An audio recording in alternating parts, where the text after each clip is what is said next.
That Who's Lemon? Oh, you heard him before, I'm sure. I don't remember. and Meadowlark, and I always get Meadowlark. His name on here is like, Lemon. is it physicists or something like that? Yeah, physicist, but like with asses, like. I think it's physicist with a lisp. Physicist. Yeah, it's pretty much what Oh, it come is. on now.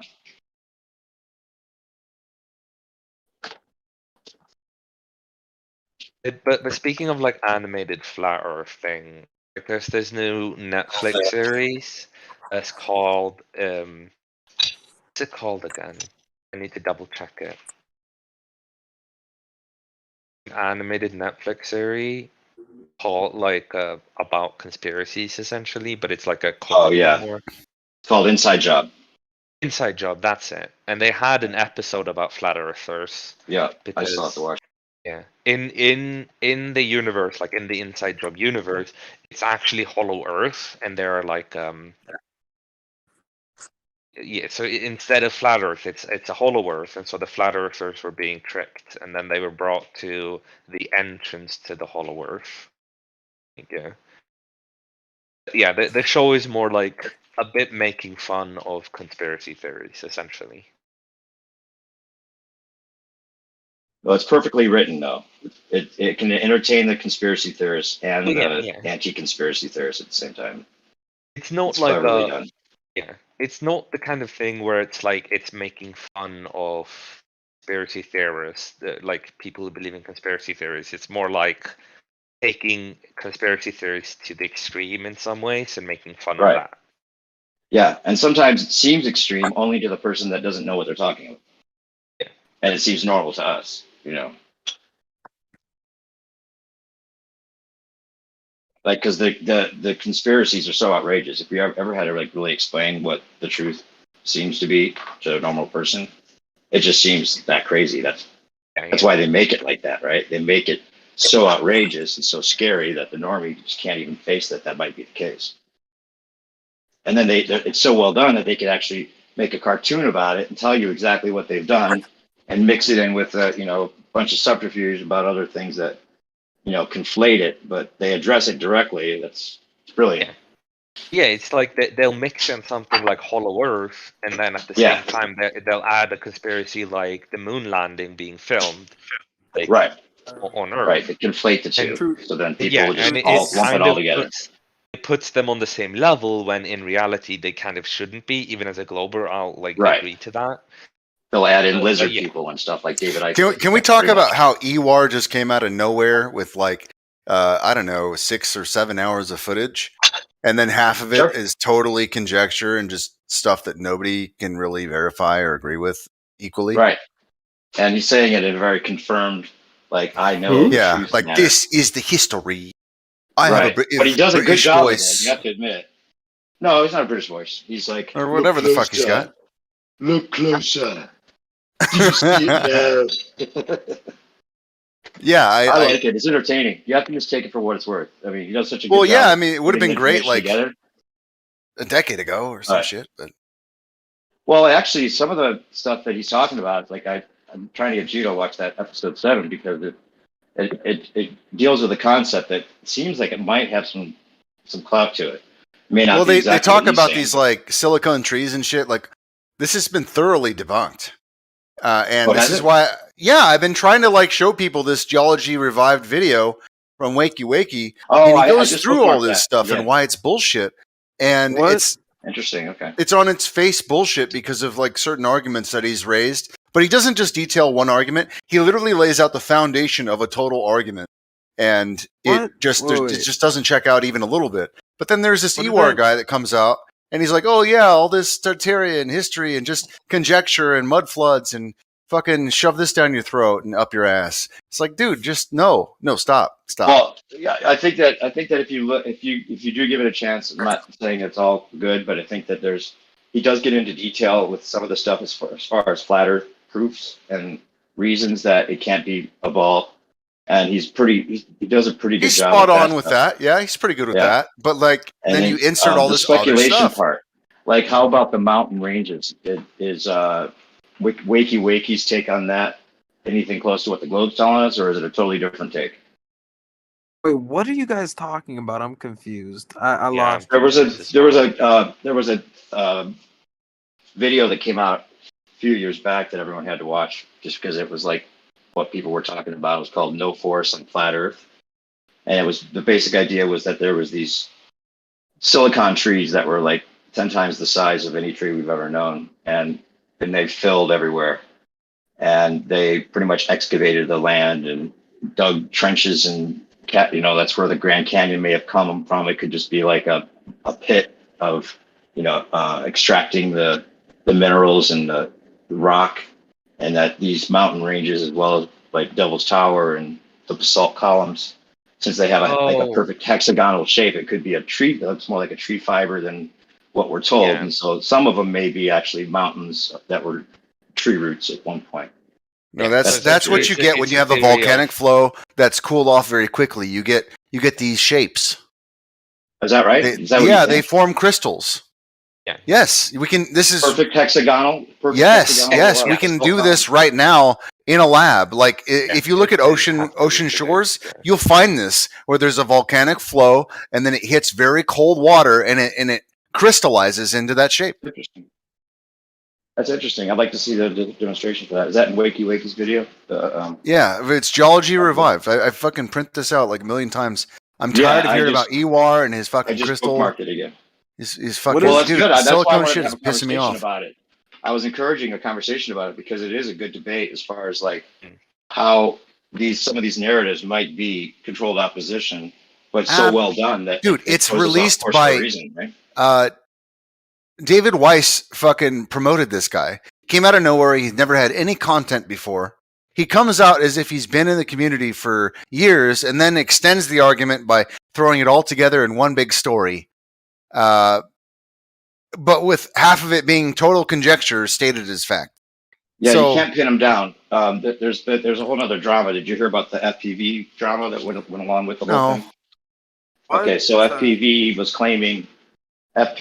supposedly was claiming that this guy, Ewar, was one of his own people, going by the name of Elijah, I think it was.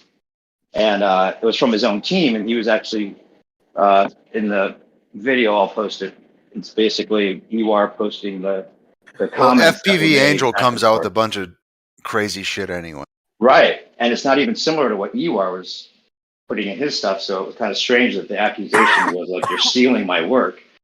And then the other strange thing about that is if it's truth, how could you steal the truth? I mean, if you're just complimenting on somebody else's find of the truth, then there shouldn't be any problem about I own this, it's my work, it's weird. Well, I think the way that Ewar explained cosmology with the animations and stuff might have been something that FPV used or was planning to use, because that's similar to the work that he does. Either way, though, it's just like we're all trying to get to the truth. It shouldn't be like I own this. You can't say the same thing I said. Right. When we're in this, part of that's some sort of Glober talk right there. It's weird, right? You don't own it. But plus, I heard FPV got his stuff from like a Russian journal of some sort. You get a lot of this from like one source. That's just hearsay. But anyway, the point was on the other side of that argument, Ewar claimed that he put the videos together for his family to explain the truth to them. Which doesn't make any sense at all. No, that's not the way he presented it. It's more like the world needs to know. Kind of. Yeah, he's like, come not to just the my next family. part. So there's a little bit, but I definitely, have you watched them all at all? Yeah, I watched them all together, all at once. Oh, okay, like all. Dave Weiss has, he put all the videos together into one video. It's like 6 or 7 hours or something. Yeah, he doesn't ever try to say, I think. He always says this is the way it is. Yeah, but I totally disagree just with for that. the context, just for the concepts alone, and for the way he puts it together, it's worth watching. For what it's worth. Right. Up until a point, I think like watching the first half is good. Watching the second half is, well, it's the Frog Clock's an interesting James Cameron movie. Like if there is more land, that could be one representation of it, even if it has nothing to do with the moon map. If there's more land up north, right, and south is actually a border of some sort. right? Say if there was, like, it's just a speculation about how there might be more land. And if there was more land and we have a sun and moon system that actually goes around like a clock and thaws out areas periodically and then comes back, and eventually this area will be thawed out 4,000 years from now. You know, that's just an idea. Whether there's any, I mean, of course you can't prove that, but it's just these things might be representations of that being the case, you know. And the whole North, hiding the North thing, there's other things that you hit on about that with, like, you know, Agartha and some of these areas that, you know, were in mythology that could be associated with the North, and maybe some of the immortal waters that Geo's talked about would be confirmed with these people living longer up in that area for that Have you reason seen and this all that kind of stuff. lodestone at the North Pole theory? I think. Yeah, I the don't know. mountain. Yeah, the I thought it was magnetic like mountain. a rock. Mount Yeah, the Ymir or magnetic some mountain. shit. Some The rock guy who mountain. talks about it all the time. I forget his name. Bro Sanchez. That's his name. Guys know Yeah, who Bro he can. Sanchez He's is? another one. He's a perfect example of this kind of person, where he has a lot of good ideas, but he speculates too much for a lot of people. You know, where he throws things together and makes connections that may not be there. But he's entertaining at the same time for that reason. I think the Saturn symbolism he's spot on about, though. Like, that shit is the Saturn symbolism and the whole devil worshipping symbolism. It's undeniable. That's how I kind of got into this shit. Like, I never fucking thought about this shit until I watched that one movie where they like, look at the back of the dollar bill. What was it? You know what I'm talking about, right? A National Treasure or something like that. I didn't think it was that movie you're talking about. After I watched that movie, I was like, yeah, why is there a fucking Illuminati shit on the back of the dollar, you know? And then that's when I started looking into this. I never fucking thought about flat Earth. Yeah, like this Saturn worship shit is undeniable. This Saturn worship shit. Like, it is, like, you cannot fucking deny that this is what these fuckers are always fucking putting in their shit. I was gonna I can't deny that, but gotta allude to these Apollos and like all kinds of weird shit. I'll deny. I'm a glober. I'll deny anything. Okay. We know. We just talk past you. What is this voice? They all have the same voice. They all have the same voice, man. I don't know. Yeah, it's fucking. They just weird. sound like you know they're a glober because they just print them out. Exactly. Yeah. Like some of them are printed and others, some of them aren't printed, but there's a lot who are just printed. I know what you mean now. It's fucking weird. They just print them out when they need more. You know, the other ones need to sleep. They just print out some more. Yeah, it's like the same person. What if it's an there's AI? a limited stockpile of DNA in the government database for cloning. If it's just an AI. Send in the clones. What if they already have AIs Funk, in the and Bacon, chat with we're us? all the same DNA. We're just Bacon and Gummy are really. There you go. See, he knows. They're close twins. Twin clones. Well, I think maybe, just maybe, it's because we're from the same country / regions, and therefore our there was accents another are very guy. similar. There was 2 other Bacons the other night. No, I think you just all came from the same monkey. That's probably correct. Yeah, it's the same monkey. That's what makes the most sense. Same monkey forefather. Yeah.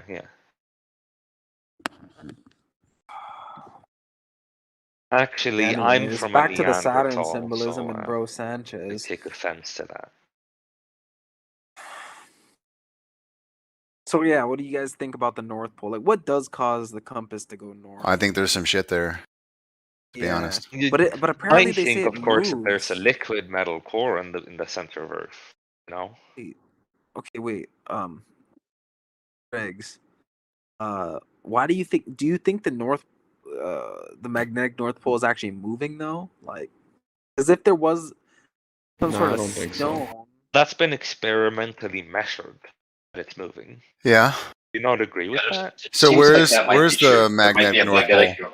No, I think it's just like turbidity type of like distortion stuff that makes it seem like it's moving. It could be. What was that like probably constant flux from like the magnetosphere or something. Well, I mean, are you guys actually at the magnetic north to determine its movement? Well, I think it would be your compass. Like if your I'm compass asking. points one. Yes, yes. You're actually at it, or are you actually just measuring the field around it? It has been. They've actually gone to it and measured at the location to see that. Oh, it's over here now. So. Yeah, I highly doubt this. On top of that, what do you guys think about the fact that if you have, instead of just the 2D compass that goes in circles, the 3D compass is that actually aligns in all 3 dimensions? It wouldn't What work. do you think? It does work. Man, wait till they come out with the 4D Doubt compass. it. But what do you think of the fact that a 3D compass, the closer you get to the North Pole, the more it points straight down into the ground? What do you think about that? What the? Dude, wouldn't it just point straight into the ground in the equator? Oh, no. Why doesn't a compass on the ever equator start acting weird at South Pole? My question. On the equator, it would point perfectly, like along the surface. On the North Pole and the South Pole, it would be pointing straight down or straight up. No, that doesn't make any sense. Why would it point on the surface? The globe model? I'm saying on the globe model. Yeah, that's what I'm saying. If you're on a globe, what do you think on about side of the it, compass when you're at the South Pole or in the southern area towards the South Pole? If you were trying to show where north is, it would have to go up your ass if what you're talking about is true. Yeah, I know. He said if you're on the equator, it would point along the fucking. Right. So what do you answer to that, Gummy? Compasses don't actually work in the South Pole. Well, that's what they say, but there's actually. I'm gonna put a couple of videos. There's a guy named Jazla111 I always post videos by. I just watched a video he did about magnetic north and south and how the south is actually attracted to the south as well as the north attracted to the north. Well, it's opposite actually. But it could be like a ring magnet. Like there's an outer ring and an inner ring. So that actually it's pointing to the south and the north at the same time. Then you'd have to explain why doesn't the amount of magnetism, the magnetic field strength, differ from location to location? The measured magnetic field strength on Earth is actually the same on the surface. If you walk along the surface, the field strength is the same. It's the direction that changes. With a ring magnet, if you try and match that to Earth, like flat Earth I'm talking, then it would be getting stronger or weaker depending on what direction you're moving. You'd have to give me an example of how that would work. Godric brought up a good point, kind of similar in a way yesterday, I think, that if you were towards the North Pole, where there wouldn't be as much of a rotation of the stars, then as you moved out towards the equator, then the stars should seem to turn a lot faster, but they don't.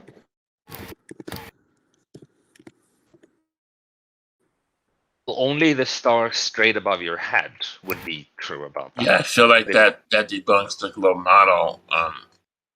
Yeah, kind of because you're traveling twice as fast on the equator as you are, let's say, in New Zealand or in Greenland, and we don't experience that if we look up. Yo, I never thought about that. The question is about the angular change in the sky. We have 180 degrees of view of the sky, and so it's not the matter of the absolute speed; it's of the angular speed, which will be the same no matter where you are on Earth. The angular speed change is the same. That would be why you don't see a difference, because it's the angular speed that matters, not the linear speed. At least that's my explanation. I don't know. You think these clones all go to Jesuit school? What do you mean angular speed? As in the angle it changes in the sky, and that would be 15 degrees per hour. You know what kind of confuses me is that you can see the Southern Cross in the sky instead of beyond the horizon where it's supposed to be. What do you mean by that? I don't think the pole is consistent with the position it's supposed to have. If you're on the southern hemisphere, then of course it's going to be in the sky. Or what do you mean? I'm not quite getting it. No, I think the rotation Like, because of our viewing distance and the angles and everything, that rotation should be much further. It shouldn't be something that you view in the sky. It should be something that's beyond your horizon.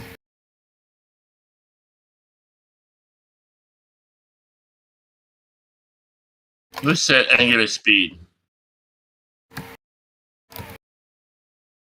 Yes, so angular speed, as in the angle, the amount of degrees it changes in the sky, the angle of which it changes. Okay, so angular speed is what you're saying is 15 degrees an hour, no matter where you are in the globe, right?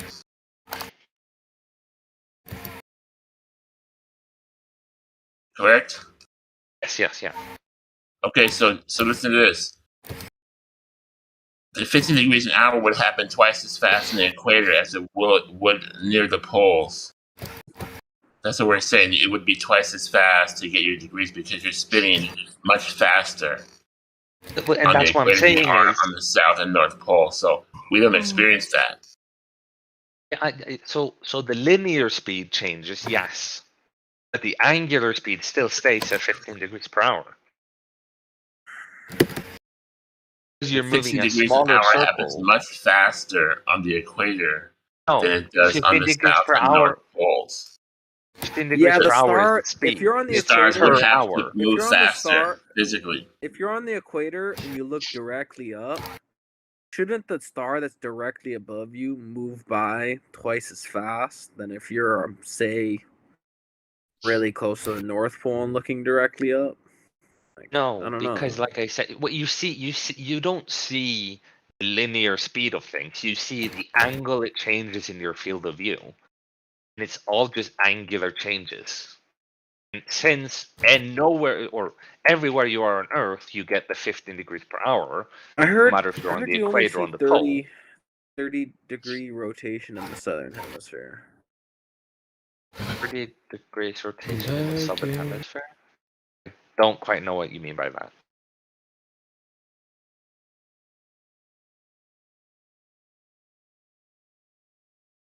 The way I would say is that no matter where you are on Earth, you'll have a 15 degree per hour rotation, and therefore the stars in the sky will, for every hour, have changed 15 degrees in their position in the sky. Like if you were to put a sextant or whatever between the two locations of the start and finish point every hour, you'd see 15 degrees of shift, no matter if you're on the equator or anywhere else.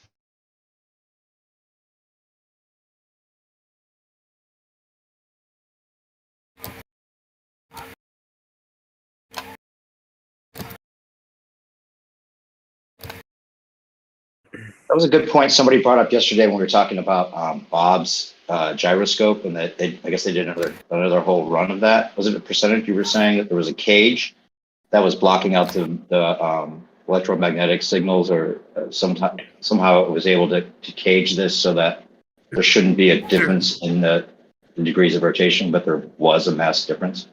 Yeah, it's called a Helmholtz coil, and they did it just basically to block the EMF. And there was like it was 15 times longer, I think, to reach like 15 degrees per hour, basically, to reach the same precession. Same drift, I should say. Yeah, so it proves that he said that it was the same thing in the Helmholtz coil. What's that? I've just seen in the clips I've heard of him presenting it. Like I've heard him say that when they put it in the Helmholtz coil, they still got the same 15 degrees per hour. What you might be referring to like that clip where he mentions a zero Gauss chamber, and even that I don't know what's up with that clip, because I think that clip they mention a ring laser gyro, but it was actually done with a fiber optic gyro. In any case, this is like the raw data that they present. Okay. Are you posting that right now, so I don't have to look for it? Is that what you just did? Oh, okay. Someone posted it? No, I was wondering if you just were saying. Give me a second. It should be somewhere in my history. I should be able to find it relatively quickly. It's so funny that the Glovers still have to attribute Bob to like proving the rotation. Like they can't just repeat the whole thing themselves and claim it for their own. Well, it is a very expensive piece of equipment, and it's very nice that a flat earther has gone out and bought it and showed it. No, it's not nice because it's totally taking it out of context and pinning it on him when that's not at all what it was trying to do. Or he was, whatever. If he's a shill and said it on purpose, who knows? But it's just funny that they can't just like why this hasn't already been shown to be proof of the spinning globe that they need, right? I mean, they've got the money. Like I said, it's an expensive piece of equipment to NASA can't afford it. We already believe in. Right, but that's the problem is that not enough people believe it anymore because it's fallacious in so many ways that this would just take care of it if they really wanted to prove it, right? But it wouldn't prove it actually because you wouldn't even be accounting for the rotation around the sun and all those movements, right? And gyroscopes already prove that we're not spinning because if they hold the rigidity in space, they wouldn't move along the globe the way that we're told. Gyroscopes prove flat Earth, compasses prove flat Earth. Every astrolabes, every practical device ever shows we're on a stationary plane definitively. But then the Glovers come along and find some way of like attaching it to their concept in a reverse engineered way, just like everything else. That's what it seems like to me, at least. That's what, yeah. But the thing is, what it seems like to me is the exact opposite. All of those things only work like they do on a globe Earth, but then you flat earthers come along and modify it to your globe. Either could be the case, but then we have on our side all of our direct experience and observations. So it's like, okay, if all of our direct everything about our direct experience is saying it's a stationary plane, then maybe the fact that these devices could be explained either way, then it may, it weighs on our side a little more because everything we experience seems like we're a stationary plane. That's only if both explanations of the way it works on the different models are logically sound, which I believe they aren't. I believe that your explanation. That's what we'd have to go through the details of to figure out. Exactly. Yeah. So this evidence that percentage is going to put about the Helmholtz coil. Shit, you guys waiting for me? Hold up. No, it's waiting for you. Go. It's quick. That would be good. That would be good information to know the truth about. If you don't get it out there in a few seconds, everything's gonna self-destruct. That's what she said. All down to you. Why did she say that it's gonna self-destruct? Some bitches be crazy, man. Fair enough. Perhaps they make you hurry. Not gonna argue with that.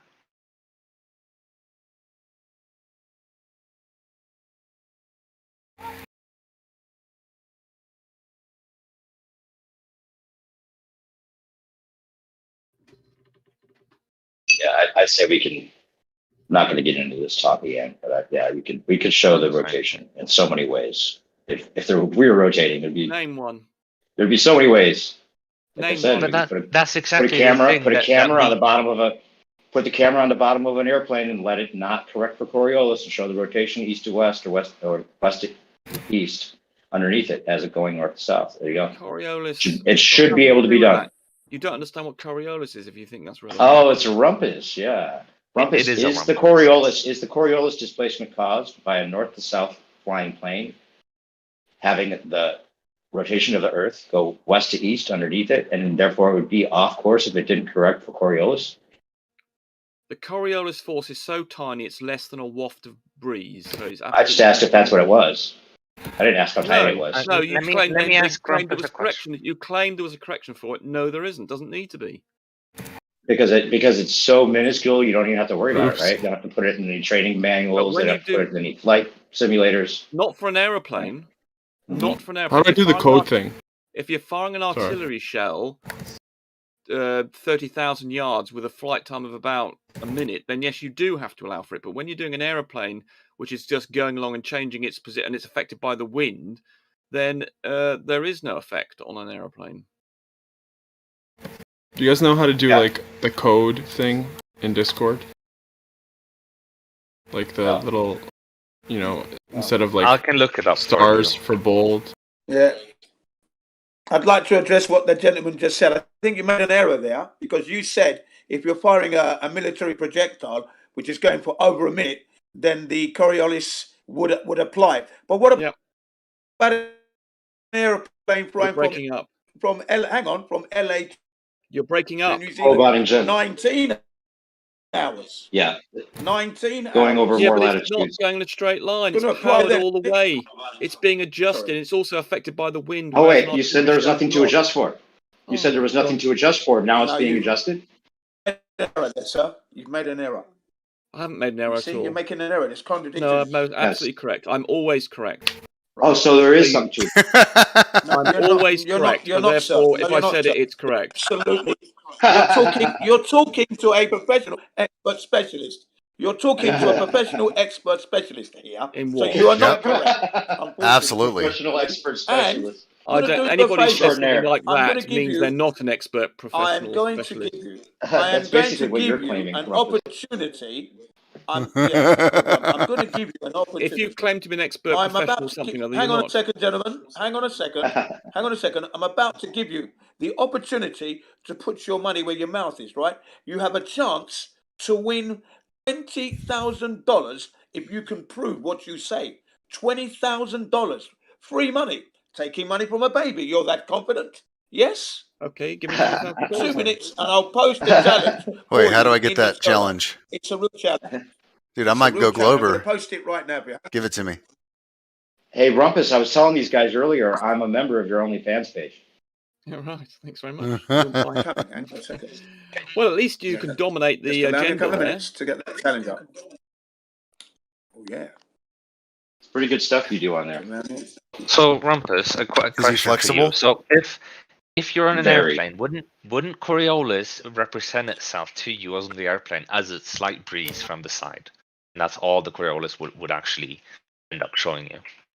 It is a very tiny group. The thing is, given you are powered and you just go in the direction you want to go, it's so tiny. And also, they get these flatties get confused between Coriolis and the spin of the atmosphere.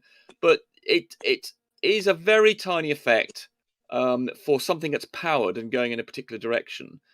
It effectively, it's so small, it's barely measurable for an aeroplane. And so it's not true. That's simply not true. But really? I think Zanuck got a what was his estimate? Like over a 5-hour trip, it'd be, I don't know how he would even figure this because there's no consistency with the air, the winds, and all that. But he said 450 miles off course over a 5-hour trip, north to south. Does that sound about right to you, Rumpus? What would be? Are you asking about a like if it didn't correct for Coriolis, it would be off 450 miles over a 5-hour trip. Well, the wind itself. Well, if you didn't, this is what Zanuck was saying. Zanuck's made an error then, because the point is the wind. Ballistic, I mean, I suspect you've misunderstood what Zanuck said. I suspect is the most likely understanding. If you if there was no atmosphere and you just pointed south, then indeed you would be off by probably something like what you've just mentioned. But because there's atmosphere there and it speeds you up to the speed of the atmosphere, and this has got nothing to do with, let's just stick to that. That therefore accelerates you up to the speed of the atmosphere that's rotating, because the plane doesn't try and fight that part of it. And so therefore you pick up, I'm nearly there. So you actually pick up, so if you're going from the North Pole to the South Pole and you just point south, you will gradually pick up the rotation of the atmosphere, which is the same as the rotation of the Earth. And so effectively you follow a north-south. So if you just point south, you will actually end up at that point because you'll just pick up the rotation and the speed of the Earth along the way. Go ahead. Well, it's either speeds up the plane or it slows it down, right? To the exact same. Side to side. If you're going north to south, it doesn't speed up. It speeds it up. It speeds up if you're going north to south, and it slows it down if you're going south to north. And it speeds it up or slows it down so perfectly ridiculous that out the plane window, you could never see anything but a stationary Earth. Is that right? Good point. It's so slow. The increase in speed. Let's suppose you travelled a mile. I think the offset is something like an increase of a mile an hour or something over a distance of a mile. So it's not something you're going to see. So it's not something you're going to see. Okay, let's say that there was a jet plane that had like 40,000 pounds of thrust resistance. It could hover. It could fly 1,200 miles per hour, like the F-35B. You know, something like that, like a jet that could like totally resist all of these atmospheric challenges, right? And it could totally fly straight and not correct the Coriolis on purpose. There's no jet being built that can resist 1,000-mile-an-hour wind coming across. No, I said 44,000 pounds of thrust. Right. Yeah, but okay, well, then you need to be flying. If you were to resist that, you would need to have a rocket engine on. Say, if you're going north to south, you have to have a rocket engine on the side of your aeroplane, right, to fight off 1,000-mile-an-hour wind. I mean, we can't even get airplanes to. Well, we can just about get airplanes to do 1,000 miles, not commercial airliners. That would be fighting off 1,000-mile-an-hour wind is something that from the cross section, across your thing, you'd have to have the jet engine sticking out to the left of your thing. Like, the plane's not really built to be accelerating sideways at all. Exactly. Right. So I mean, when the atmosphere comes along and accelerates the plane sideways so it could match the tangential speed, it's also not built to handle that either. It's not built to handle what, sorry? When the winds and the atmosphere and the winds come along and sideways, make it go through a sideways acceleration to meet tangential speed. I asked the guy to repeat, and someone else is interrupting him. Could you just sorry? Just a minute, Jen. Let me just go through this with him real quick because I want to make this point. Then I'll stop because I don't want to go through this over and over again. God, stop interrupting him. Let him finish his bloody point. Hey, Jen, let me just finish real quick, okay? You're cutting out. You probably can't hear me talking. Right. So yeah, the idea that the atmosphere that would accelerate the plane sideways kind of goes against what you were just saying as well. It doesn't. Why are you interrupting him, Jin? Shut up. Jen, you can't hear us. You're roboting and you can't hear us, so you keep talking over us. Jesus Christ. Right, no, it doesn't. There's an increase in speed gradually to 1,000 miles of the equator, and then just 1 mile north of the equator, it's 1,000, let's go 999 miles an hour. And 1 mile north of that, it's 998 miles an hour. So the actual acceleration of the airplane, as I told you, for every mile, is just an extra mile an hour. Now, in other words, that's the acceleration slower than you do getting out of your chair. It's less speed increase than a snail can manage. What if the winds were going in like... So it's not, haven't contradicted myself at all. Well, no, I'm saying if there's some unpredictable winds within these scenarios, right? And it's actually blowing the opposite way, then it wouldn't actually because we don't know exactly how the winds are blowing because they blow in all directions.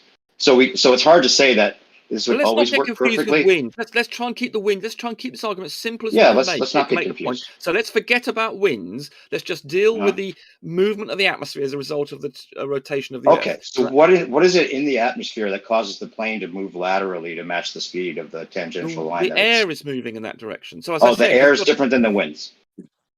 Yes, because one's caused by anticyclones, depressions, and etc., etc. The other one is caused by the speed of the Earth rotating, and there is an inherent underlying. What the fuck are you talking about, Rumpus? Oh, shut up! So how does the air? The air is caused by the Earth rotating. Shut up! I'm in the middle of an answer.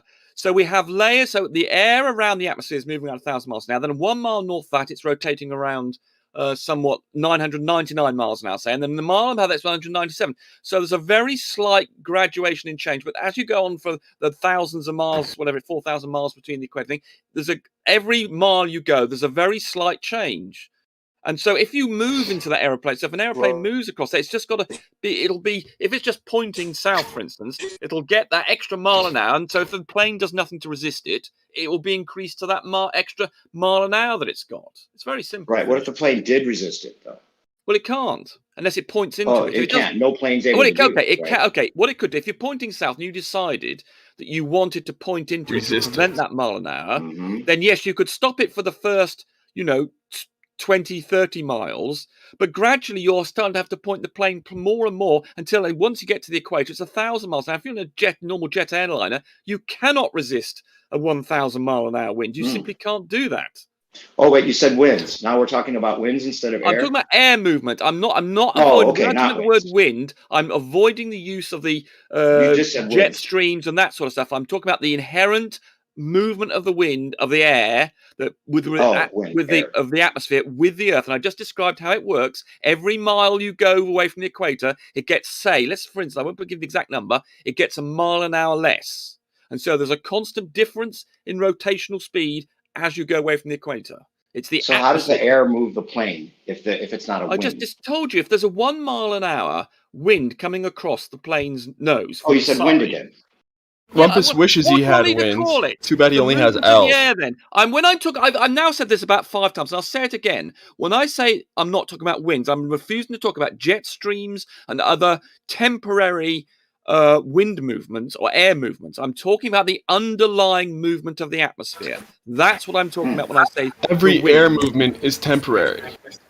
No, it's not. That's how wind works. No, it's not. Constantly in flux. No. Yeah, but the underlying movement of the air is to follow the rotation of the Earth, and there is no underlying movement of the air. The underlying speed is 1,000 miles Prove at the equator, and how does that nothing move the plane? What underlining? When have you isolated every cause of transient, variation in pressure to know that the underlying movement is that? It's irrelevant. The underlying pressure is irrelevant. So in other words, so there's no underlying pressure. So on a still day at the equator, a still day, so you perceive it as still, the air is moving at 1,000 miles an hour. It's not actually still though. So it's still with respect to the surface of the Earth. And so if you're at latitude, say at 45 degrees, then the Earth is moving 800 miles an hour, so no, 600 miles an hour or something. So then, the air is still. Then the air is still moving, not moving with respect. Not moving with respect to the surface of the Earth. But if you were outside in a spaceship looking on, or you measured it with respect to the center of the Earth, then it would be moving at 600 miles an hour. It's really, really simple. It's also bullshit. No, it's just reality. I know you're with your stance tonight. It's simply bullshit. It's simply science, and it's too complicated for you. I know. What did I tell you about making things too complicated? Well, it's reality, I'm afraid. Rumpus, what did we tell you about making things complication? It's too much for your little brains. You only like to consider one thing. And maybe you have to consider two things. Your brain sees You're confusing. You were asked a direct question. You were asked. You just said there's a perfectly still day on the equator. You need mental health. Yes, on a perfectly still day on the equator. No variation of pressure whatsoever. Yes, consider a day like that. So there's no wind, as we call it. In other words, there's no such day, bro. Be quiet. It's a pipe dream. There's no movement of the air with respect to the surface of the air. So we're dreaming now. What? It's like an imaginative scenario, a hypothetical. Still day. There are no perfectly still days. No, it doesn't have to be. Okay, there'll be an oxygen, there'll be a molecule of air moving around, but fundamentally, so small. Let's suppose you put you had a little. In other words, the Richter scale. Let's suppose it be 4.0. How about that? So, Rumpus, you said air.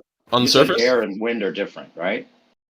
Well, I was trying to get you away from one thing about weather systems, and I was trying to get you to concentrate on the underlying movement of the air, which is zero with respect to the surface of the Earth. But you have to. You know why? Because the Earth is motionless. With the absolute, we can show the Earth is moving all the time. But Rumpus, you have to clarify though. You can't just say it's winds, but air, but not winds. Okay, because if the underlying air moves the plane, how does it move the plane if it's not in the form of wind? Right, here we go.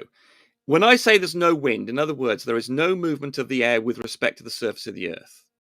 But as I told you, the Earth changes its speed of rotation depending on its latitude. So if you go 1 mile north, then the air is still stationary with respect to the surface of the Earth, but that part of the surface of the Earth is rotating slightly slower at 1 degree north of the equator. Can you prove 1 degree north of that, and 1 degree north of that, the Earth, the surface of the Earth, and the atmosphere just above it is rotating 1 mile an hour less again. So the air, when I say there's no wind, I'm referring to the movement of the air with respect to the surface of the Earth. You know what this is reminding me of, Rumpus? It's reminding me of Michelson Morley. You were trying to learn something? No, it's reminding me of Michelson Morley and how they assumed that the Earth was rotating, and so the wind. They're trying to see if the ether was whatever, and you're just replacing the ether with wind. Do you think they thought the Earth wasn't rotating?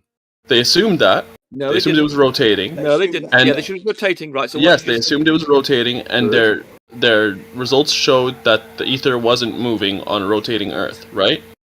But they didn't consider the very logical alternative and, probably more straightforward approach, which is that the Earth wasn't rotating. Well, we know it's rotating. We've got lots of different ways of showing it's rotating. Like what? Focal pendulum. Bullshit. Focal pendulum's never been. It's never been calibrated. course it has. And No, so, for it's instance, not. so It literally focal isn't pendulum- calibrated to zero, because if you are, you're What are you talking counteracting the rotation of the Earth. That's just gibberish. So, for instance, we've It's got not. Foucault's pendulum. Utter gibberish. You just made up gibberish. Just No, seriously, you have Foucault's pendulum. If you calibrate it so it perfectly precesses in a straight manner, no, like I mean, it goes back and forth in a straight manner, no precession, then you're not But going it to can't see do the that. It effect doesn't do of the that. rotation of the Earth. It doesn't do right? that. It doesn't do what you just said. Yeah, We've because got they don't videos. calibrate it, so We you have don't know if got- it's actually processing because of micro We have got deviations lots of and videos imperfections. of Foucault pendulums demonstrating that it's moving no matter what. Do you have a single video of a Foucault pendulum that's at the equator going perfectly back and forth, and then they move that to a different latitude, and it starts deviating without changing anything else? The same apparatus. No. Don't need Exactly. it. Have gearboxes. So anyway. what's next on the It could list? be- Foucault's pendulum's it could bust. be What's totally next? If I have two, I don't need to move the same apparatus. I can have the one piece of apparatus and two different pieces of apparatus in two different locations and show. No, that. you can't. Yes, I can. No, because then you have two different variables, and you're only trying to solve for one. You can't just solve make for two sure at the same time. engineering- You make sure the engineering of the Foucault pendulum is good enough. No, but it has to be the exact same. No, it doesn't You have to have control be your exact. variables. That's like saying The first if one I could do have an if imperfection I that do causes an it to deviate experiment to a little measure bit, the you know. resistance- If I do No, hold up, Rumpus. Think about it I logically. have to use exactly. Everybody else has to use the same equipment. Absolute bollocks. You don't understand how science- Rumpus. The first one could have a gimbal that has a slight imperfection that causes it to process, 2 degrees, hourly, Yeah, but the point is clockwise. everybody Whereas the who other makes- one might have an imperfection that causes it might have, to process but 0.5 everybody degrees who makes a clockwise. Foucault pendulum You have to use gets the same same one at result. different latitudes. So the Every independent Foucault variable is the pendulum latitude. That's the gives only thing you same change. Results. Every Foucault pendulum gives the same results of different latitudes. That's so the effect bullshit. the effect you're describing That's is bullshit. utterly rubbish. Okay, then provide me with at one latitude, a few different Foucault's pendulum, side by side, all showing the same results. Every Foucault pendulum. His claim is that every single one shows that. Yeah, so I don't Provide know. some video. I Provide some cannot video. So go next to ahead one and prove your claim. I can show Rumpus, that every provide some Foucault hour-long or something like that every video Foucault showing that pendulum this in the pendulum world is doing that. conforms to the rules of rotation. And Right, the force present of it. Can I every just Prove get your in there for a claim, few bro. minutes? Present the evidence. If all the evidence, Is it possible that I can get in for 2 minutes? There's one at the UN. There is a Foucault pendulum at the UN, for instance, that conforms to the formulas for the Show the video, every other- live, every show uncut Foucault video of pendulum- that without every being tampered with, Foucault showing your pendulum results, and then bring another. Hold what up, at we the same expect. latitude, Rumpus. Therefore, we know Rumpus, the you can't Earth just keep on rotates. rumpusing, man. Every Foucault pendulum conforms to the form. You Right. you show me one. Percentage, You show can me I a get in Foucault now? pendulum 2 minutes? that Yeah, does let me not just get say in one for 2 last minutes? thing, Percentage, and even then if he could show it, Your it could be claim is rigged gone on. to I'm show what they waiting. want. If So- what- Rumpus, if you have a your claim burden is of correct- proof to if show your claim was more than correct, one all Foucault apparatus pendulums at the give same different results. latitude on video, You don't need to do providing that. this effect. You don't need to do that to prove That's it. all I'm gonna Don't say. need to do that. Jin, go ahead, well, man. Yeah, but just stop stupid. Every Foucault Right, have pendulum you finished, ever made Rumpus? gives Have you the correct finished, results. Rumpus? And just Have because you you want to finished, stick Rumpus? two next to one another, how would you like it to be? Would you like a particular length as well? It's Okay. just ridiculous. This is a typical. Hey, Rumpus, not Now you're understand trying to people. sound like your wife. Okay, have you finished now, Rumpus? You don't understand Are you science. going to pay attention now, Rumpus? Yeah, I'm just. Yeah, I've got to Rumpus. just nearly there. Nearly there. I just want to Come demonstrate on. how idiotic his claim is because he wants a particular situation that doesn't exist. He's going to say was an argument from ignorance. That's called. Where you No, just say, well, I want you to can't- substantiate your I'm claim. therefore Your claim going is to the assume- latitude affects the precession. That means you have to have the same apparatus at No, you different don't. latitudes, No, you or multiple don't. apparatuses No, at the you same latitude No, you on don't. video. It's 2022 don't. almost, No, you don't motherfucker. have to have them on video. No, you don't have them the same Yeah, latitude. it has to be on video, uncut. you don't. Thank you. Every And even if it Foucault- Ideally, was, even though, more than one it angle. could be Don't need that. Don't It need could be a that. gearbox. Every Right, now, Foucault Rumpus, pendulum are Alright. you ready, Rumpus? conforms to the formulas. Now, Are Jin you has a ready, question for you, Rumpus? Rumpus. So therefore, Are that's happy. you Great. ready, Rumpus? Yeah, go ahead. Are you ready? Right, now, you've been screaming your head up at the top of your voice. Well, I've been having to deal with an Relaxing. idiot, I'm afraid. Come on. Yeah, you have to deal with an idiot come on. 24/7. That's how science works. He thinks that every experiment has to be next to one another. When in fact, you come can have it on. in different places. And if you made it, Rumpus, engineering you good come enough, it's on. fine. Rumpus, He's you triggered, come on Jin. Hinge. Rumpus, you have come on Hinge. You're breaking You're up not again. prepared to pay attention. Are you paying attention now? Yeah, but you keep Are on you paying breaking up. attention? Yeah. Yeah, Are when you you're not breaking up, I can. Breaking up now. Okay. No, go Are ahead, you Jin. You're paying good. attention? Yes. I'm now going to post. I am now going to Now you are post that breaking up. challenge for you. I'm posting the. Yeah, Breaking I'm up again. posting the challenge for you now. You're breaking up again. He's posting a We challenge can for you. just give him some patience. We can understand him. He's posing the challenge for you right now. Well, Go ahead, Jim. It's breaking up, and I'm only getting every other word. Yeah, sorry about that, gentlemen. Misinterpreted. Because He's posting a challenge. Yeah, I'm posting a challenge for you if you allow it to arrive. Hang on a second, trying again. I'm having You're good. We can hear you. Yeah, I'm just having a little bit of a. And before I hang up, then we've got.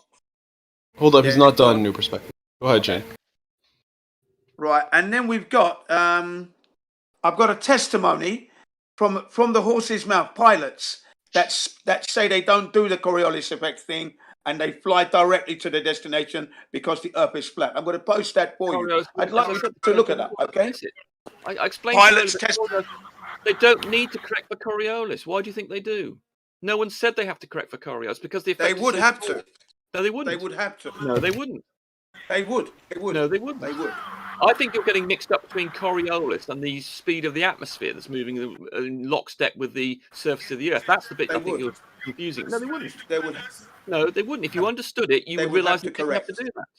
And, no and another question, and my last question, my question to you is this: how do you explain that in the military, in the Air Force, jet pilots, it says that when they're flying or using their weapons, why is it that they have to consider the Earth a stationary plane? They have to consider the Earth a stationary plane, leveled plane. Stationary. Yes, they do. And I'm going to post the documents for you. They've obviously got the documents for you. Playing radio in the background. Yo, skeptical. You're hot micing. Who's got the radio on or something? Right. Yeah. Okay, I'm going to post that for you. All right. Go ahead, Jim. A 30-minute explanation on that, which explains the documents explain that, and they highlight that the operators of said weapons of mass destruction or aircraft pilots, they need to consider Earth as a stationary, motionless plane. No, yeah. Yes. You just made it up. Yeah. While you're posting that new perspective, go ahead with what you were about to say.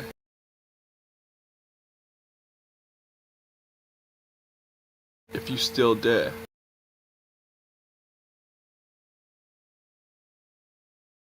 Okay, carry on then. Airplane pilots, obviously. I'm here. Yeah, can you hear me? Yeah. Yeah. Real quick before I hang up, okay, just to clarify, Rumpus, you're saying plane that's flying north or south, no matter how powerful it is, no matter how much resistance it has, no matter what it does, it's forced by the air that is not necessarily the winds, but it's the air that's moving with the Earth. It's forced by this air somehow that's not winds, and it's magically always going to be under the illusion that there's a stationary Earth below, right? The plane can never see anything but a stationary Earth. Is that your claim? Yes, with regard to transverse movement, yes, that's right. Because so every plane is forced to only always see a stationary Earth. Is that what you're saying? Well, obviously they're moving. When you say stationary, well, no, obviously they're moving. Yes, when they're moving, okay, especially with respect to its own motion. They know they're doing something. Yes, the movement they're going to perceive is going to be that of their speed. And that's the only. So therefore, Coriolis does not apply to airplanes whatsoever. Well, not. It's so tiny. It's less important than the gentlest of breezes. Not perfect. It's so small. It's not measurable. It's so small. It's not measurable. Then it is something there, right? There would be something to detect. Therefore, the plane could detect a movement of the Earth below it. It's not measurable. I didn't know what's happening. It's so small. Let's try it again. It's so you do. I mean, although we've been talking about still conditions, we obviously know that in fact there is a little wind somewhere when an airplane. That is much more important than the tiny effect of the Coriolis thing. Much more important. So any breeze or any waft of wind will immediately mask any Coriolis effect that an airplane may be able to perceive. You do agree if there was no wind whatsoever, right, that the plane would totally be able to show the Earth moving below it, right? No, because as I said, I did explain. No, there are two things here. One is actually measuring this effect, which you can't do because there is any sort of wind at all. You want me to see it. The other thing is that the aircraft is due to the. Thank you. That's actually the most honest thing you said, Rumpus. Be quiet, twat. Stop interrupting. Be quiet, twat. So, yeah, watch your mouth. Be quiet, twat. I know you don't like me exposing your idiocy. So, there are Just two real things. quick, Rumpus, you said that if there was any wind at all, I'm trying to get the answer over to you. So, there are two things you need to understand. One is that the wind, the movement of the Earth and the atmosphere are in layers. Effectively, every mile it changes the velocity with its surface of the Earth. Now, why I say no wind? Remember what I said? I'm saying that means there's no movement of the air with respect to the surface of the Earth. But the surface of the Earth changes its velocity as you go from the equator to the North Pole. Right. Now, an airman asked if any aeroplane could detect it. Well, if you had a super duper, as we suggested, one that could fight off 1,000 miles an hour and would behave like a laser, for instance, was as powerful, then you could ultimately, but no practical plane does that. But obviously an artillery shell does. So something like an artillery shell will feel that because like it's one of these jet planes that has all those capabilities. Hold on. I'm saying a jet plane with I know. But I'm comparing it for you to make it clear to you what the difference is. I'm trying to give you a reason why an artillery shell is different. The difference. I'm just going to check this. An artillery shell is different in that A, it's not powered, it's not making adjustments as going along, and B, it's not affected by the wind, by the atmosphere, whereas an airplane is. An airplane is a great, stonking great sail in effect, so that when it gets a wind, I mean, if you've seen shots of airplanes coming into land with a strong crosswind on an airport, even just a 30-mile-an-hour wind, you can see they have to make enormous adjustments to allow for that. So, but an artillery shell that's far from a battleship is not affected by crosswinds to anything like that degree. So that's why that shows the Coriolis effect, because the effect of an aeroplane, because it's accelerated by the environment it's in, by the fact that the Earth is rotating more quickly, and therefore the atmosphere is rotating more quickly, although it's stationary, no wind in respect to the surface of the Earth, that's why it masks that effect. And any other effect, like a small wind, a small breeze even, a waft, is actually more considerable than any Coriolis effect an airplane will have to deal with. Finished. Right. I understand. The only that waft is the fucking hot air coming from that shit that you just said. Yeah. Well, the trouble is, it's basically about size, you right? regard anything you don't understand as bollocks, and unfortunately, that's a problem with your intellect. Bro, you just admitted, Rumpus, that you can't measure it because you have to have a wind-free day, which does not exist. I was quite careful with you. I told you with an aeroplane, you can measure it with an artillery shell. Can I just clarify? I have to hang up. You can measure it with an artillery shell percent. So there you go. Okay, go ahead, new perspective. Just because you're saying the size of the artillery shell is so small, it's not affected by the atmosphere. It's concentrated. No, it's not. No, hold on. I didn't say that. It's because it's very dense. Okay, it's got a lot of momentum, and so therefore the cross-sectional area of it that the wind can apply is very much small, and its inertia is that much greater because it's so much denser and heavier. Whereas an airplane's a great big wide thing. Although it's heavier than a shell, it's got a huge surface area, so it's subject to much greater forces than a shell that's about, a few feet across, but it's also incredibly dense. Go ahead. So if they built one of these like jet airplanes to have the density and everything it would need to fly wherever it wants, like these jet airplanes do. Yeah, okay. If you made a jet airplane out of might solid have the metal, ability to show the rotation of the Earth below it, right? I'm just asking, would that airplane ever, would that jet plane that has a lot of capabilities, would that ever be able to show the rotation of the west to east movement underneath it? Yeah, indeed, that one. Oh, if perfect. You made an airplane out let's just get one of these jet airplanes, put a camera on the bottom of it, and show the rotation of the Earth. And if you had tomorrow. But we can't make such a heavy thing fly. There's no means to do that. What do you mean? There's lots of jet airplanes that have lots of capabilities. Not that's a solid metal. They can fly wherever they want. God, how many times they can mark a heading and just go where they want. There is no jet airplane made out of the solid metal that's got the same density as an artillery shell. Okay, so you're saying that no jet airplane, no matter how powerful it is able to see anything but the illusion of a stationary Earth. No, when you say if one can make it infinitely powerful, of course you could. And if it could cope with 1,000-mile-an-hour crosswind, it's structurally capable of doing that, then yes. Right.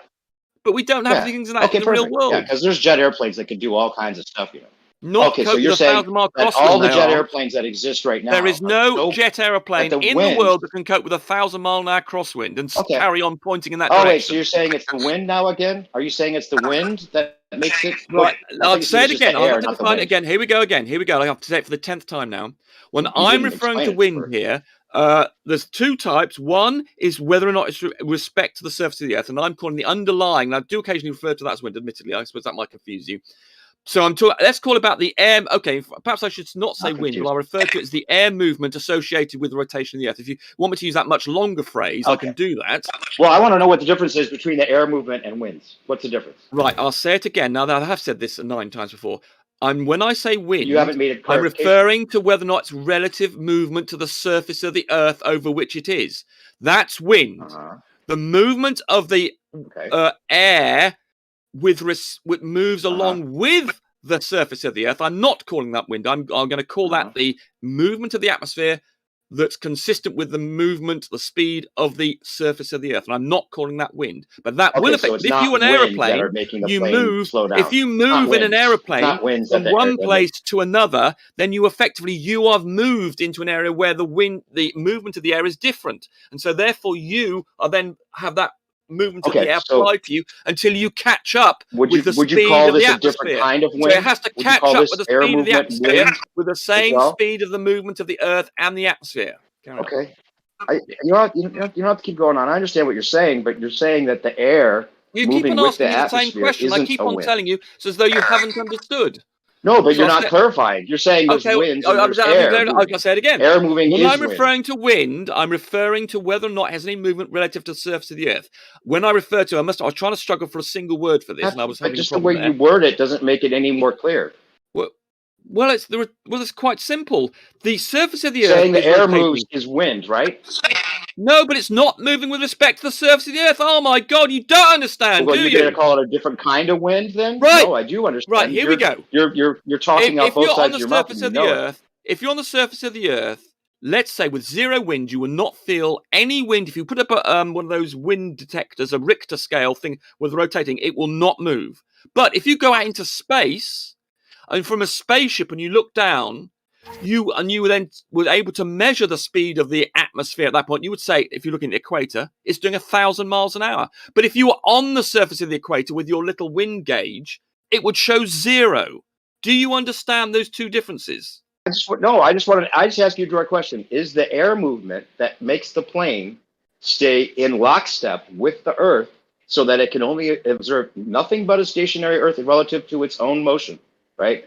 Any jet plane that's ever been created has never been able to show this rotation and has never had to correct for Coriolis whatsoever because it's so minimal that it can't even be tested, but it's there, but it's not there. But the air movement is not a wind. Is that what you're saying? That air movement's not considered a wind? The air movement discussion is not a wind. Because it depends on your frame of reference. If your frame of reference is the surface of the Earth and you had held up a little wind gauge thing with rotating cups on it, that would show 0. So let's imagine a day or a path of the airplane goes over where those things were all along the flight path. They would all show 0 movement. But if I were to go out into space and look down, I would see, relative to me, if I was stationary in space or relative to the center of the Earth, it would show a movement of speed of 1,000 miles down the equator all the way up to 800, say, at 45 degrees. You don't have to explain Do you get it now? New perspective? Do you get it? No, it's all make-believe.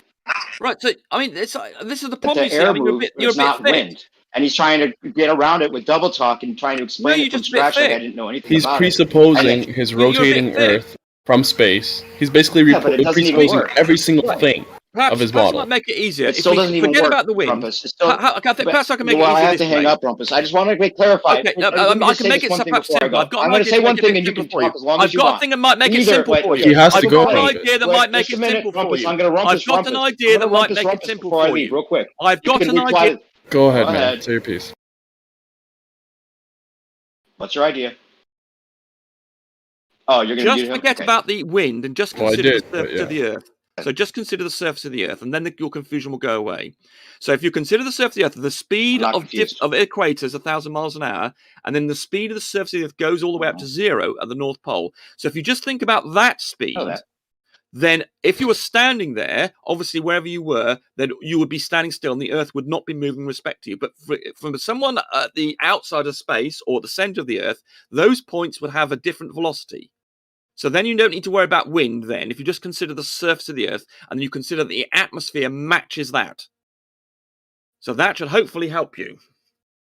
No, it doesn't help me because you're saying the atmosphere matches it, and a plane that's supposed to conserve its 1,000 miles per hour at the equator and keep that conserved speed as it goes over different tangential speeds. No, it doesn't. And then That's the point, it somehow doesn't the atmosphere, which isn't actually a wind, forces this plane to always stay so much so in lockstep with whatever new latitude that it reaches, no matter how far it flies, no matter how fast it flies, no matter how much resistance it has.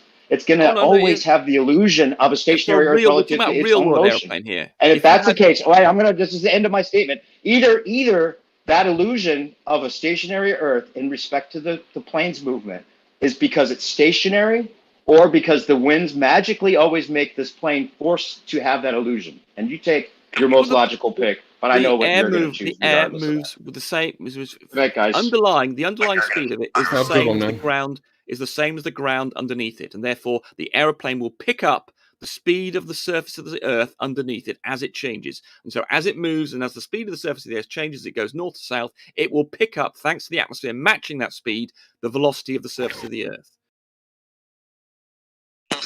And then you wake up from your dream. But it's called science. I appreciate you think science is dreaming, but that's your problem. That's not science. That is science. Oh, really? You'll find in science books. What's the experiment you did to find out that the Earth was rotating? Every scientific institution around the world agrees that is science, and the fact you don't What's the experiment, the scientific experiment you did to find out that the Earth was rotating?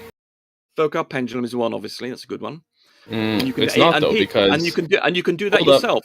You can do it yourself. You can do it yourself. You can go and get a focal. This is the physics guy was that video from about 6 years ago. Some guy in a tall building in a set of flats set one up in there, and he determined his latitude to within 1 degree using the precession that occurred on his focal pendulum. And cool story, bro. Now the truth is, if it was a scientific experiment, Rumpus, if it was a scientific experiment, you would have an independent variable which you manipulate. Right? Yeah, the latitude. Okay, so you're manipulating the latitude, right? That's the only thing you're manipulating. Meaning everything else stays the same. Meaning you have the same apparatus at different latitudes. You don't have to have. Show me the video where you have different latitudes, same apparatus. Don't have to do that. So you're not just manipulating the latitude; you're also manipulating the apparatus, right? Well, everybody does that. Everybody it's not science though. Around the world, you can't have two independent variables. You can only solve for one at a time. Understand what science is then, because you can only solve for one variable at a time. Rumpus. That's how science works. That's how math works. Every verified scientific experiment uses different equipment. That's how you make sure that in fact it's verified. Because what you do, Rumpus. It doesn't check out. You're a moron. You don't know how science works. I don't think you understand what science is. If you use the same piece of equipment, you wouldn't be checking the principle. When someone says there is this cause and effect, they're saying this is the principle. This is what you want to measure. And if you use some different equipment that measures it in the same thing in a different way, that's regarded as good. The fact that you don't use the same equipment, but you're testing the same cause and effect principle, is regarded as a good thing, not a bad thing. I'm with you. If you're going to use different, your claim you have to use the same equipment is completely and utterly wrong, isn't it? You moron. Rumpus, I don't want to have to. So therefore, you or anything. You don't want to use the same equipment. Let me just respond in kind. You actually want to use different equipment, and if different equipment gives you the same results, that's better than using the same equipment. That validates it and verifies it to a higher degree, because therefore you remove any bias in the equipment. You therefore use different equipment. It is better to use different equipment. All right. Let's use different equipment. Now we're going to test the equipment to see if it's accurate by doing it at the same latitude. Do you have a video that shows them doing the Foucault's pendulum, two different apparatuses at the same latitude to make sure that the equipment is, interchangeable? Don't need to. Exactly. You don't have that either. No, so you don't have. Need to. You don't have the experiment showing the different latitudes as the independent variable. You don't have an experiment showing that different apparatuses at the same latitude have the same result. You don't have jack shit. You don't have science. You don't know what science is. You don't understand how science works. I can have, providing I have enough tests at different latitudes with different pieces of equipment, I've done the test. I do not need to put it next to one, just as I don't need to put two scientific experiments that are measuring, say, the mass of a proton. I don't need to have them next to one another. I can have different pieces of equipment measuring things. Yeah, but you have to test the equipment to see that they're interchangeable, that they have the same results. So where is the video showing that they have the same result at the same latitude? Don't need to. Isn't that your claim that they always have the same result at the same latitude? Every focal pendulum ever used has got the results that you'd expect for its latitude. Okay, so let's see a video of You don't need to see a some video. Foucault pendulums at You seem to the think same YouTube is latitude the having the final result that arbiter. you would expect.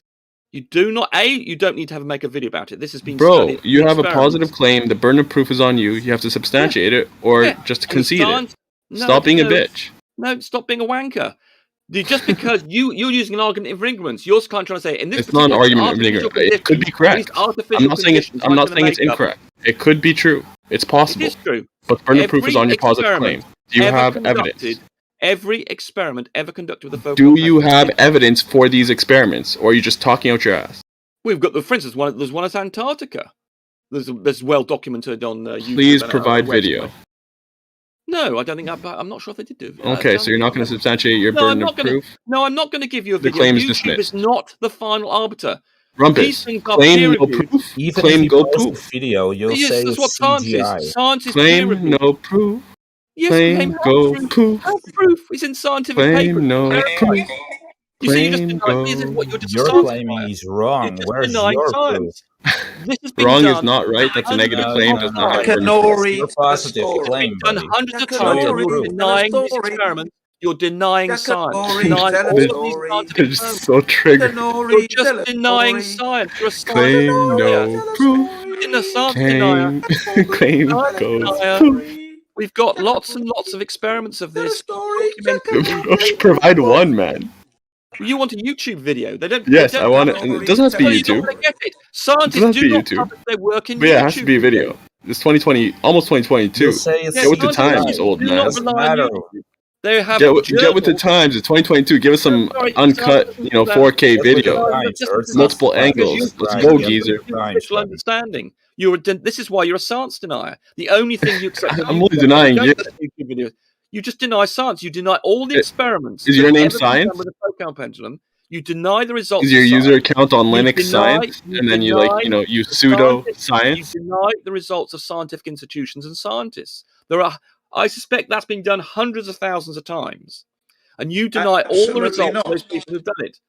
And you're just going to deny it. No, but I mean, if you're going to deny all these results in scientific literature, then that's you. You're a scientific denier. Rumpus, I'm hearing everything you're saying right now, and I'm No, denying you're it. not. You're not You've been understanding. No, denied. you're not denying You've it. been You rejected. deny- You've been refused. You've been Denying weighed and measured and found We're not wanting. denying, have we're just measured focal pendulum. You're denying that's what scientific institutions have done. I'm measuring you, and I'm finding you stunted. Yeah, but you're a moron. Who cares what you think? All right. You're a science denier. You're a denier. You're a pompous ass. You're You're a a denier. pompous Yeah, ass. but I'm just a relayer of science. But I've got a guy here who's You're a pompous no, ass, he's though. a You're a pompous pompous ass ass. because And he's I think you're denying all of the an ass. work of hundreds of thousands of institutions. Provide a single And- piece of evidence, bro. Well, okay, so if I give you a scientific paper on the focal pendulum, it's being No, conducted- that's just a reassertion of the claim. Here- I don't want words on paper. I want actual evidence. Some That video. is actual evidence. No, But they've been it's just verified. someone writing shit on paper. No, you see, there you go. This is why you're a Demonstration. science denier. You don't understand that other people go away and check that work by making their own equipment. Sure and they then do. verifying it. And then Okay, you're so just if denying everyone has been doing it and checking it and stuff like that, then find me a single video of one of it. them Don't doing put it. stuff on video. Scientists do not. Yeah, I put want their video. work on You got video? That's not how they're measured. They're Got video, measured by, Rumpus? they are peer reviewed. Got video? They are You got vids? refereed. And then other people vids? reproduce Vids? the experiment, and then they see if they agree. And if they all agree, hundreds of thousands of experiments all agree. Hundreds Then of you say, yeah, thousands. Give me that's one.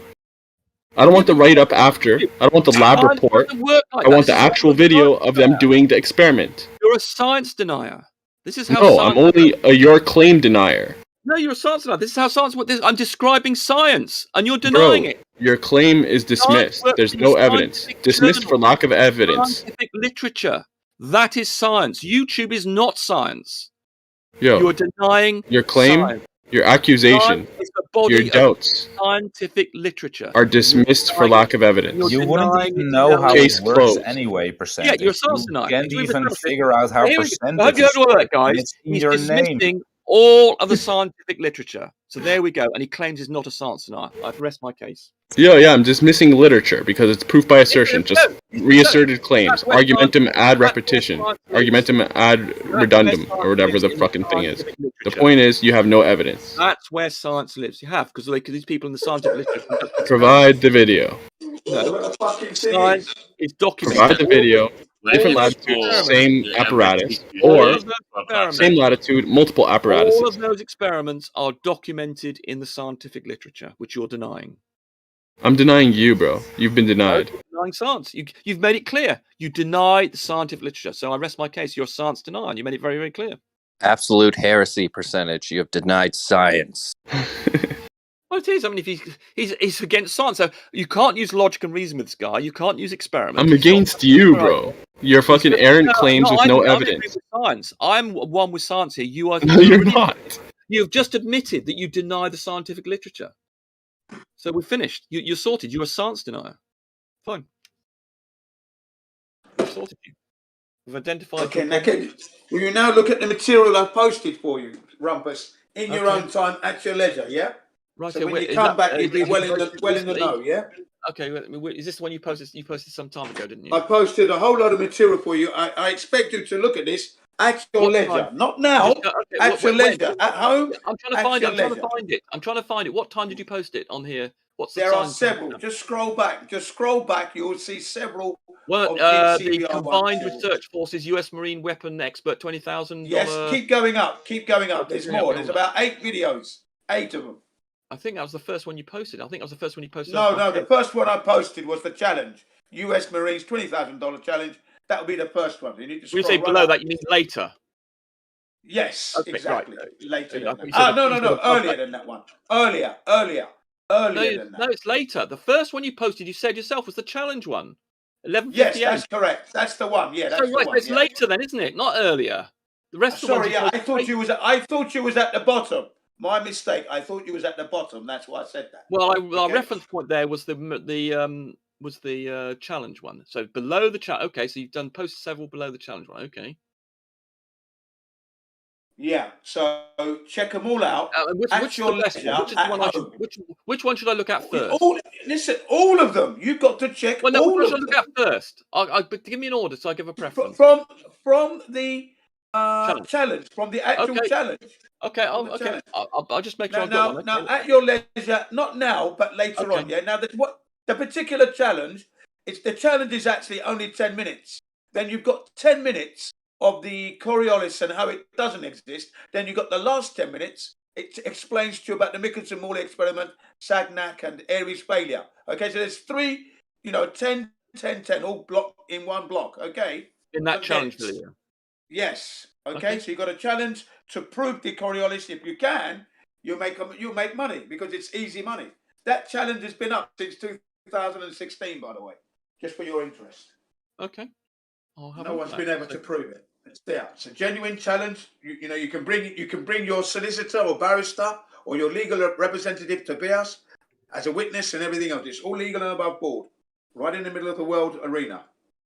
Okay. Anyone you like. I will have a look at it. That's yes. There are various. I mean, there are many ways of the showing. British love the law. love things legal and above board, especially when it comes to challenges. There you are. Yep. Okay. Well, there are lots of ways of demonstrating Coriolis. So yes, that shouldn't be a problem. Yes, $20,000.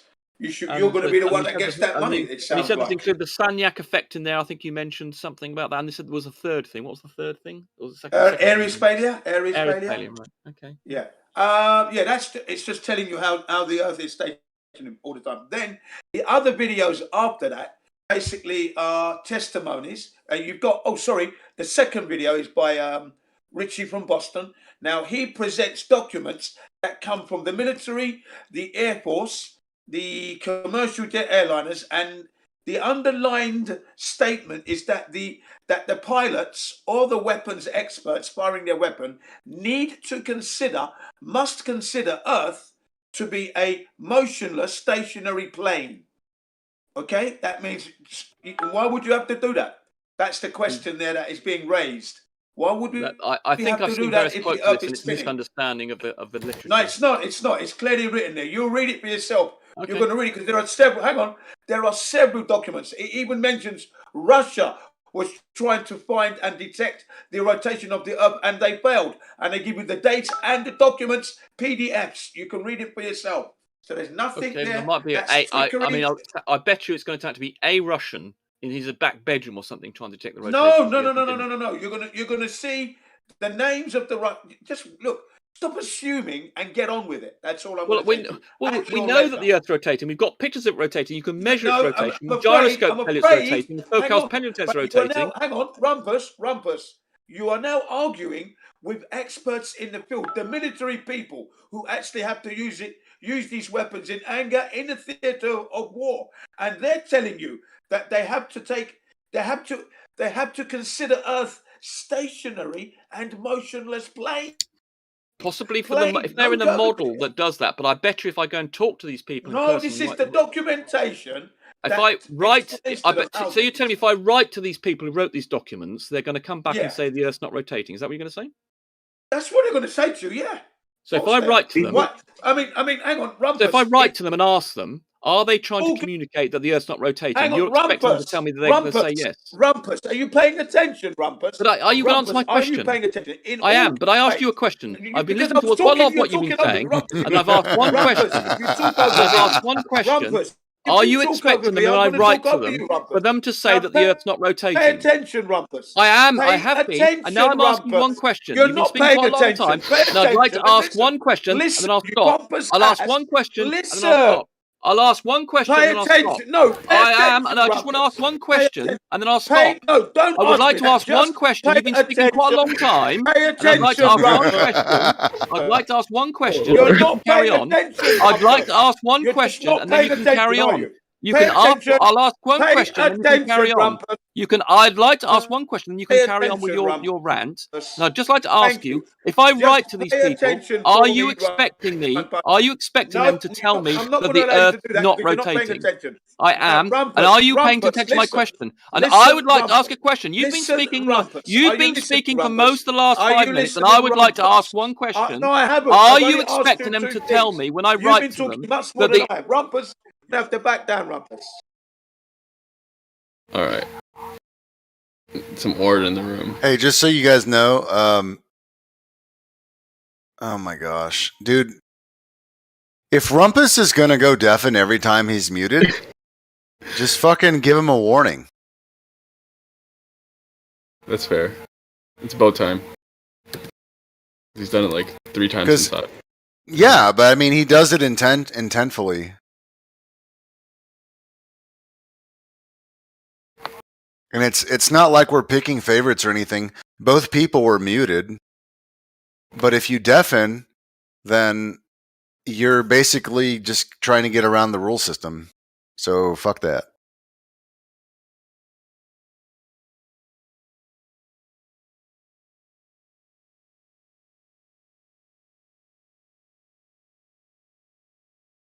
That's not sporting, is it? If he's gonna deafen himself, you know what I mean? All I'm trying to get him to do is pay attention. In that the documents are coming from the horse's mouth in the theater of war. In the theater. Well, I mean, you guys can both talk pretty well, but you need to take turns. Thanks very much. Yeah, he's from Britain, is it? He's from Britain, is it? He's from Britain. You can tell he's gone to a private school, whereas I didn't. So we're the rough and tumblers. He's gone to a private school, but it doesn't matter, Jim. Take turns, man. Don't stoop to their level, you know? Well, I mean, look, but he's been speaking far longer than I have. You have to understand that at some point, like, either side is not going to, they're not going to concede to the point. So, like, raising your voice isn't going to make this guy, like, well, yeah, you don't want to concede. He doesn't want to concede. So then there's, like, no point in even discussing with each other. I was getting to it. I don't think so. Yeah, at some point you got to like realize maybe you need to disengage. But Riggs, I was getting to him. Riggs. Well, I think you guys were just getting to each other, wasting each other's time. No, man, Rumpus is never going to change his mind. He's a mainstream robot. Yeah, he definitely is a mainstream robot. Definitely. You just have to recognize for himself that is the Earth rotating. I was going to ask him this question. If the Earth isn't rotating and you got your weapon, are you not going to have to consider the actual curvature of the Earth and the actual your target? If the Earth is spinning, are you not factor that in your weapon? Yes or no? That was the question I was going to ask him. In good faith, with all your science and your expertise. But no, he didn't want to answer that. He's deafened himself. Yes, they do. North to south, they have to think about the spin, and they do have to think about the curvature if they're firing really far projectiles. Right, but in the documents that he would have seen, it states that they are to consider Earth to be stationary and flat plane, so there's no curvature and it's not moving. Why would you have to do that if you're moving? The thing, if you're moving, in some military you should be- documents, they treat the Earth as flat, sure. But that's a contradiction to the Earth spinning, isn't it? It's If the different Earth is spinning, weapons, then you must consider it considering spinning. different things. Look, if you're going to hit a target in a war, you need to consider the Earth is spinning. If we are spinning, you can't. If you're you shooting can't north start to south say, really far, yeah. Or south to north. even east to west, you're still going to have to not factor east in to the west. curvature. Yes, of course, east to west. Why would the Because spin you've got the matter if curvature you're to shooting consider. east to west? Well, the target's moving to east to west. So if you're firing east, the target's moving towards you. I mean, the Earth is spinning clockwise, isn't it? Like that. It's So coming if you're towards firing you. east, All that's let's going to say, happen is you'll hit it coming earlier. towards you, right? So you're going to have to factor that in. You're going to factor that your target is moving towards you. If you're firing west, your target is moving away from you. Then if you're firing north to south, right, your target is going to be moving. Let's have a look clockwise. So your target is going to be moving towards the right, if you will. You understand what I'm It's saying? not much of a big deal, east to west, west to east. That's what I've It heard. is. It's a lot of a big deal. You've got to factor that all in. You've got to. But in the documents that are presented, it states that you have to consider Earth completely stationary, completely and utterly stationary. That's what it says. Flat. Have you ever shot a rifle, Jin? Yes, I have. I've been in the military. I've shot many times. We never had to do the Coriolis effect whatsoever, which is what surprised me that this thing existed in the first place. Because I never heard of it until I became a flat earther at the age of 53. So from my birth to the age of 53 is when I first heard of the Coriolis effect. Never heard it before that, ever. So there you are. In the there you have it. lines, some globers say, some globers believe that if Earth is a globe, you have to factor in the spin a bit if you're firing far projectiles from north to south or south Never to heard that north. in my life, ever. You have heard it Never before. at all. No, I've never heard it. Never heard it at all. Don't tell me In the what flat happened, Earth mate. community, Never. globers bring it up, don't they, sometimes? Yeah, only when I became a flat earther is when I heard it. Prior to that, Yeah. You know mostly why globers talk about this? It's because flat earthers state that shooters don't have to consider this. This is a flat earth claim that they make. That's the only reason it comes up. correct. That is why I posted a lot of testimonies. Okay, got a call. Sorry, guys.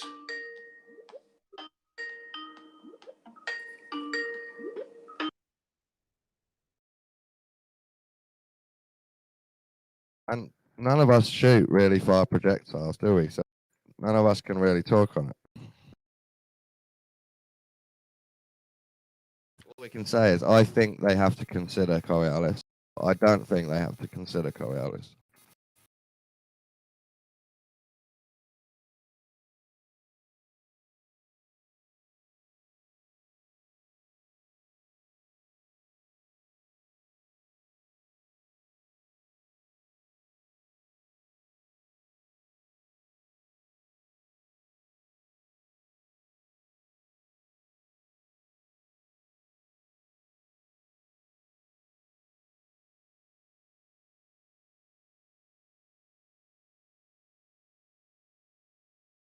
I don't know, Don. I feel like them saying that flat earthers claim they don't have to account for it is a bit of a reversal of the burden of proof fallacy thing.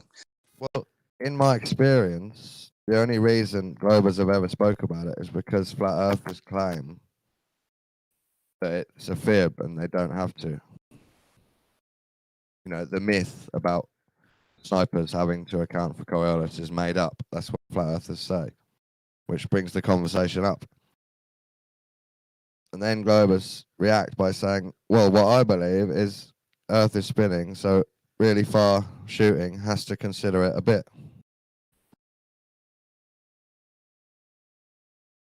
Do they define what really far is? I'm not sure. For me, it's like the furthest type of rifle shots and missiles. And even then, I don't think it's a big, huge factoring. It's just a tiny adjustment. All right, Don, you have to admit, though, if you were a flat earther, it would have to not be moving, right? Yeah, I guess default for flat Earth is Earth doesn't move. Yeah. So what if you just believe in a ball, but also it's also just not moving? There's such a thing, you know, right? Oh, that could be true. Yeah. Uh-oh. The whole sky could be moving. Okay, I'm going to remember this moment. Maybe that affects snipers' shots. Maybe the ether moving around stationary globe Earth affects snipers' shots somehow. Well, probably not. No, my belief that our snipers have to account for Coriolis is based on my belief in Earth spinning. That can't just be the product of how the projectile flies over that distance. I mean, they would argue that if you're shooting north to south, you have to adjust one way. If you're shooting south to north, you have to adjust the other way.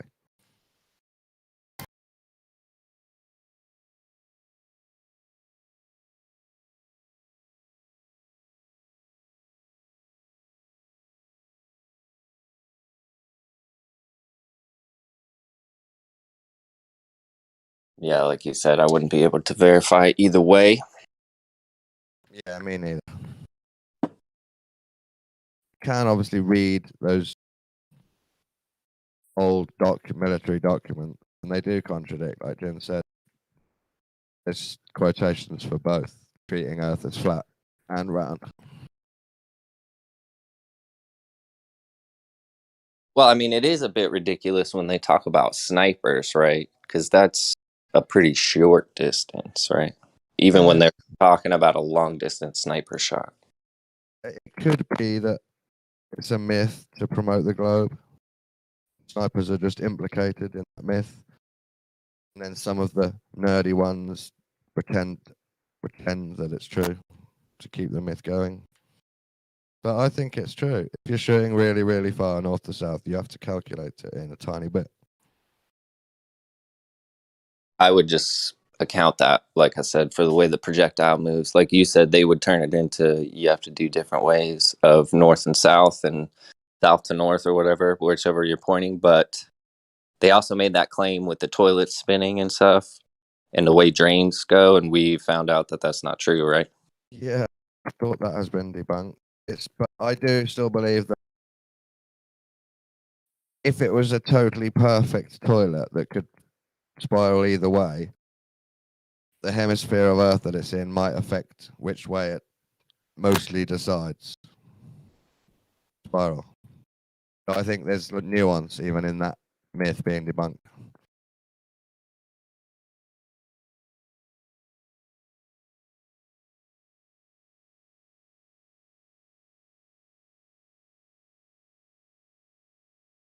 You heard the one about tornadoes? Don't they spin the opposite way as well, past the equator? I think I heard that before. Yeah, they say the same thing about hurricanes and whatnot too. You could get in contact with a storm chaser and check that, couldn't you? Get him to find one north of the equator and video it spinning, and get him to find one south of the equator and video it spinning the opposite way. Or maybe do a few so that you can confirm it's always like that.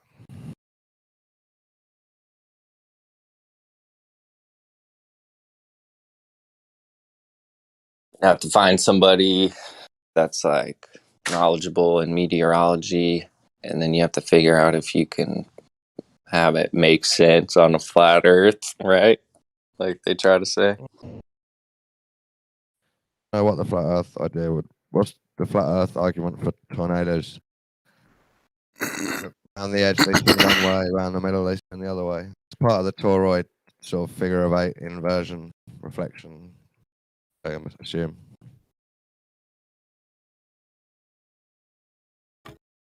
Well, I mean, the jet streams move in different directions, or do they not? I'm not sure. I think that's something I would have to look at probably first, and then, you know, that lots of weird natural occurrences on Earth, and that have to be looked at and figured out or ignored. But here's the thing: I don't think it's.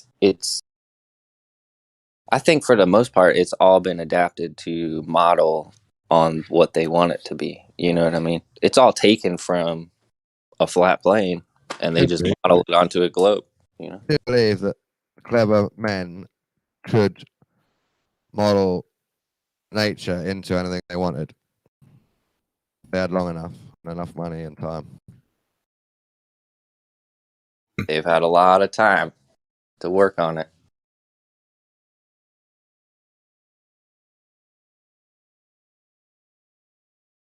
To lie about this size of an issue. But no, I think technically it's possible. I just don't believe they have.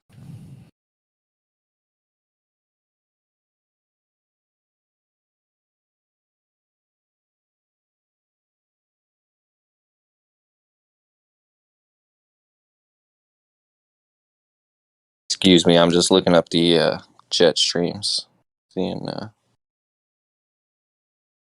which way they move. It's looking like they move pretty consistently, actually, in one direction. But some of them show kind of some squiggly lines. I don't even know what jet stream is. I'm going to guess it's air currents moving because of hot and cold spots. It's when they talk about like moving around in space. That's made jet streams. Yeah, when they talk about like flights, here's the actual definition. Jet streams are fast-flowing, narrow, meandering air currents in the atmospheres of some planets, including Earth. That's what they say. But like when they talk about, there's probably a better definition I could find of it.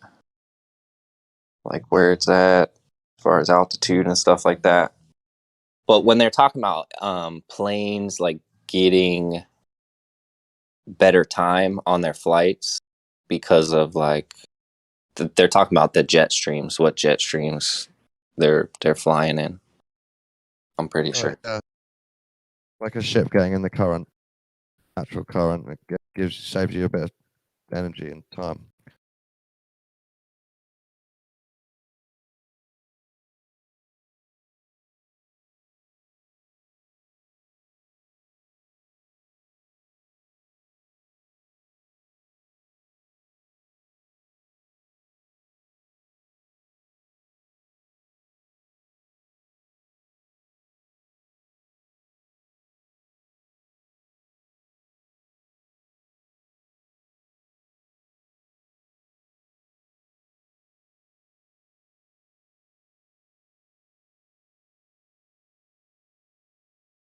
Yeah, so like the air at, it says between 23,000 and 39,000 feet above sea level.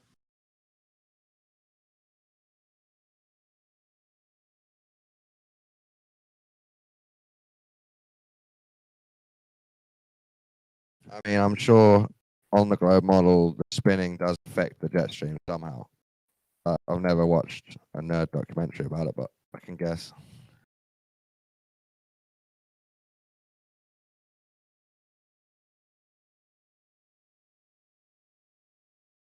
I'm gonna post a simple picture I found on the old Google.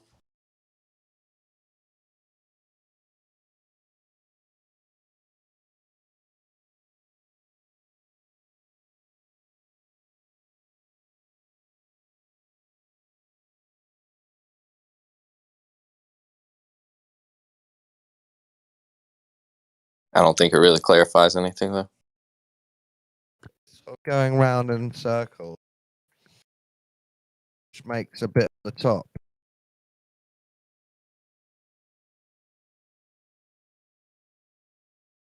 Oh no, it makes pockets in between these circles.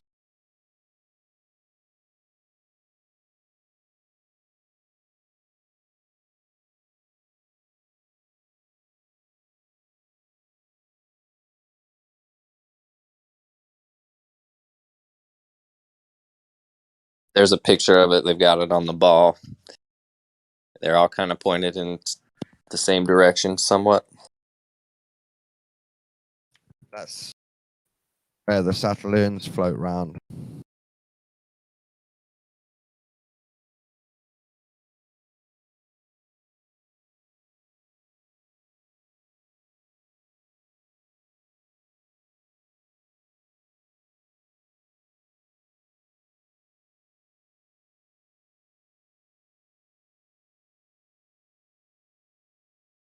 I always found that interesting, the way they had the ISS with like the sine wave, how it traveled.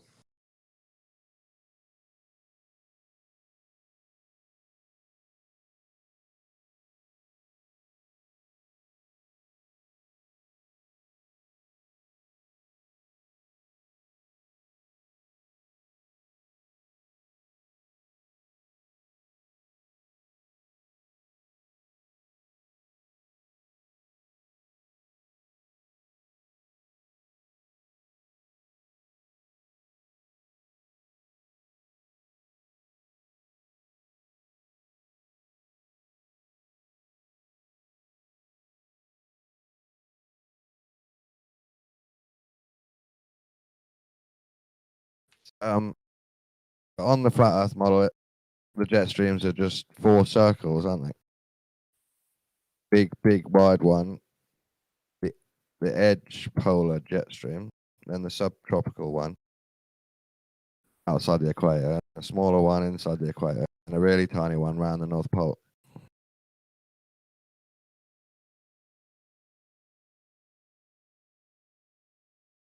So then if we can model that,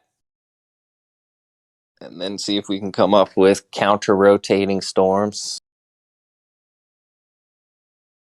Yeah, I reckon that guy with the whiteboard, he could do it.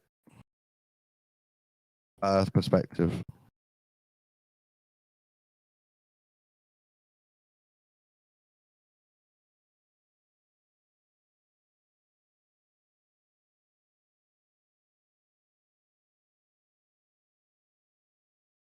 I think it can be done, though.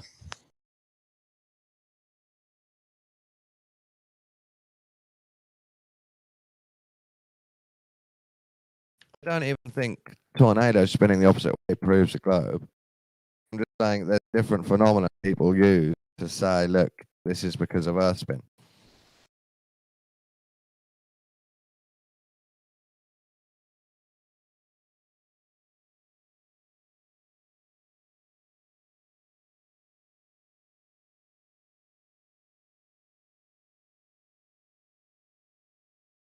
Any in particular that you think is the most ridiculous?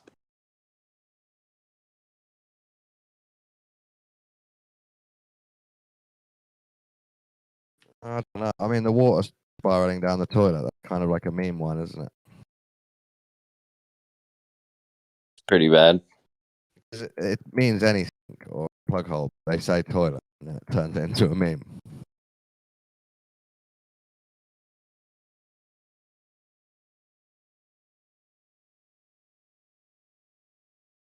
I don't know if it's more to do with magnetism, the poles. I don't know.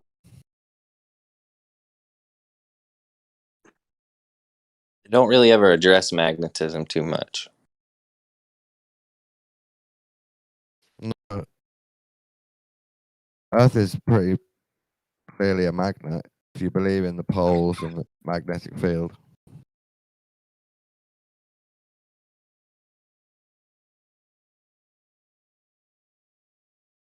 Tell me about this research, Mo. What's going on? Well, people talk about north. So you've got so many vantage points. Like if you go up from, say, England, you've got Iceland, Greenland. You can go north from there. You can go up from Russia, and you can go up from Alaska. And there's just so much land there unaccounted for. It's not even on the map. Yeah, the idea on the maps is that if you go up from all of those places, you're heading towards the central sort of point. Right. But in a lot of the maps, it's just sort of whited out. Yeah. It's not a consistent ice. They'll always show you Antarctica a certain way, but the North is just constantly changing. It's very mysterious. I've always thought that would settle it if we were able to access the North. I think we'd find something pretty interesting there. It might be like super interesting, blow it wide open, but we still might not know if it's flat. Yeah, I think it would give us a lot of ants. It could even have an obelisk there, and we have to touch it. We'll remember.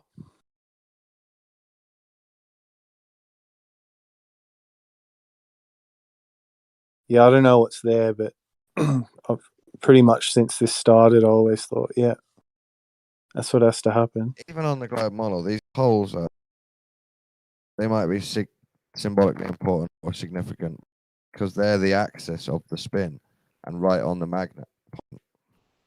Yep. Or near the magnet point. Obviously, there's a magnet point and then the axis of the spin. Some reason is slightly off. But generally, they're the same point. Have you ever seen one of those little magnetic globes, and it's like in a magnet and it spins? Just sort of hovers there. They're pretty cool. It's just interesting that it's done with magnets. Yeah, you've got spinning and magnets involved on the globe model, and you've got magnets involved on the central being at the center idea on the Earth. Yeah. But the idea that maybe some people are living in big green valleys in the middle of the Arctic from hot springs or something. You know, there's a hidden paradise. That could be on either model. Right. What could be a bigger globe or something? No, but inside the nuanced hidden area of the Arctic, there could be like hidden civilizations living in hot spring pockets with perfect valleys of greenery. They've got them in Iceland, don't they? Like hot springs and geysers, right?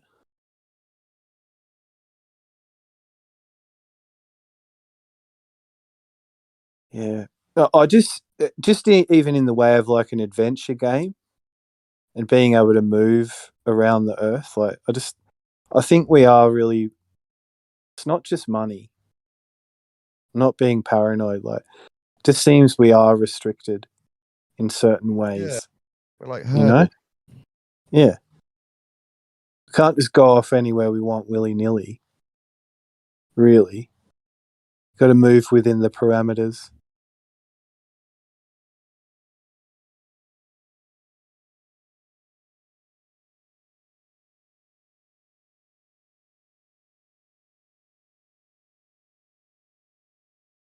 And I don't know, because then you start getting in speculation, but I just don't think we're alone. I don't think it's just us here. In the globe model, we could get hit by a meteor that could spin the Earth like 90 degrees off axis, so that the North Pole is now the equator, the South Pole is the other side of the equator. The equator on the other side, and everything has to get colder, and everything else has to get warmer slowly.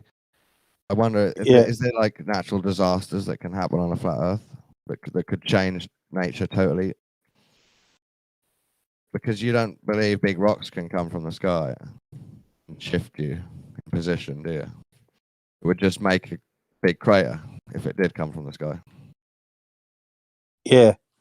Yeah, like did it come from the sky? Or if it was like thrown over from a other pond, it wouldn't catapult. Shift. I don't know if it would shift the magnetism of flat Earth or, change where the equator is or whatever.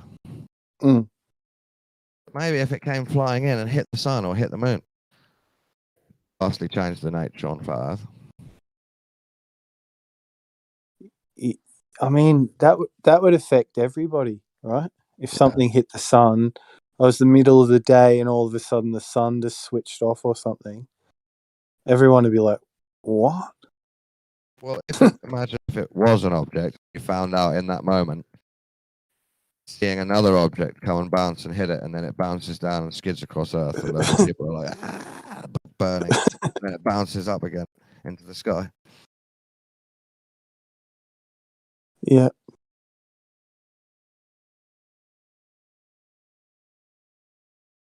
The globe model seems to be natural disasters are more of a concern on the globe model. It's like big cosmic ones I'm talking about. Yeah, asteroids, ice melting, tsunamis. I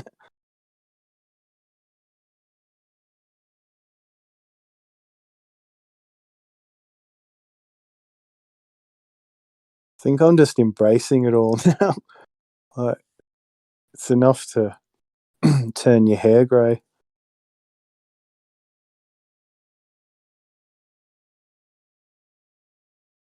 Especially once you get into directed energy weapons and weather manipulation, it can just seems more and more like a simulator, a life simulator.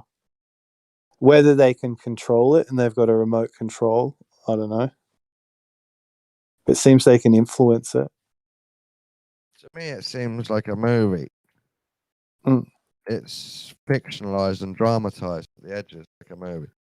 And when I watch reality and I get shocked, or I think about reality and possibility, I can only compare it to movies, science fiction, and horror. Yeah.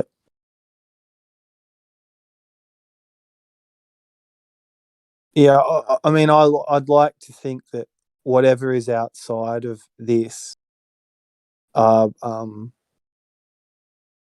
brains would sort of have the chance to grow, like expand more. I think I'm grateful to be human, but when I look at the Earth and just the vibe of Earth and what everybody's doing, I think I don't think this is the be all and end all, if I'm being honest. I don't think this is as grand event as it is. I think potentially we're coming up for something bigger than this as well. Sometimes I get a bit materialist and I think of reality like we are just animals. We've unluckily, by mistake, developed a tiny bit of consciousness. So we think we're above that being animals and we think we've got some grand destiny. Yeah. But that's just because we only developed a tiny bit of consciousness. So we're basically confusing ourselves by being too conscious. We're just a germ animal on a ball of dirt. Nothing means anything. It's our fault for having ego, for evolving. It's our fault for evolving. It seems like an awful lot of effort has gone in for like a nothing event. Like the whole stage has been set for nothing to happen. Seems weird. Yeah. You know? Maybe the stage wasn't set. Maybe this is just a stupid nature doing what it does. All nature can do is make balls and put dumb animals on them. That's all it can do. And we're the best it's come up with. Yeah, and we're still rubbish and confused. Back to the drawing board with your whole life. Yeah.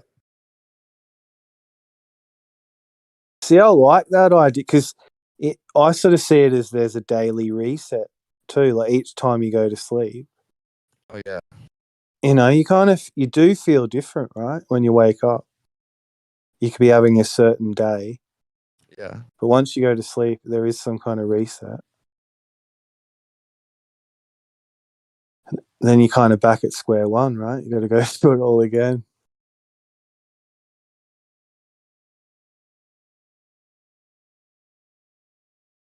I still think it's an adventure. We're just being majorly fucked with.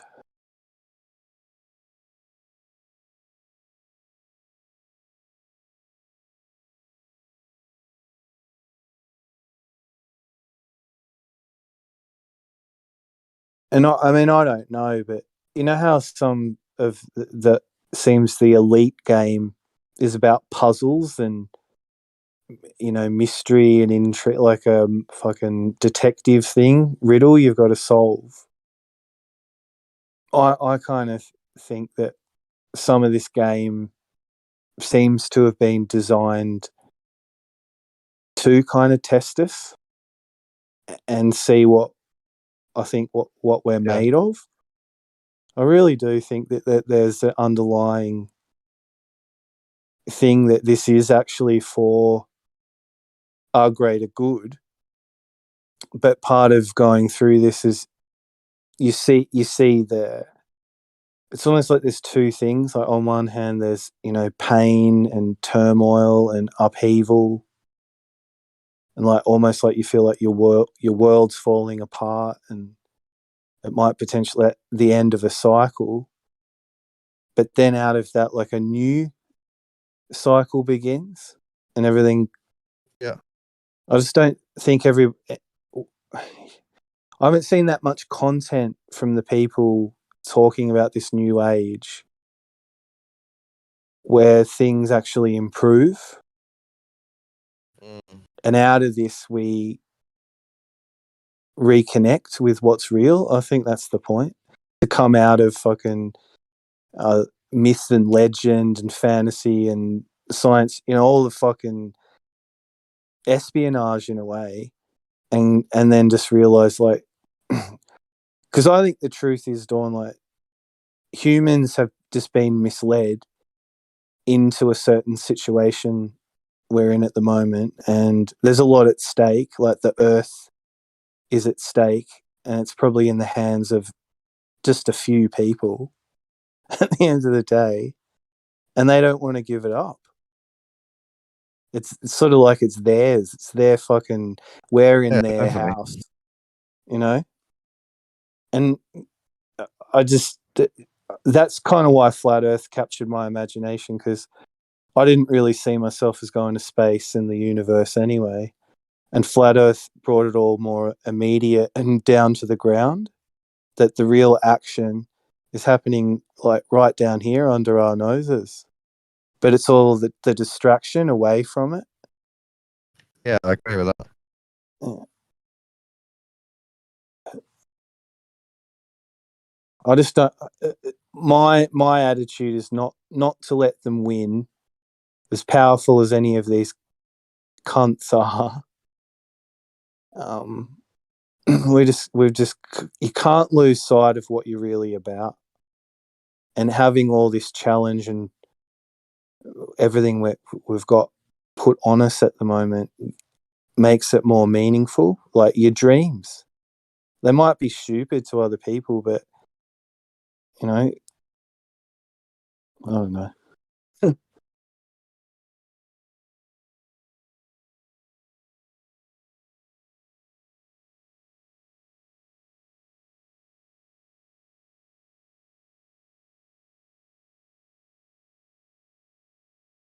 I think dreams are just there to confuse you.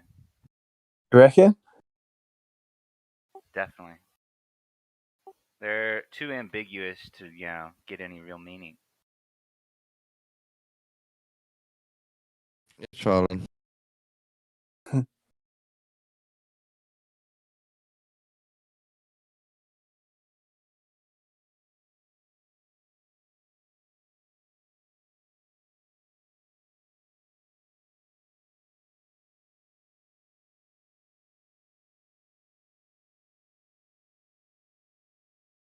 I mean, I've had to ask myself the question lately, like, when I was a teenager, I discovered music, and it grounded me. It gave me a foundation. So whenever I go through like anything like struggle, I always come back to music because that's what keeps me going. And it in one way that's insane. But the thought of new sounds or discovering something or being able to play music to me like makes me feel like I can do something. And you know, even if I had a YouTube or I made art and nobody heard it or gave a fuck, I'd still do it. We got 100 views. Twice. Merlin, you should absolutely like do all the art you can. And like That's great. That's 100 times more than none. You just said you'd be happy with it. It's a big factor. And Sin's right, do as much as you can. Sometimes, like if you said, like you said, I agree. If nobody ever sees it, or like you never become famous, it'll be a collection for you, to you, of yourself, the way you wanted, you know, to be known. And I that's think you kind should of cool. upload it before you die. You should upload everything. It's a legacy. Yeah. Yeah, I just see it now, like just even with all the people getting together in the city, like just being at the side of that crowd, like a few amps, a drummer, a bass, but you know, you really capture the mood. Everybody's just, I don't know, music can do that. It doesn't have to change the world. It's just like a part of the day that everyone's like sick. Yeah. People are claiming that The Simpsons predicted the Travis Scott Astro World. And I've debunked it by reading two debunking articles. Actually, what happened is someone did some fan art very recently with Homer walking into the head of Travis Scott and claimed it was from 2018. And then other people claimed that 2018 fan art was from an episode that was actually about a Spinal Tap riot. And altogether, it looks like Simpsons predicted Astro World.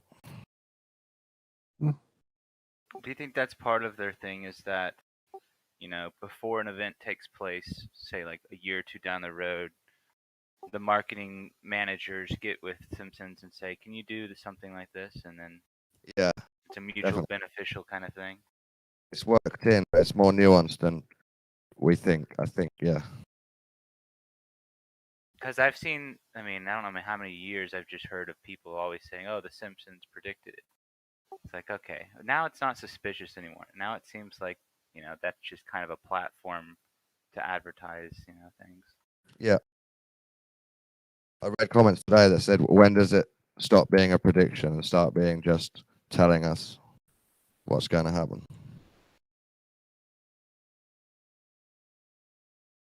Yeah, it's a vehicle. It's a vehicle. Yeah, one of the tools. Cartoon is just, it's like it could go anywhere. You can make it up. The universe is already set up to include predictions of our universe. It's already set up like that.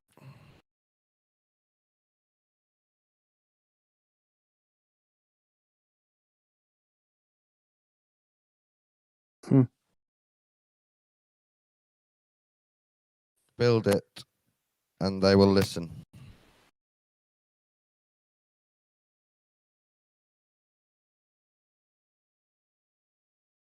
Record it, and they will listen.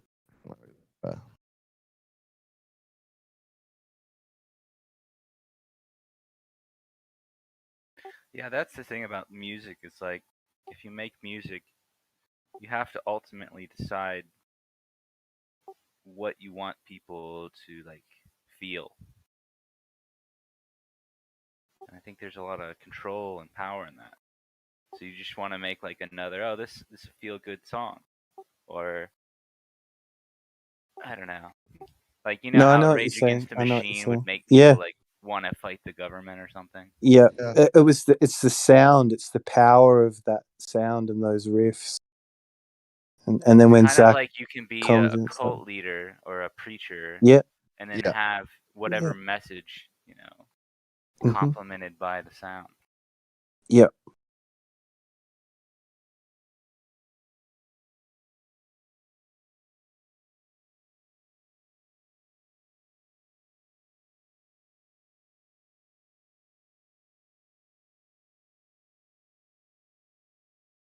Have you guys ever heard of the?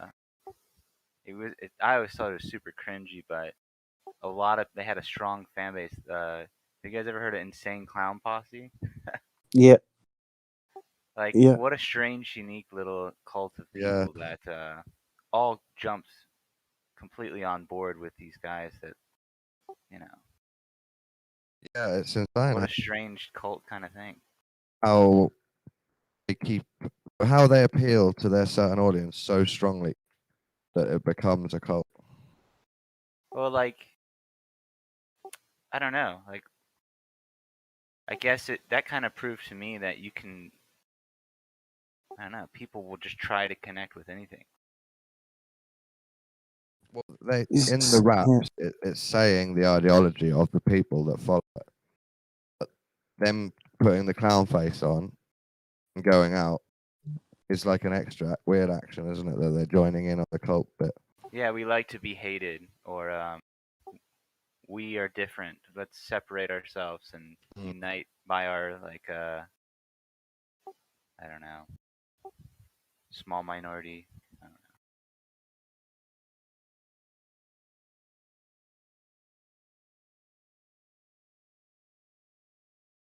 know. I always found the Reds and the Crips. Is that what they're called? Interesting, because you might just know one person on your estate or one person in your family, and then you're connected to that color for your life. It's weird. Strange names, the Bloods and the Crips.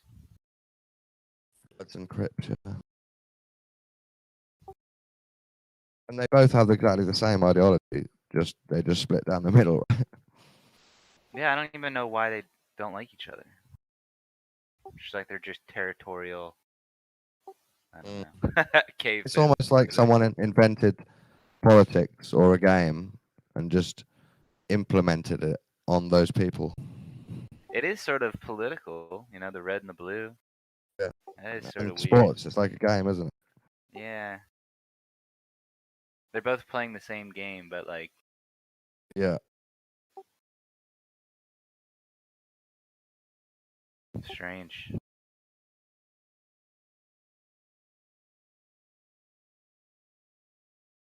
Yeah. It's kind of like impressive if you just look out and try to analyze shit. Half this stuff is kind of like, I don't know, really meaningless. I've comprehension some of the stuff that I think has already been set up by other clever humans. That's my comprehension of how and when it was done.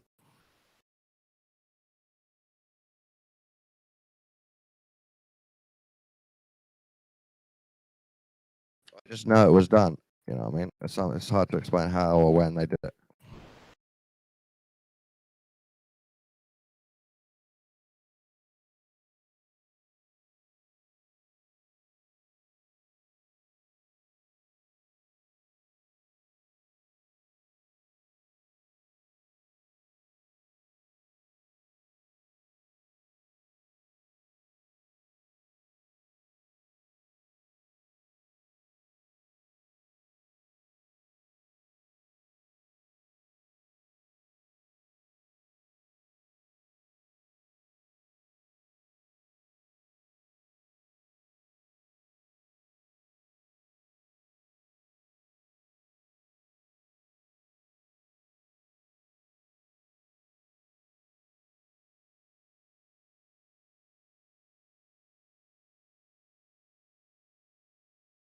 Yeah, it sort of seems like I see eggshells in chat talking about the art thing, I guess, but it's kind of strange how desperately people want to be remembered, and how You Yeah, know, it's a weird thing, isn't it? side of that is, you know, somebody who has the desire to be completely forgotten. You know what I mean? Yeah, I have that desire to be remembered. I don't know why, and I know it's egocentric. I don't try and get rid of it. I know it's a weird thing that I have. Well, like they say in like in Christian the Bible, right, that you know, once God passes His judgment, the kind of the last parting thing that He says is that like you're gonna just be forgotten. And I was like, damn, that's like the most hardcore thing you could say to someone. Like, In you're the not film, even a memory anymore. You're just forgotten. in the film, the last song that me and Mo like, the magician who's called Solomon asks the angel to become invisible. He just wants to disappear and not be remembered. I'm kind of fascinated by that whole, you know, because like, for example, I know this might be a little dark or whatever, but like, if someone were to pass away right now, you'd have like an internet footprint of some sort, whether it's through YouTube videos, your, you know, Google Drive, all your emails, all this stuff people could kind of like your family or someone could look into after you're gone and just trying to investigate like in the mind of you. I feel like I I don't should. know. I don't even know if I would want them to do that. I would prefer it all just be forgotten. You know, it was I for feel me, like I not want for to anyone write a manifesto, so if I die, someone can understand how I thought.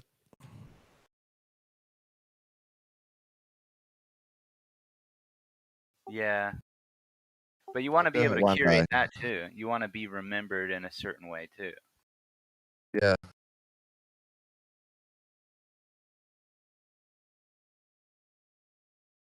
That's why it's People good like to Crowley. curate as much as you can.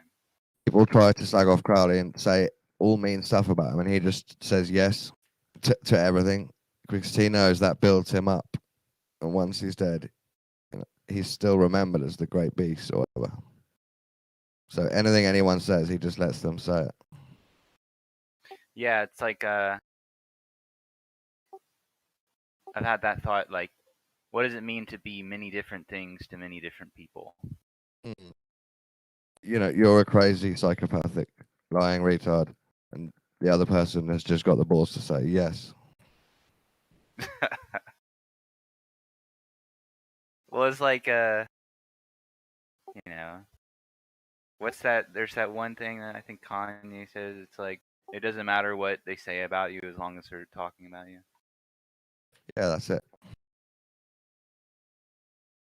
Better Another to way, be hated another way than to live. ignored, I guess. I think that probably the mode Travis Scott was in when he signed the email to do this recent concert.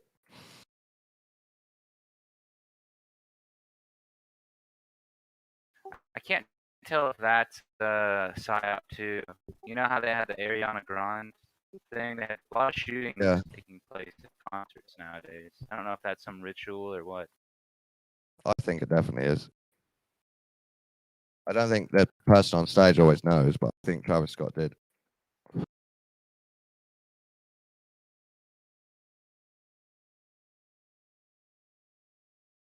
Well, the person on stage isn't really affected by it. No, well, there's videos on TikTok, and the crowd is crying out a bit, mumbling and crying out. They're not enjoying themselves. Half of them are not enjoying themselves. And the lyrics in the song are, "You will definitely be talking about this," like in a mumble rap with auto tune on it. And someone could have mixed those two together if they're really clever, but I don't know if they have. I think it's more likely that it's just real.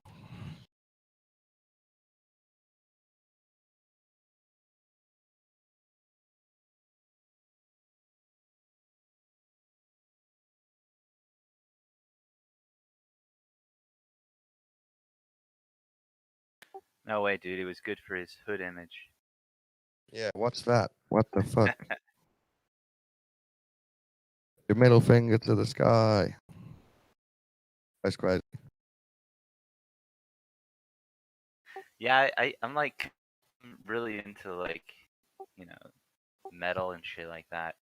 And then if you watch any of those, like any metal band play, they have those like kind of rituals of like, let's start a mosh pit, or let's start a wall of death, or Yeah. let's all run in circles. It's like these are kind of I don't know, there's something primal about it. I really think is cool.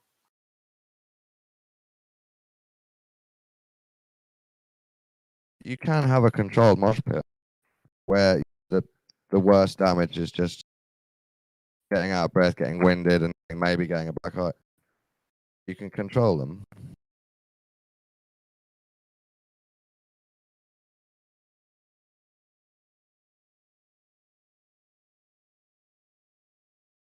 But if you don't, that is people killing each other while they party. Right? There's like My favorite band, Pendulum, they changed into an EDM act called Knife Party.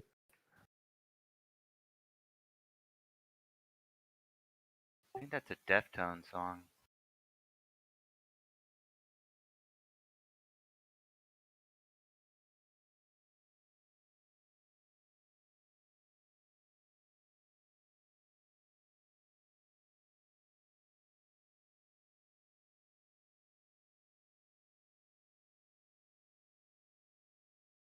His whole stage was an inverted cross, you know what I mean? That's pretty telling if you know about symbology.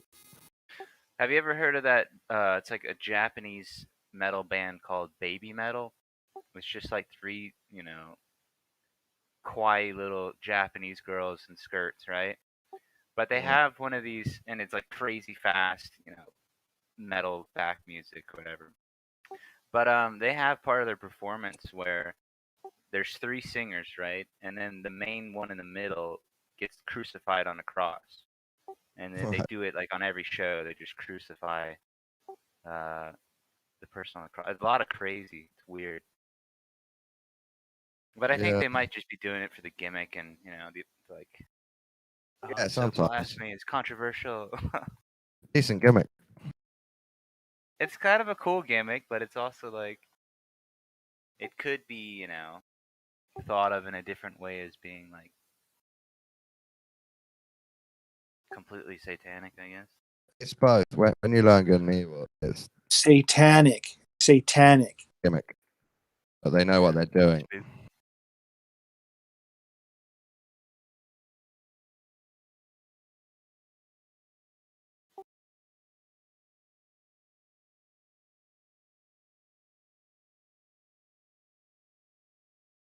Then again, there's been a lot of people that go on stage throughout their years that die on a cross or some sort of symbology of that. I used to work with this guy who he brought Alice Cooper out for like a in-store appearance, and he went and picked Alice Cooper up from the airport. And when Alice Cooper got off the plane, he was just like in an Adidas tracksuit, and like my friend Glenn was like, "Nah, you know the public can't see you like this," and he actually arranged like Marshall stacks and like smoke machines and got him a leather jacket, and they got him in the makeup. So when he did the in-store, you know, appearance, like it was like that, you know, like he pushed through the speakers and there was like an explosion, and it's all part of it. Because the regular dude's just standing there like with jet lag in an Adidas tracksuit.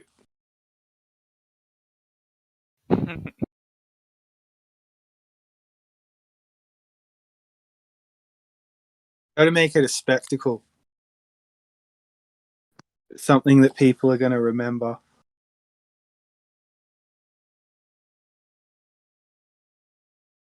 Yeah, I've also thought about that too. You know, if you think about how people dress nowadays, it's so lame. Like, it is boring, isn't it? It's like fucking the most boring time in history in terms of like fashion or whatever. Like, you can't wear cool shit anymore without it being like a little bit too standoutish. I saw this little kid the other day was sick, like had purple headwear, like blue jacket, sort of green shirt. It was sort of like rainbow, but it didn't look gay. It was just he just had swag. He was about 4. Damn, swag. It's like this kid's got like the new style. What would you wear, Sin, if you could get away with it? I think it'd be sick to wear like a black cloak of some sort, a hood. Yes. Yes. If that was normal, like get you know, away if with you're like if you're creating a video game character, you can kind of design it any way you want. Yeah. But people don't really think of themselves like that. They wait till they get home and they get on their game.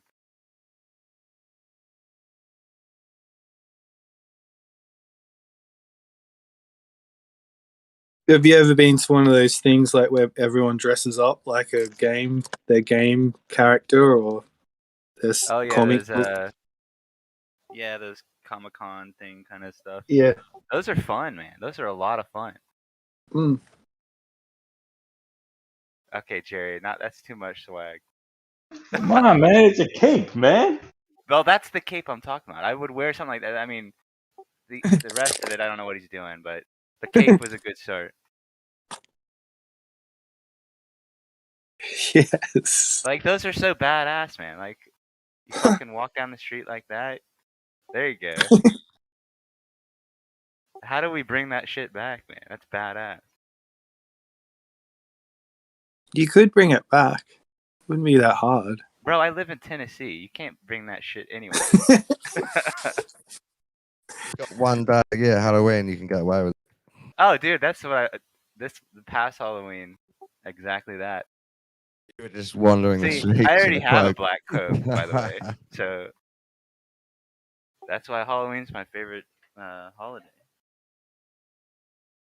Like it's a celebrative, celebration of death and all that craziness.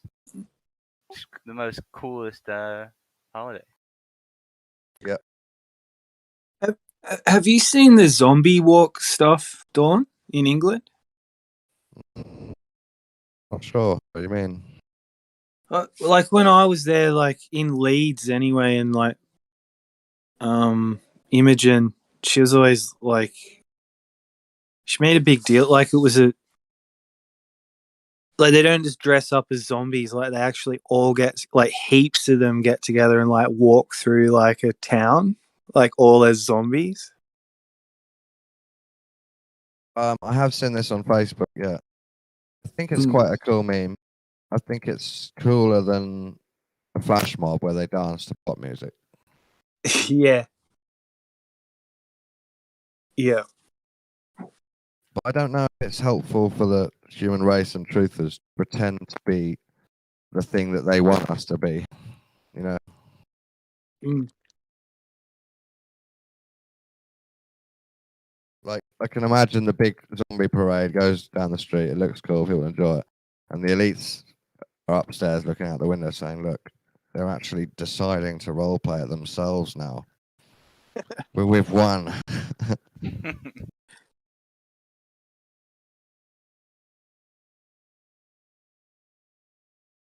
It'd be weird. It would be weird to go to a party where everybody's in like full mask, like so you couldn't tell who anyone was. Yeah, be cool.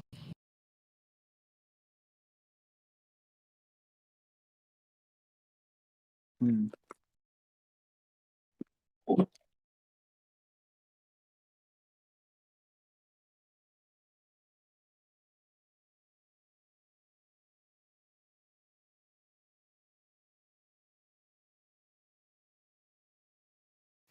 Well, what's really stopping, like, you know how they say, oh, it's social conditioning, that people don't really, be their true self. Yep. So I think Exactly. that's a real thing. Yeah.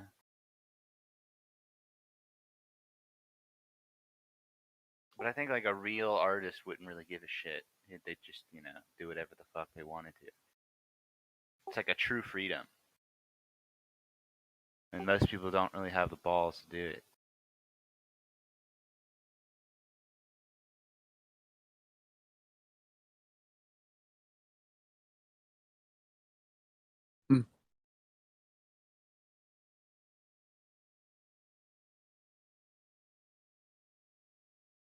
It can go the other way. Yeah. Here you go. Go on. Oh, I used to go to this. It was this dance party thing. They do it every month, and each time it would have a theme. Like sometimes it'd be like hip hop, or I don't know. Some were gay, like pirates. I didn't get into that, but one was like creatures of the night, and different people would turn up. But I kind of had this. It was basically, I was trying to make it a bit more Warhol, but I had a bob, and then like I was with this girl anyway, and she did makeup on me, but I smeared the makeup so it looked more goth than anything. But anyway, I went to this party, and because people didn't know that I wasn't like a drag queen or whatever, a couple of people like on the dance floor, like these dudes, like tried to elbow me in the head. And when I was coming home in the cab driver wouldn't talk to me, and that was just the first time I'd ever. Like, I was like, because you can forget that, you're just in the moment of like going to a party, but some of these people have met you for the first time as this character, and they don't know who you are. So that was just one time I was like, shit, like. Yeah, they treated you different. Because, yeah, it was almost like an aggressive, standoffish kind of thing was happening. If I could give the mainstream any sort of credit, it would be that there's that real push to be more accepting of shit. And that, I think, might also be a cool thing, too. But it also could be like a bad thing, I guess. Yeah, if it's done well, it's nice. It's a nice progression to be accepting. Like, you shouldn't ever have the urge to want to beat someone's ass for how they're dressing, right? That's just a weird kind of thing. That's what I was gonna say. But then again, I could probably want. I feel a little bit embarrassed when I see someone dressing uniquely, and that's definitely a me problem. Yeah. Well, some of the early raves and the techno parties, like the fashion in Melbourne was quite weird. Like you'd see a lot of girls too with like dummies, like literally, like a pacifier. It's a weird thing, isn't it? Yeah. And teddy bears, and they almost like regressed back to childhood. It was cool in a way too. I don't know. It was at a certain time, the 90s. I don't live in a hipster place, so we don't have good artistic people that dress uniquely. And if they do, they're in the city, and I don't see them often. So when I see unique dressed people, they're just weirdos with expression. So it's slightly uncanny at the same time. Yeah. Yeah, it's still great. I feel good for them, but you can tell they're trying a little too hard, or it just comes off like they're trying too hard. Yeah, it just doesn't but quite it's get not. it. Yeah.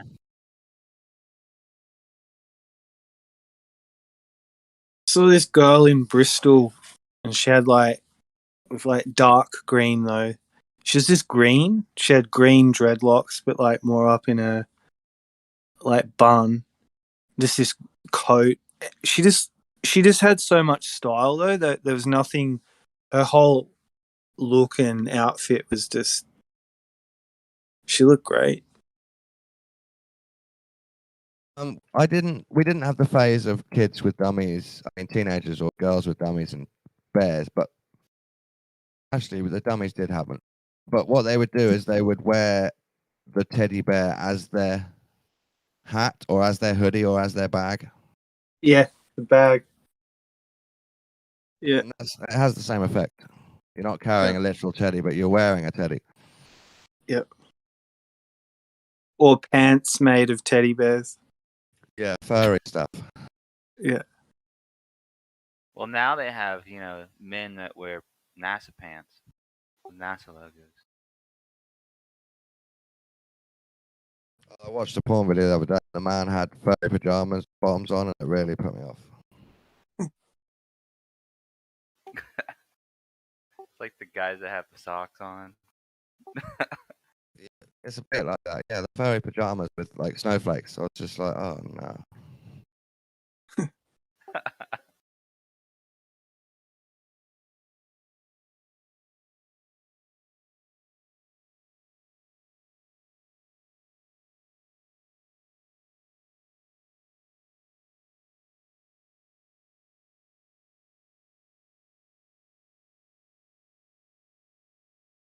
Have you ever heard of that? I don't know when, but it was like they say it's hundreds and hundreds of years ago in Japan.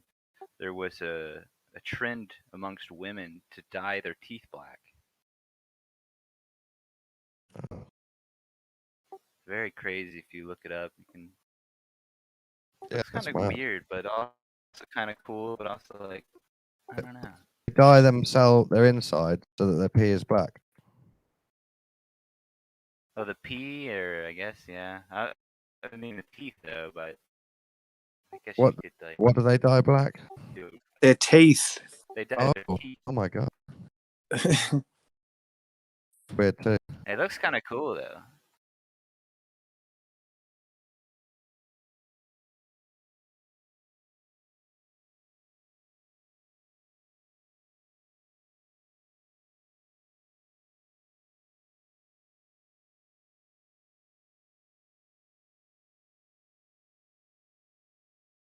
Yeah, there's a certain type of regression to childhood in a rave, isn't there? For some reason. Yeah, I don't, I don't know why. I think it had something to do with the ecstasy, if I'm being honest. Yeah, definitely. But the ecstasy chilling in your bedroom in your pajamas sort of went to the club, which I found weird. Exactly. Yeah. Like people would go to the club in slippers if they were allowed, or something like that. Yeah.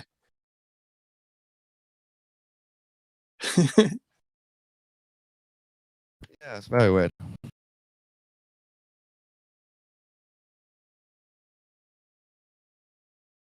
Because some of the music was really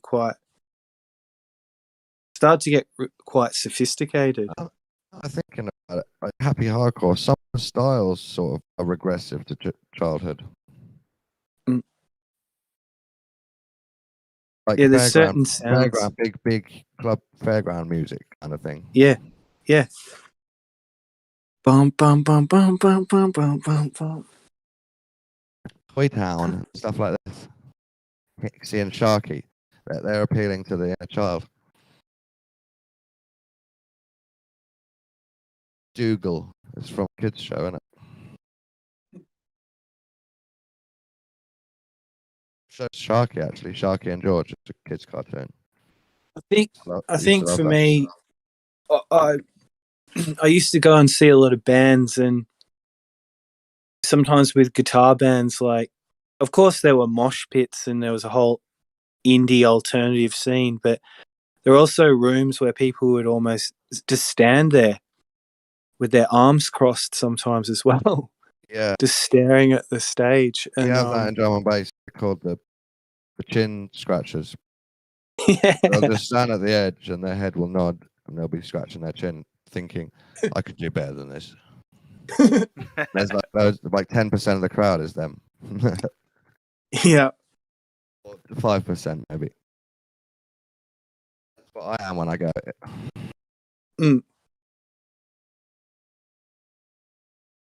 Yeah, I've been that. You go see like a band, and then you're just like hating them and comparing yourself to them. Yeah. And you're looking at the crowd But thinking also, you're like, acting really like messy you're and better than you. You're just there investigating. Also, I found this just made me thought of this. Me and my friend used to do a lot of pills and weird drugs and make himself go weird. And when he was weird, I would be a bit weird too if I was following him along with him. And he would start speaking in like a child language. I never saw it as a child language when we were doing it. He would like start just doing like scat man, doing all weird noises with his mouth, like experimenting with noise. And he was in his late 20s or mid 20s. Yeah. Yeah. So just doing the drugs helps you regress into childhood, where you've got the balls to experiment with your own voice again for no reason at all. Yeah, I mean, how important is childhood? That experimental phase. Yeah. Right. Yeah, it's very important. Yeah, we start getting judged like when we're teenagers, and then we start judging each other. I think at about 13. When you're 12, you're not quite a teenager. You can do drugs, and suddenly you can start just experimenting with language. You start saying the same word over and over again until it just sounds like a sound, has no meaning. Yep. Really weird feeling.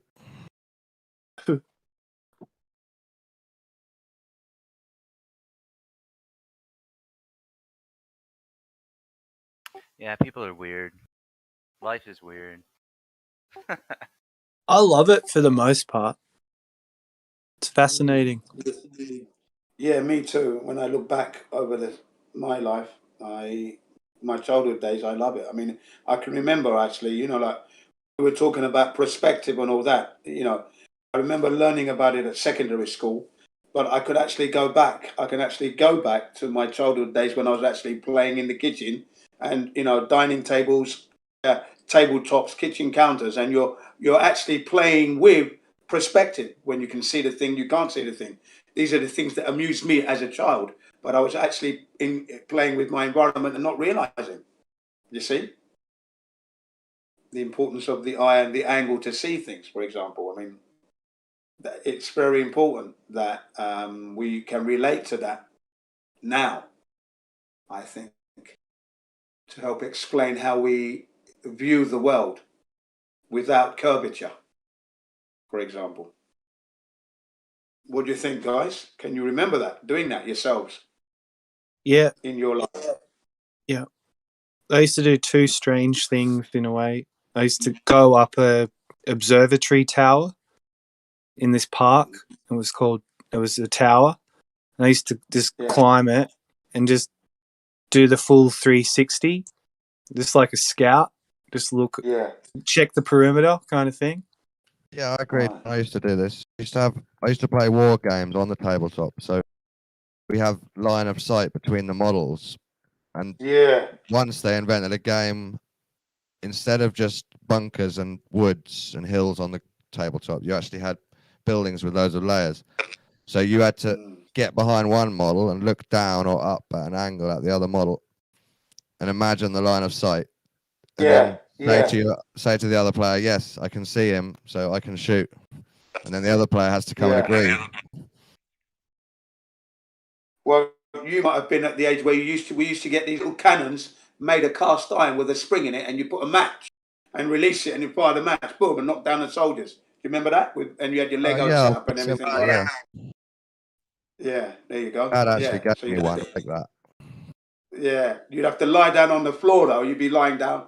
If you didn't set it on the table, then you'd be on the floor anyway. So you'd be lying down on the floor trying to get the angle right and that. And okay, well, get your hands out of the way. Don't now. Pow, and then the matchstick would, take off and knock down a few soldiers. Yeah. But also, I have got memories of just being young, sitting somewhere or lying somewhere and experimenting with my eyes, looking along surfaces or looking at different objects and blurring my own eyes and bringing them back. Yeah. That's the stuff we want to be talking about, because that there you're experimenting with your environment and of course your own physical abilities as well. You see, and that's all very important. Most people don't connect with that at this time. Can't seem to go back that far. Can't remember. But it only takes a little thinking power and some music, whatever, and it all comes flooding back. Just talking back on the weird dress sense of music.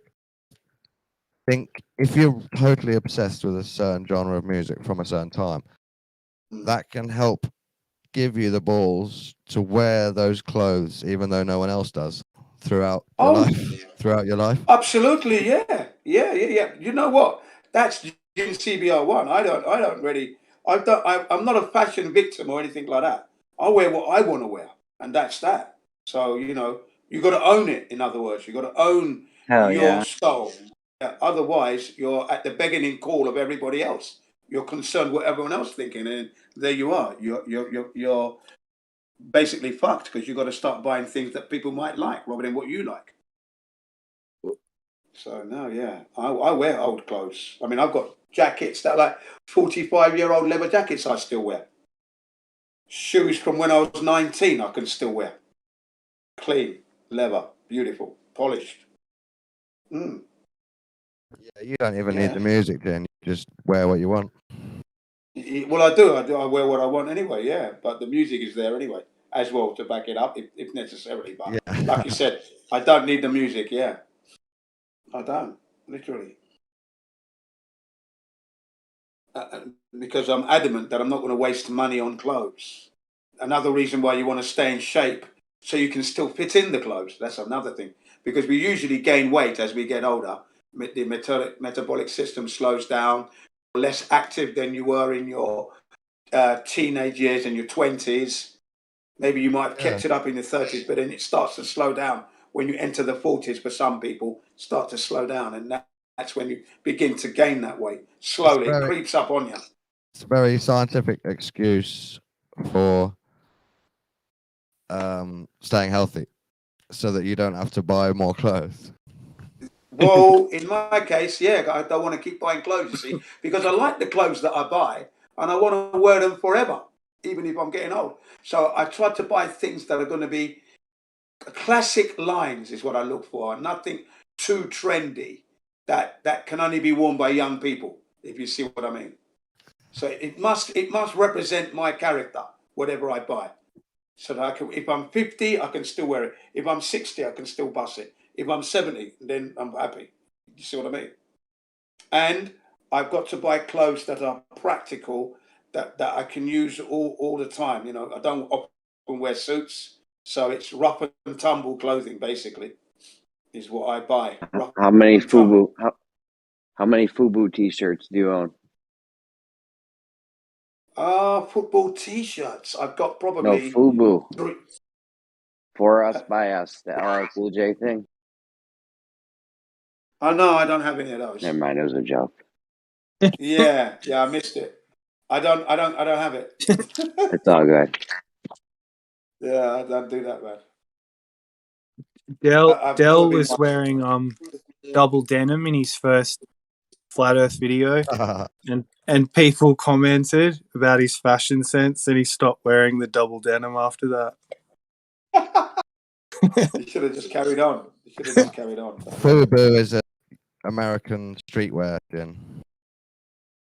Oh yeah, I thought as much, but exactly. From like the 90s, though. Yeah, old school. Not like today. Do you remember Daniel Poole? DP, Daniel Poole. Anybody remember that brand? Oh, we know all about the DP. Yeah, the Daniel Poole, man. Yeah, that's what I wear. That's what I wear. Daniel Poole or Decent People. Daniel Poole for Decent People. Or Double Penetration. Yeah, DP, man. I wear DP clothing. What is double denim, Mo? You mean denim jeans and a denim jacket? Yeah. Oh. You get away with jeans. That's all right. Too much denim. You can't wear denim on the top half of your body. You can't do that nowadays. What's he, Canadian? Yeah, he just looked like he was from another time. From another time, or from Canada. Yeah, Scotland. I wear that. I wear jeans, denim shirt, and then I wear a waistcoat on top of that. A waistcoat. Yeah, a Daniel Poole zip up waistcoat with one, two, three pockets. Yeah, I do. Yeah, I do. Mm-hmm. Would you present a flat Earth video, Jen, in your double denim? Yeah, no problem. No problem whatsoever. You should, man. You should. Yeah. Tell him, Jen, with integrity and honor. Exactly. And then when they start talking about my clothing, I said, yeah, man, this shirt is older than you. You That's it. You used to be there at the raves, didn't you, Jin? Yeah, I used to do the security at the raves. That's right. That's where the Daniel Pool comes from. That's why I used to, because I used to be the security guy that we wearing Daniel Pool on security. So that the people knew that I was approachable, because after these punters would be on ecstasy, okay? And the last thing you want is an angry-looking security guy bearing down on you, because it just wrecks your buzz. But because I was dressed in Daniel Pool and always smiling and making sure you're having a good time, I had a good time of it. And I'd still help you out if you had a problem. That was my main thing. You're not there to abuse the punter. You're there to ensure that they have a good time. That is your job as a security, to make sure that they have a good time. And if there's any danger, you see anything that's going wrong, you nip it in the bud. Like, you get some individuals, you can tell that they're a little bit overbuzzed, so you bring them outside, sit them on the chair. The first thing they say is, "Am I banned? Am I banned?" No, you're not. You're just a bit too irate. Calm down. Sit down on the chair. 15 minutes and you can go back in. That's what you got to look for. Sound like the best rave security guard I've ever heard of. Walks through the door. WWF music plays. He's like, no more, no more leg drops. All elbows. That's word to Macho Man. Yeah, none of that. Yeah. People used to lose their little earring on that, and you would stop the music, look down. Girls crying. It's her mum's. Because when you've got a young teenager, she's wearing her mum's jewelry. She's lost an earring or a bloody bracelet, or whatever. So then you stop the music because it's not been stolen. It's probably falling off. They look down and someone says, "Here it is," and there you go get it, and the music carries on. That's the sort of thing. That's that. You know why it was like that? Because you had to have a license. When I became a bouncer, you had to be registered with the police and have your card on display on your. So it meant that you were registered. So you bring it, you just make it better. Why not deliver the best service you can, rather than being on the door and smashing people up? That's boring. Do you know what I mean? Yeah. And I wanted to do the best. That's how it was. You use your military experience and bring it in. Make sure. I used to ban anyone. Anyone gets out of line, I used to ban chop and that shit. Yeah. I used to ban anyone messing with the fire escapes or fire extinguishers would be banned instantly. Banned. Get out. Then, Jin, while they're overbuzzed outside in that 15 minutes, you can red pill them about flat Earth. It's the perfect time. Well, nowadays I would do that. I would do that. Yeah, Do you know what? I'd love to have a club where they could come in. I'd love to have a club where they come in and it's all flat Earth and everything. And on their bars, they'd soon wake up. That'd be great. Flat Earth pub. Yeah. I remember in the 90s, right, just before I became a security guy, right, so I was a clubber myself, and I could hear this Ministry of Sound. I ended up doing security there, yeah, but I used to hear the Ministry of Sound, come to the Ministry of Sound, no alcohol being served. If you like to have a dance and have a good time and that, come to the Ministry of Sound. That's what it was advertised. I thought, a place with no drink, nightclub, no alcohol. That sounds like my place. When I got there, it took me a while to clock on that they were on ecstasy. I didn't realise for an hour or two. Do you know that? I didn't realise. Yeah. That must have been a fun realisation. Yeah. I didn't realise, man. You know what I mean? I was drinking the soft drinks, orange juices and that, sweating buckets as I was enjoying the music and that. And then I see someone pop in a tablet thinking they were sick. I said, "Are you all right?" She says, "No." I goes, "What's that?" She goes, "It's ecstasy." I said, "What's that? Ecstasy?" Didn't even know. The Love Dove, it was called. Well, wow. Yeah. No, I don't want any. I said, "No, I don't want any." So that's why this club was okay. No alcohol, because everyone's coming in on a bus. So I learned that was back in the 90s. Yeah, just water and a lollipop. Yeah, I like that. I learned. I thought, fuck me, this is what. So clubbing's changed. This is what this Ministry of Sound is all about.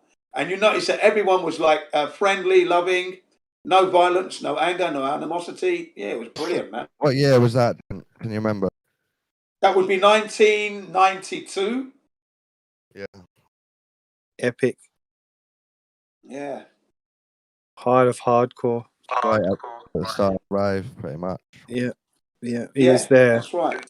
He was there. That was the beginning of the Ministry of Sound. That was when they started around about that time, the Ministry of Sound. I ended up working there around about 95, 96. In the end, doing the security circuits. on the club scene. Yeah. So you probably went to some of the best raves of all time. I would like to think I did, yeah, like Bagley's Warehouse in particular. That was a big one. Yeah. That would be in King's Cross, yeah. I was there working that one. Some of them used to say, he thinks he's the king.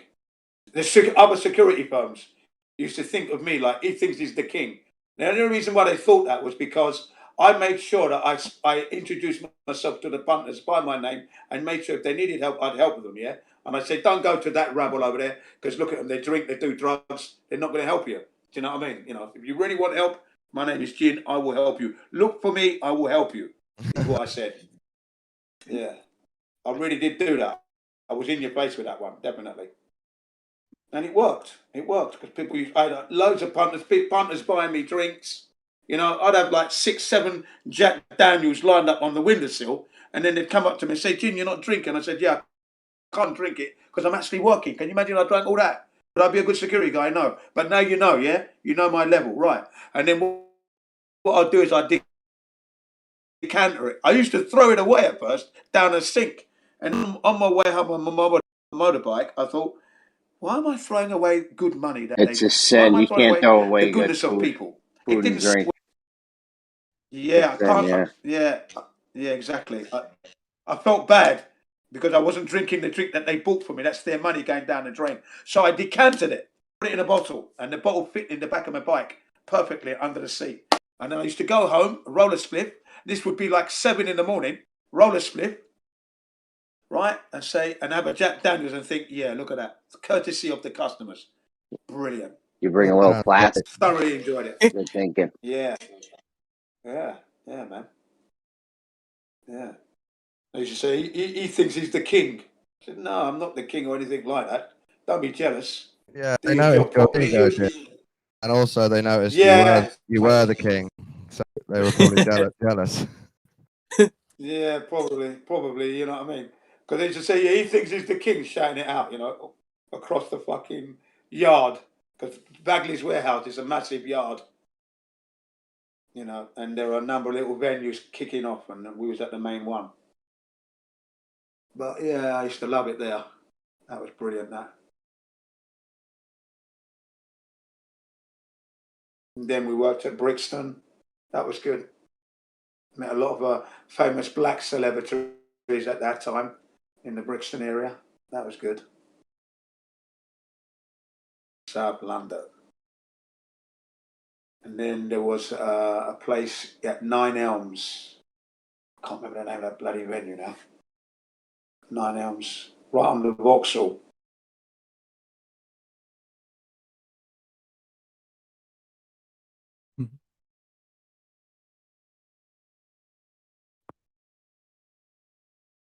Those were the days.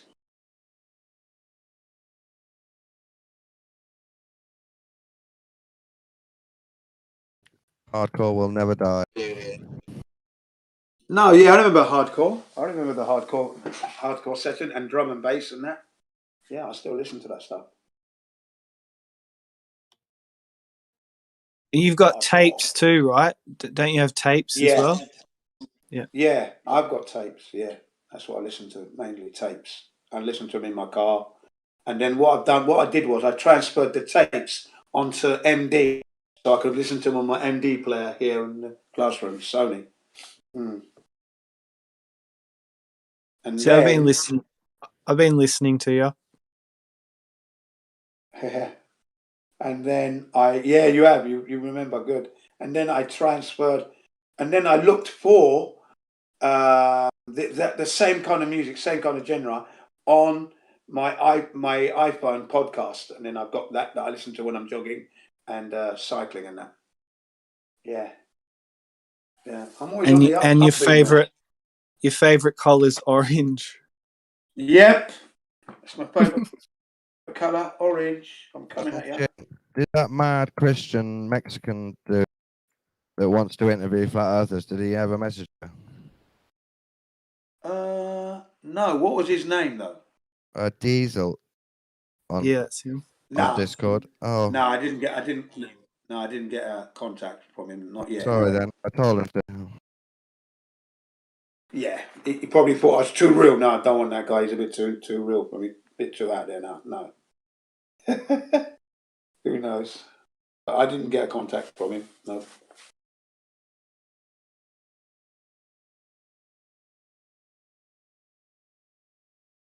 So what about you, Mel? Were you ever into like clubbing and dancing and wearing out your shoes, smoking them up? I mean, the city I grew up in, we did sort of have our own culture because I think each city is an environment, and I guess that's why London's so interesting. But Melbourne's kind of got that too, like warehouses and people from England actually came over here and saw it wasn't happening, like it wasn't a phenomenon yet. So Melbourne had some big festivals as well, like on the street, and that kind of music really went well, with the city, if you know what I mean. So we had our own version of drum and bass. Like one of the best things about Melbourne is it's got really good music, really good venues, restaurants, fashion. Like it's got all that going on. Right. Yeah. It's an urban environment. Do you do the Melbourne Shuffle? See, that really is a thing. That came from like drum and bass. Yeah, brilliant. Yeah, the Melbourne Shuffle. Look at that. The one thing I noticed about the new wave of clubs and the drum and bass, the house music and that, is that it brought all nationalities together.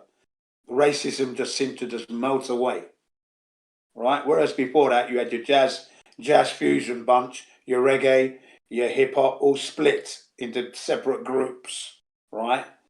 Okay, that was definitely, and your hard rock and your new wave. But when this kind of like Ministry of Sound came in and the rave music started coming in, drum and bass, hardcore, all nationalities got into it, and that was the good thing. It brought everyone together. Everyone. Yeah, but I believe in it. I believe in techno. Yeah, techno. That's the one. You see, we had at Bagley's warehouse. There's a pub. It was frequented by Australians. It was known as the Backpackers. Okay, full of Australians, and they used to come over to the rave after they'd have a drink up in a pub. Yeah, so that was my closest contact to Australians would be from people from the Backpackers. A lot of Australians in England anyway, but they used to frequent this pub on York Way, was the name of the road. York Way Backpackers Pub. Brilliant place. You go in, it's got all the sports, the sports TV, big screen TVs on, live sports being done from Australia, fucking shit up. Nice place. But they used to get rowdy there's always a row going on. There's always someone getting beaten up or something getting smashed to smithereens. Have you ever taken your wife and kids back to London? Yeah. Have you? Yeah. The first thing they said was they wanted to eat Japanese food. Fucking hell. Trying to introduce them to like fish and chips and various other. No, my children wanted to eat Japanese food, so we had to go to the West End for that. My brother was living in Brixton, so we were at Brixton at the time. But yeah, they enjoyed it. I met my wife in London anyway, so yeah, it was the kids. They were born in Japan, so they had to visit London for their first time. Yeah, they enjoyed it.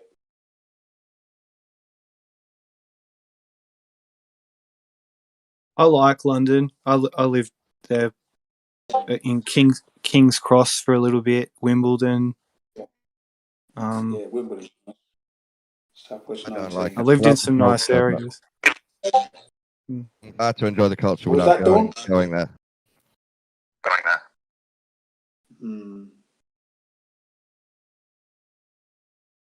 So did you like Wimbledon? No, Wimbledon, that's where they, strawberries and cream. Well, an affluent area.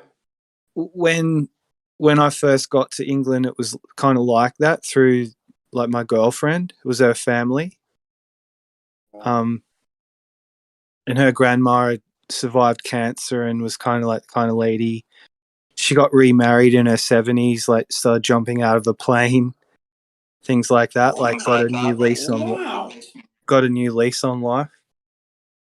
So that was cool. And then we went to Cornwall, and when I was in Cornwall, I started to realize that there was something about England that was the landscape is much softer. I'd even say it's quite feminine, gentle. Like there's deers and there's nothing dangerous that could hurt you really. Yeah. And I started to get that feeling, and it kind of drew me in. And then her dad took me to this place where apparently King Arthur's court was, and Merlin's cave, and that's sort of where it really, I don't know. England was just beautiful for me. Bro, Beautiful I place. couldn't tell if you were describing Candyland or motherfucking Middle Earth just now. But it really is like that, Jeremy. Like there's parts of England where you actually do feel like you're in the ancient world. You're like, the ground was so soft. I know, but at one point you were talking about it sounded like Candyland. Then you switched it up and started talking about this King Arthur's court, Middle Earth shit, and I was like, what the fuck? Just England, no doubt. Yeah, it's kind of got like the new world, but you can still tap into the old world there. Yeah, you don't got that new world smell yet. Still though, like America. We got that new car smell. We got that new world smell. It's not a good smell. Yeah, well, I don't know if it's a good smell. I would say it's a good smell. No, definitely kind of like, musky, pooey. Yeah. Because I kind of went to England looking for all like the Beatles and the Clash and the Sex Pistols. I was sort of like just chasing a ghost. And that's what What year was that? What year? Around 2006. Oh yeah, well and truly dead. Well and truly dead by then. Well and truly died like late 80s. It was like there was a style of music. It was called dubstep. Yeah, dubstep. Okay. And I went to this place called the West Indian Centre, and it was like pretty good lineup, like Code 9, Loafer, Digital Mystics, Mala, Scream, or like just sort of like the kings at the time of dubs. And some of the tunes they played, they call it chest plate business. But the sound system was like big, and the bass I heard that night, like at one stage I felt like I was going to be sick. There was so much pressure coming from the bass, and just these driving, pulsating fucking bass lines. And it's real physical. Yeah, it's been known to happen that people have vomited because of the bass reverberating through their body. Yeah. That's when they call that that's when you were charged up, because you were spliffing and you're drinking either Tennant's Super or Carling's Special Brew. Sorry, Special Brew. Two of the toughest drinks you could ever drink, strongest beer. You're right. Then you're going to be well and truly fucked. Definitely. And then when you get to that stage, you're charged up. By the time you vomit. Yes, the man's are charged up now, man. Be careful, now take a seat.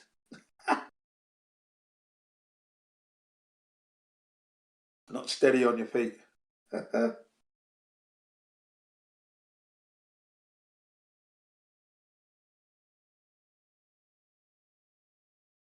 remember going to one of these, how can I term this thing now? It was in a house. It's a house party, but it was like you know, love, dove, ecstasy kind of music. So it would have to be, you know, the what do I, you know, rave music. Really, first rave party I ever went to. Yeah, and there was a room full of girls, but it was like pink lights, cotton wool, lace all over the wall. I couldn't believe what I was walking into. I thought I was walking into paradise. Fuck. Jim, you got branches. In this house, yeah. All Jim, girls only. Yeah. You got Branch's accent, the way you say girls.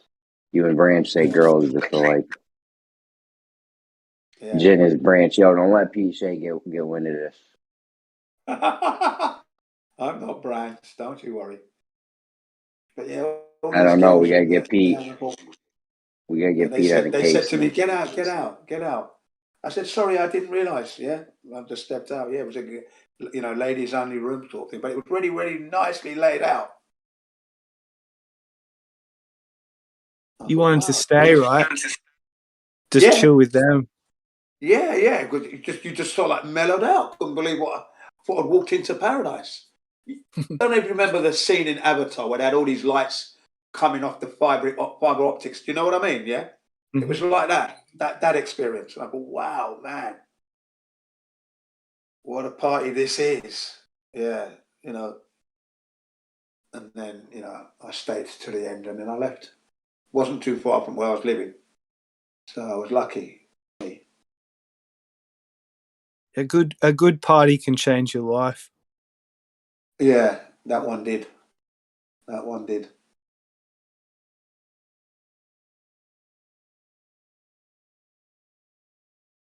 It was my first rave party, that was. See, there's some of the best moments, aren't they? Yeah. They stand out. Yeah, that one definitely did, man.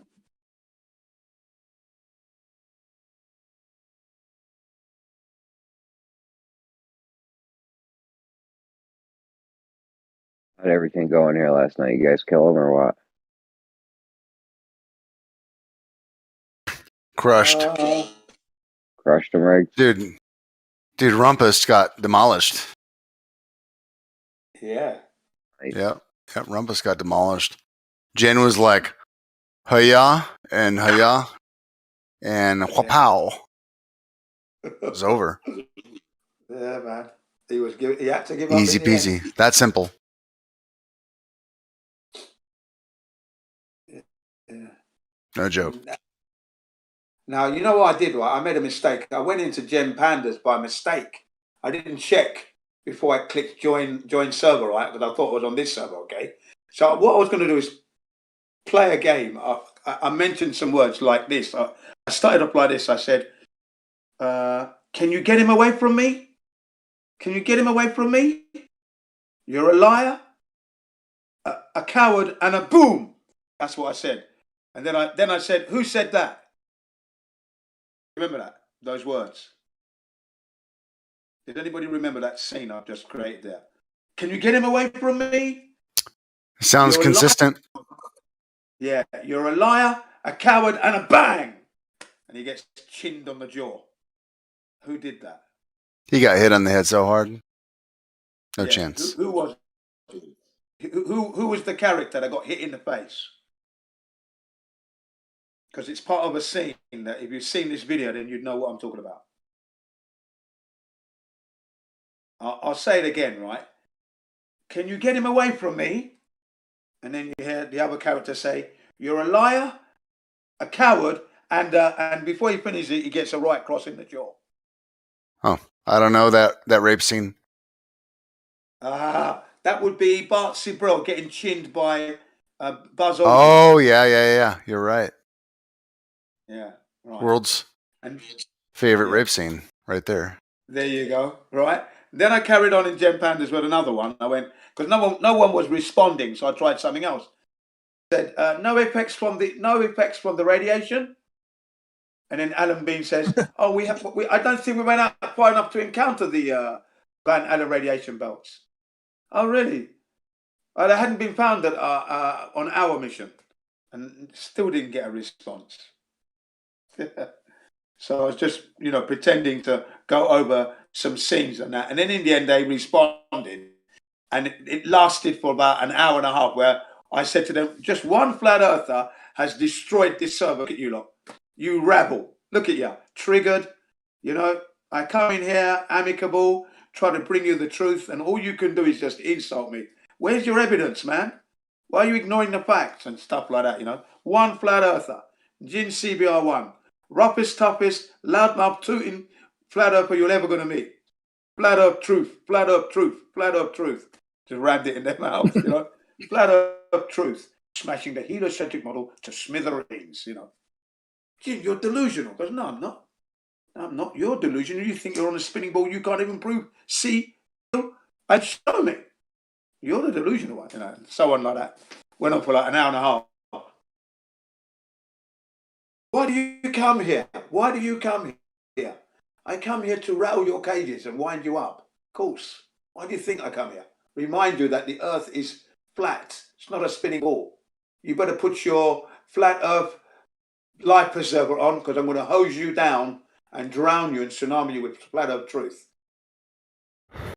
Yeah. Just teasing them, you know. That was yesterday. Mistakenly thinking I was coming onto this server. Yeah, the icons look similar. I actually do that myself sometimes. Yeah.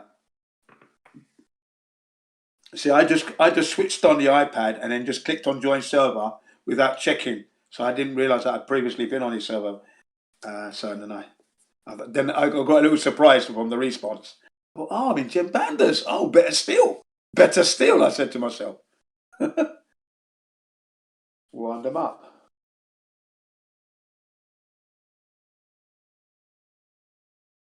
You know, I mentioned to them that cosmic ray particles, there's no way they could have been out there, because if we're to take what NASA tells us, and then this scientist, this author, his name is John H.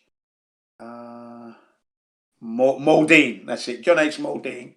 He says that if the astronauts were to venture out into the atmosphere of space, they would have encountered cosmic ray particles.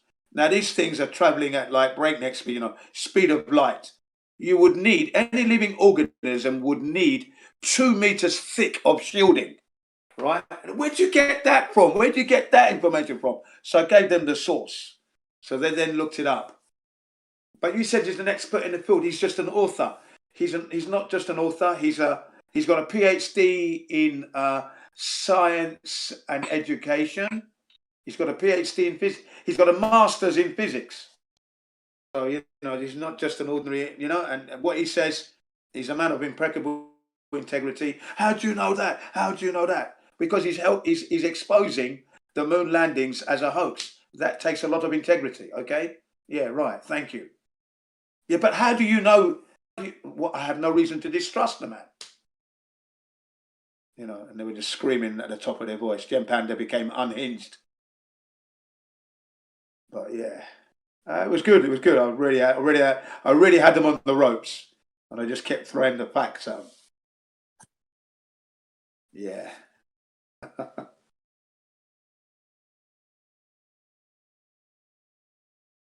I get regularly muted when I'm there, but that's fine. I keep talking. Sometimes I don't realise I've been muted. I'm talking through, right? And then they switch back on. Did you realise you was muted there? Did you know? You can't stop me. That's what I say to them. I'm a committed man.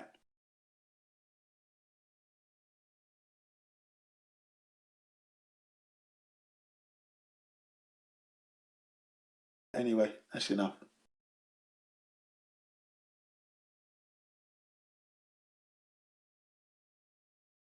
But it's true though, isn't it? I mean, you need if you're going to need 2 meters thick of shielding, and they didn't have any such shielding, how could they have been out there? How could they have been out there?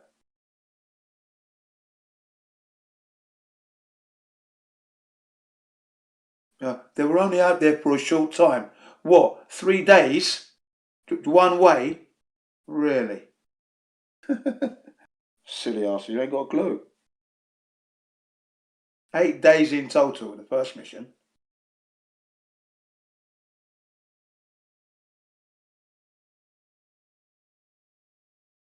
Yeah, but they wouldn't have got hit. I goes, yeah, what are you talking about? For every square centimeter, you're getting four strikes for every square centimeter. That's like saying you go in the rain and you're not going to get wet. But it doesn't matter if you go through the rain slow or fast, you're going to get equally as wet. So no, you can't avoid the cosmic ray particles. Stop lying. Stop denying the truth. You asked for the source, I gave you the source. You're still complaining, honestly.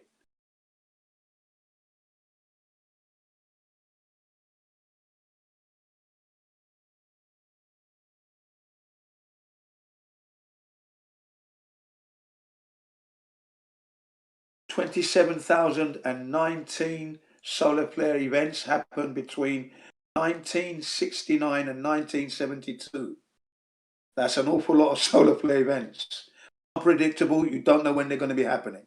So no one can say you can prepare for that with your specialized computer programming getting ready. No, that computer would be fried anyway. So don't be silly, right? 960 REMs of debilitating levels, instant death, sorry. That's at 960 REMs, right? So they try to argue, where do you get that from? It's from NOAA, NOAA. Yeah, National Oceanic something authority. I can't remember the other way, but they kept all the records. That would have been, if it was Apollo 15 out there, they would have been bathed with 268 REMs. 268 flares, 22 a day. That's an awful lot of solar flares to have in one day. How did they have any protection? Zero protection from the suits. No, there's no way they could have been there. And then right at the end, it says they would have been dead by 500 REMs. Death would ensue. Hello? Right at the end of that, I cracked up. And I gave them the source. They responded by screaming and shouting, calling us retards. You flat earthers, you ain't got a clue. Those doses are not dangerous. Really.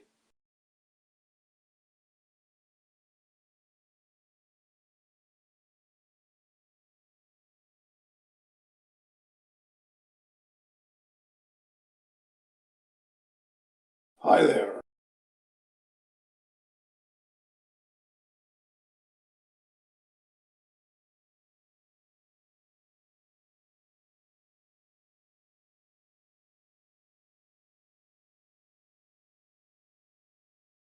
It's all gone quiet over there. Everyone's quiet. What's going on? Tired? Sleepy? We hear you, Jen. I'm wide awake. Sorry, I was muted. Oh, okay. I was talking to you. I was muted. Yeah. So you see, you give them the facts which are coming from the horse's mouth, and they still argue. If the world is a rave, security is the government, and the DJ is God. And the owner of the club is the Rothschilds. Yeah. Ooh, that's. It's like, yeah, it's God's club, but there's been a takeover. Yeah.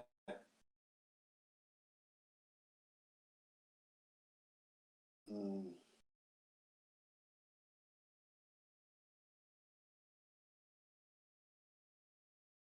I wonder what the club scene's like now.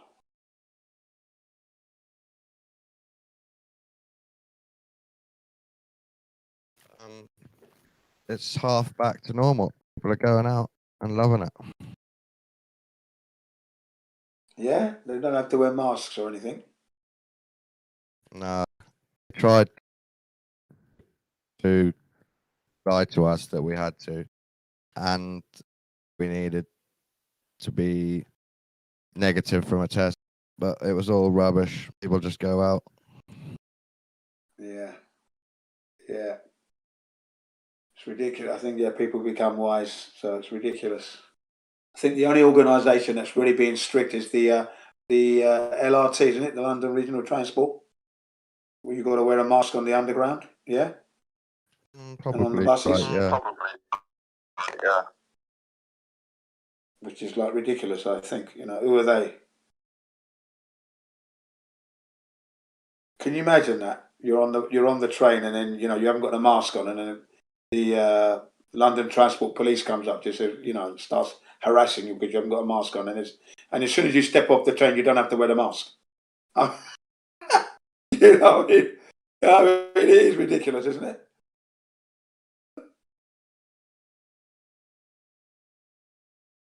Yeah, I mean, some of these things are just silly at this point. Like, why, we shouldn't even be, let's not even. Yeah, it's just stupid.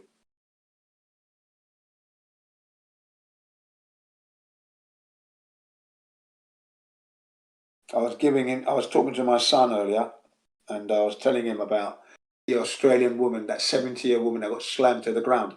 Yeah, that's what happened in Australia, and other people got, you know, throttled by the neck and pinned to the floor because their mask wasn't on properly.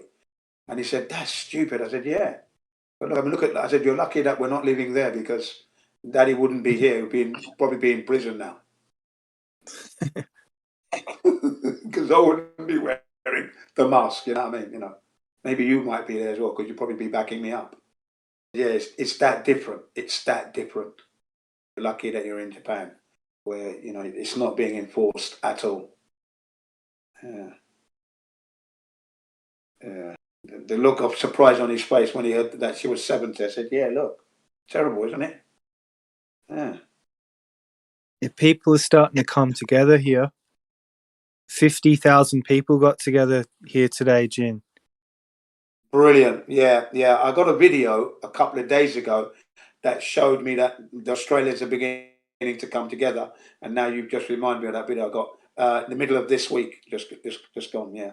So yeah, brilliant. So in the rain too, like it was fucking cold today, and still people got together. You know, that means a lot. That means a lot. If they're coming out in bad weather, well, that's it. You know, they know they're in trouble.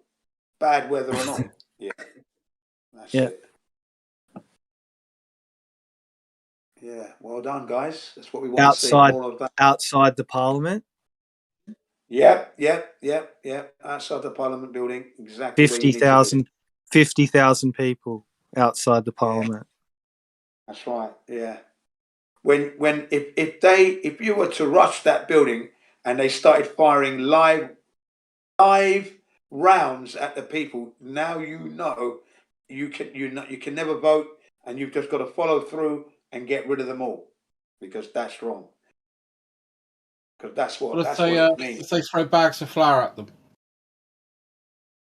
Well, it was peaceful. Nothing kicked off. No one got hurt. No violence. Yeah, they know when to switch it on and switch it off, though. Coming out in bad weather, they know they're committed, so they're not going to want to fight that force. That's how they run their psychology, these scumbags. But that's what they know when it's going to kick off, because a policeman up on the barriers will take his glass and turn it upside down, and then you know it's on. Yeah. For young and old.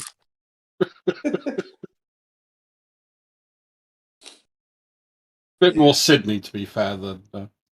Yeah, Sydney's way more tougher than Melbourne, to be honest. Sydney is tough. Tough town. Tough city. It's got a pretty intense underworld. You know what I underworld. like to say? Tough city, tough titty.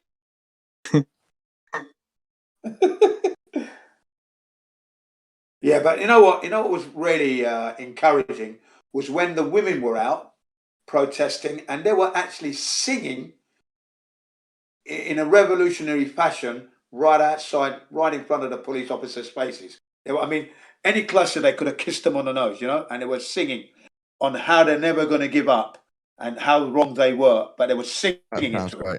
Yeah, that was brilliant. That was. I love how you describe it, singing in a revolutionary fashion.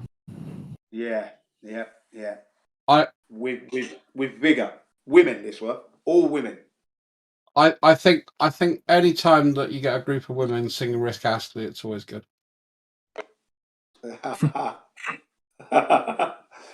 Yeah.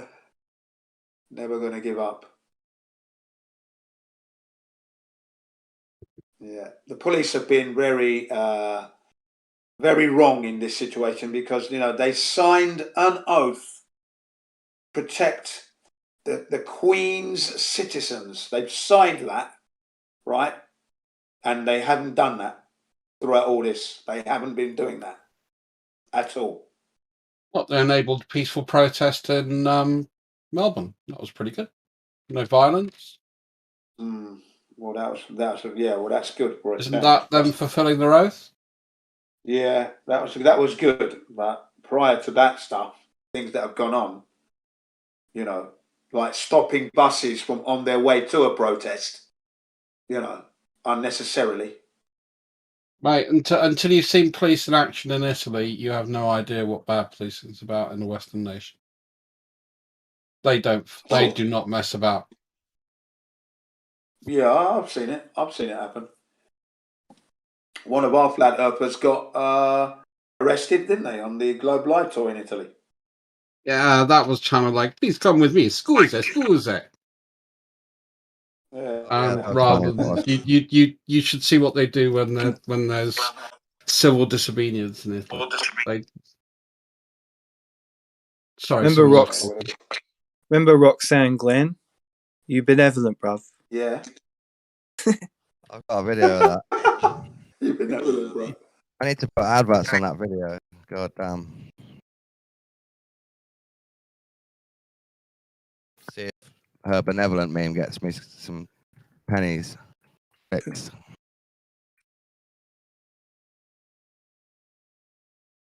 This was a great battle between a flat earther, beast, and two priests. It was great. In Norwich. Yeah, down Norwich. Just up by the covered market. Round the corner from Captain America's. Ah. Those priests were gay as well, you can tell.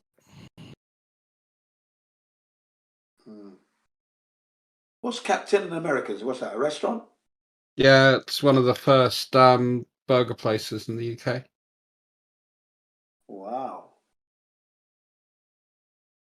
Where we It's go. still there as far as I know. For the American diner experience, isn't it? Yeah, I mean, it's been there. It's been there ever since I've been a really small child. I think the first time I went there was 3 or 4. So that's very early 70s. So is it all definitely the American flavour? Even the building and the decor and everything. The decor is the building's up a set of stairs, unless they've moved. No, it's not a full American building, but inside, yeah, it's pretty legit. Yeah. I don't know if that even is there anymore. We've had a few over the years, just in different places in Norwich. What about the Hard Rock Cafe? Are they still kicking? Still there? Yeah, just about. We got one of them too. Yeah. It's still there, when baby. You look at Melbourne, right. When you look at Melbourne, And it's still on Exchange Street, so it's still in the same place. Bloody hell! Look at that. Captain America's. Right. So, yeah. Oh, cool. I've probably been in there and not realised.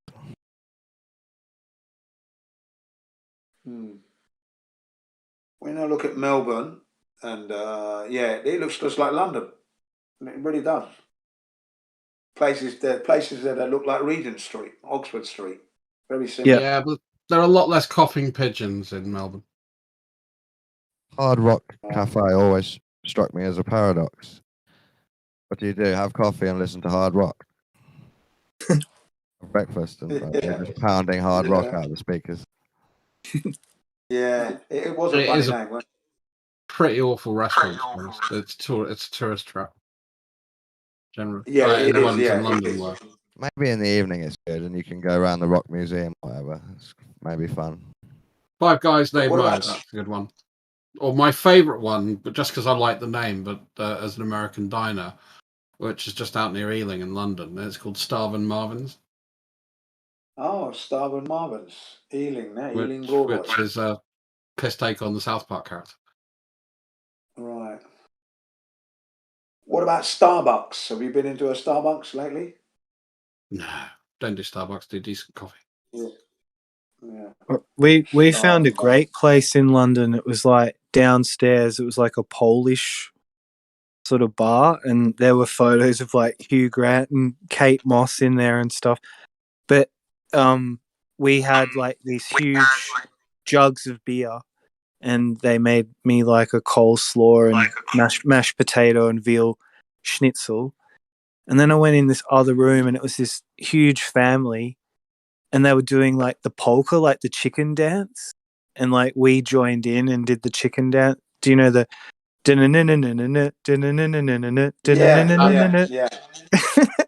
That's not very Polish, and I will almost guarantee that a Polish restaurant will not serve schnitzel for very real 1940s kind of reasons.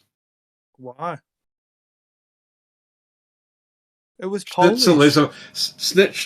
Schnitzel is a very German dish. It might have been German. Yeah, it might have been German. Come to think of it, yeah. I was sure it was like Polish. a beer colour than a Polish restaurant. Yeah. It sounds like you're having things like sauerkraut and gold slaw and all that kind of stuff. Yeah. It was good though. I love that. Unexpected, you know, you walk downstairs and you're in another world. I've just finished marinating the pork and it's gone in the oven, so that'll be ready in about 3-4 hours. All right. I have just monetized Roxanne's benevolent memes. But if you're on a phone or you haven't got an ad block, please give it a click.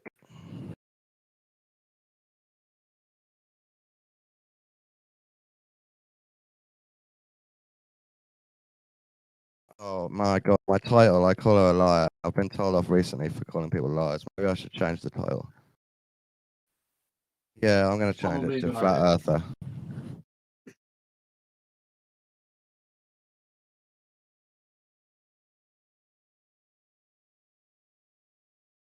There's nothing as stupid as someone else trying to infer someone else's intent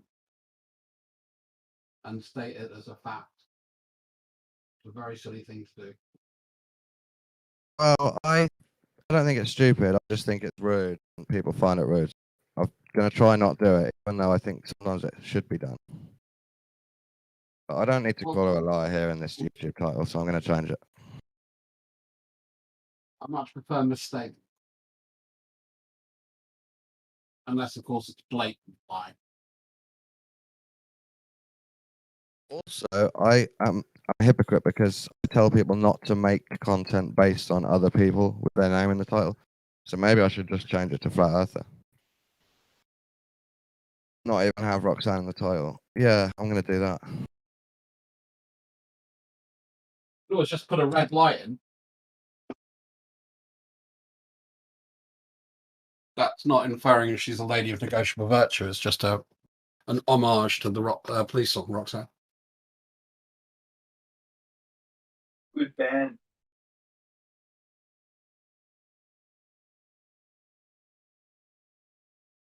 A video today from a guy called Rockets Push Off of Air. Are you familiar with his channel? No. No. Oh man, this guy's really good. Yeah. He's worked out the actual size of Australia. I'm going to post it for you. The video is about 12 minutes long, so it's not a long one, right? I'm going to use it. You know when what's his name comes in? Don't drink the Kool-Aid. Yeah, this is the one I'm going to drop on him. I knew there was something very interesting. I'm going to post it if I've got it. Let's see if I saved it. Shit. Getting on like I got it and I haven't fucking saved it. Hang on a sec. What's going on here? Ah, yes, there it is. Yeah, right. 12 minutes long. Rockets Push Up of Air. He's got a great channel. Look at the stuff he's got. You know, he's got clips of videos which explain how rockets work and how they need air to push off of that shit. But he's really good. He's also got a video on the germ theory, the history of germ theory that I watched so many times. It's a good one. All right, Rockets push off of here. This guy's cool, really cool flat earther, and you know, lots of good material. You might find him interesting. So I posted it. Can you see it? I'll check. Yeah, 12 minutes. It's 12-minute long video. Yeah. The real size of Australia. 3,666.96 kilometers, Sydney. How did he measure it? He was using longitudes, latitudes, basically. No. Yeah. Why did you sound disappointed, Ross? Well, you know, unless you use a tape measure, doesn't count. This is all very good. All very good indeed. He brings to bear lots of historical sailing logs from the Challenger and other famous ships that have documented their journeys. You'd be happy, Josh. I thought you'd be happy. The longitude, latitude. That you guys love that. Yeah, I know, but it doesn't meet the flat Earth standard. Oh, it does. It does. It does. And this make an exception just this once. And he brings everything to bear, all the maths, all the angles, geometry, the lot. It's only 12 minutes long, so you can get into it very quickly. Get into it. I don't know how you missed this one, Jen. So, did you miss it? Did you say? Yeah, I don't know. The Glovers missed it. How do you think they missed this one? Yeah, I don't know. Being too big, or what's going on? Yeah, I have to agree. No, what I asked, what's going on with the measurement of it? It's too long, or Yeah, I wonder how they missed it. They're running from the truth, or they're hiding it, shoving it under the cover. stop listening to us on the YouTube and then responding to Discord because you're getting crazy lag.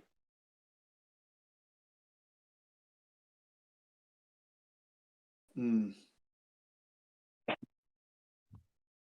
you hear Jeremy, Jen?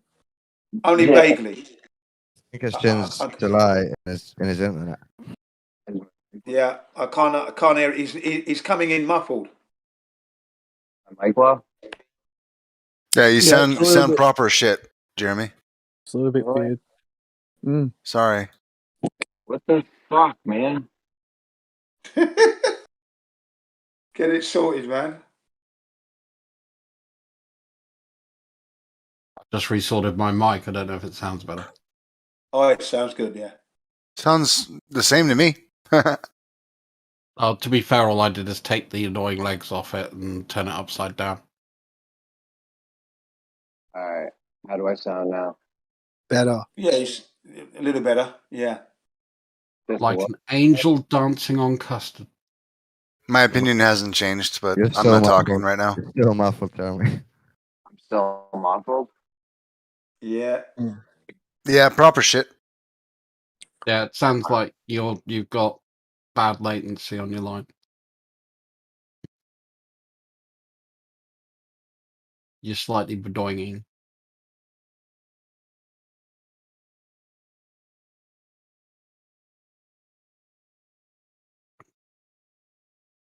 Actually, Jeremy might be right. Do you listen to the YouTube audio, Jen?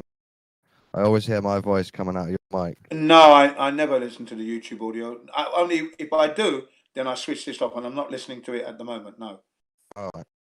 But I do listen to it at times, yeah, to see what you guys are talking about. I do listen to it. So what's the difference between what they say the distance is between Sydney and Perth and what he's figured out? You guys hear me? Great. Still fairly similar, but I can understand you, Jeremy. But I take the effort to.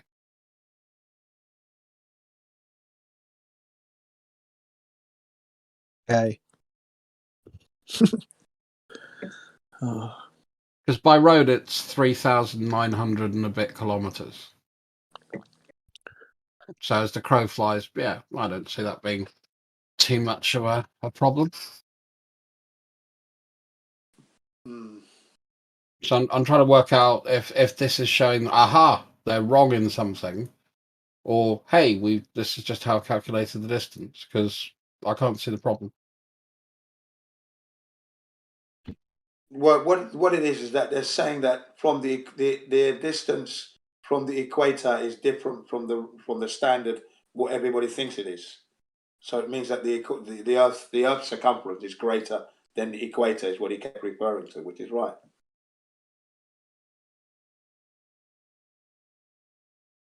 You just got to. It's only 12 minutes. It's not long.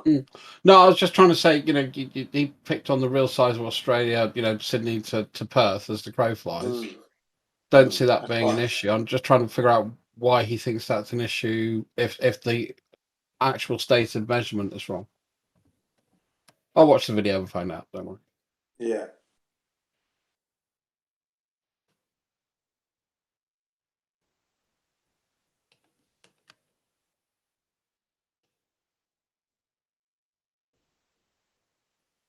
And then have a browse through his material. He's got some really good stuff. Hey, Jeremy, are you here? Yeah, does my mic still sound like shit? Yeah, I mean, you sound like shit, but I can still talk to you. Do you ever talk to or have any communication with Bob Nodal, like the Globebuster account on Discord? Before. What? I've talked to him before once. Well, if you send him a DM, does it work? No. Yeah, he's Hey, you one of gotta be on those. his friends list or something. Yeah, it's unfortunate. No, don't stop. Do send it, because sometimes he does respond. Or it doesn't. Yeah. When I try to send a message, it doesn't allow me to send one. Yeah, you gotta be like friends with him or something. Yeah. Can you spell to Skype him? Well, I'm trying to get a hold of a friend of his, Seventh Day True Seeker, and I know they have access to him, but his accounts are all gone. I need to email him or something. Right, yeah, I haven't heard of him for a while. He's a good one. Hey,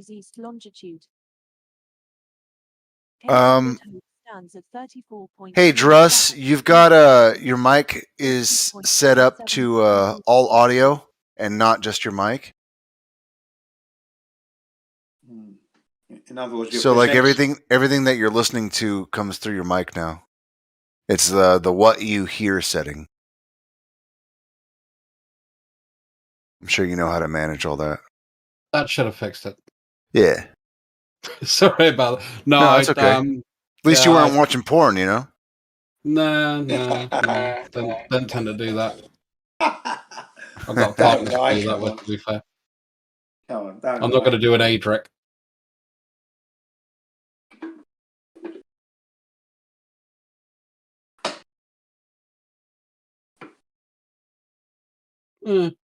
No, I was seeing if I could get a hold of Bob on Skype, and he's taken me off his list. Sorry. But then again, I think the last time I opened Skype was probably about 1.5 years ago. Yeah, that's a long time. I use Teams more than anything nowadays. Yeah. I thought you would have been using WhatsApp. They seem to be kicking it for a while. Oh yeah, you've got a couple of WhatsApp groups as well. Yeah. I got WhatsApp, but then they've got up to an update, and I can't update onto that one, so that's the end of WhatsApp for me. But the Skype's still running, and that's what I use all the time. I haven't deviated from that since 2002, was it? 2001? Teams is much better, by the way.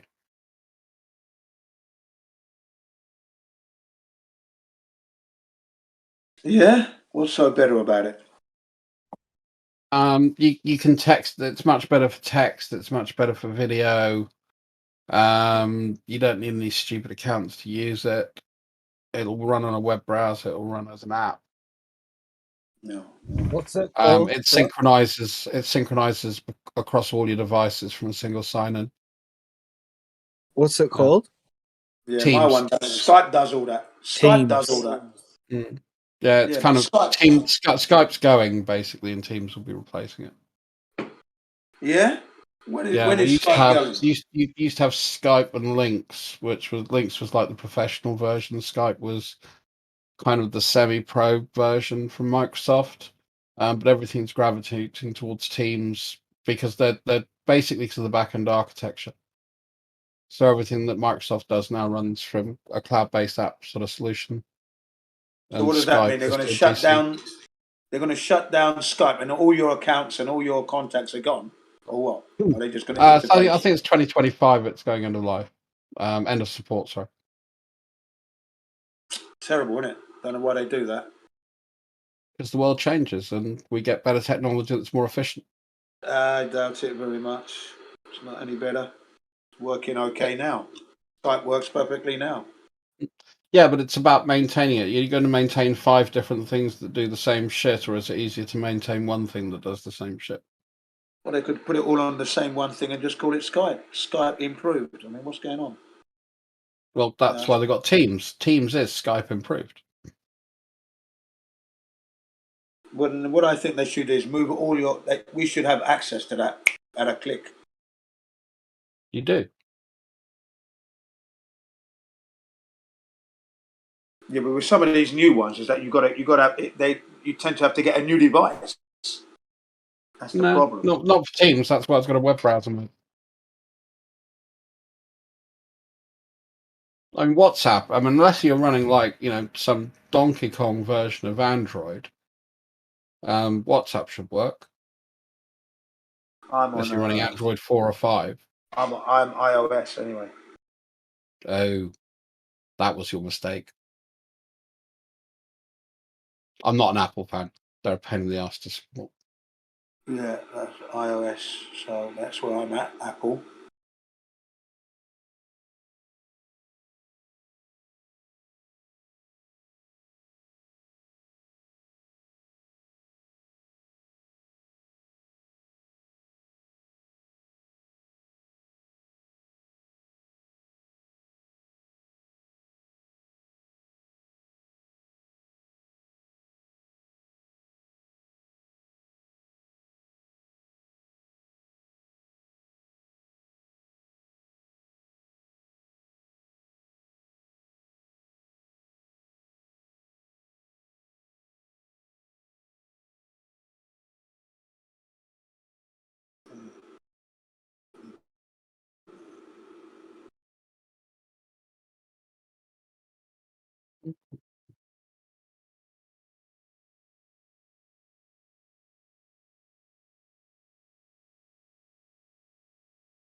Yeah, I thought Rumpus was funny when he was trying to describe his planes having to correct themselves for the Coriolis and all that nonsense. I mean, wow. He really didn't know how to tell it. You got to be really, really delusional to do that stuff, man. That's a new level. He's reached a new height in lunacy. Well, that's what I call the square root of fuck all problem. Does it have an effect? Yeah. Is it way less than things like wind shear? Yeah. It's a tiny amount, and you're going to make more corrections for wind. I doubt that very much. The Earth is not even moving. We don't even know we can't prove the Earth that moves. So how would you even have this Coriolis? They seem to think that they have proved that, Jin. You disagree with that evidence, but there's a lot of people out there that says it does move. That doesn't mean it's the truth, and seems to is not actually is moving. We need to know that it is moving, not seems to be. And that's where your problem is. Everything seems to be, but it's not, is it? You see? That's the problem. You seem to believe that the Earth is flat. I don't think. I know it is flat. There's no seam there. I know it is flat. I'm telling you that I know it's flat. So there's no seaming at all in my case. You know that already. You know that when you mention Jin CBR1, you say Jin knows the Earth is flat. You can't say Jin thinks it's flat because that'd be a mistake. You say Jin knows it's flat. I think you believe it's flat, Jin. I don't. And I think you call it knowledge. That is well, wrong. It's my opinion, Jin, and I'm allowed to have it. But your opinion is incorrect. It is an incorrect statement about my situation. You're incorrect. You're misrepresenting me. You're supposed to say Jin CBR1 knows the Earth is flat. That's what you say. You can't say he thinks it's flat, because I don't think it's flat. I actually know it's flat. You claim to know it's The flat. difference. No, I know it's flat. No, but for me, you claim it's a claim that you're making, and it's one I don't I'm accept. telling you that he claims he knows it's flat. Okay, that's fair enough. Right. At least you know. I'm happy to at least meet you some of the way. Well, I would wager my life on it. Yeah. Right now. Yeah, and without any hesitation. I've experienced enough and had enough research put in to know that the only evidence otherwise is some sort of misconstrued, deceptive, exclusive, like there's in every explanation, there's a way to wiggle out of it, but not being untruthful, but like actually there's always some mechanism used to make it fit, to make it work. Yeah. That's right. And it's very deceptive. Very deceptive. So at every level I don't even need you to agree with me, Jen. It's just like I know the people that are pulling this shit off, and they're very keen, and they're the kind of people that don't put their plans down in a computer file. They write something down, they pass it to the person next to them, and then that shit gets burnt. Yeah. Like it's a very controlled, secretive, like not. It is a very small, tight group that has pulled this off from the top down, and it's only being institutionalized and segmented. So, like you'll have NASA, then you'll spur off 10 different companies below NASA, and then 10 other companies and 10 other companies. Everything's being specialized to the point where nobody even knows what the source is going to. Like you create a satellite, it goes to NASA or one of their subsidiaries, and then they handle it. So you don't actually get to see where your data is coming from. There you go. There you are. And it's like every situation's like that too, which is it's ridiculous. I think when you're using equipment and you're sending data from one place to another and you're using satellites to do it, there's no handoff there. All that telemetry data you've got, and that's direct. So that's where I disagree with you. I agree. If you're talking about stuff, they're taking satellite imagery, and you're talking about things like Himawari and stuff like that. Then yeah, they're intermediates. But that's just fantasy. Hang on, that's just fantasy, though, because the Himawari doesn't exist in space, and we don't use satellites. This is the problem. Well, that's your claim, Jim. Again, again, that's something we can prove. That I can stake my life on that one. I'm telling you now. Oh, I would stake my life that there are objects. There are objects at least 30,000 kilometers from the surface of Earth that I have engaged with. Yeah, you'd be a dead man within minutes. Cool. Then show that to be false. Yeah, things don't go that far, Druss. They just don't. Data says otherwise. Yeah, I know. There's what they've been able to do is assemble an array of technologies, okay, in the upper atmosphere. And somehow they've been able to standardize it in a way that you can either model, or these things are, like an array works. You think you interact with it like it's one object when it's multiple things working together.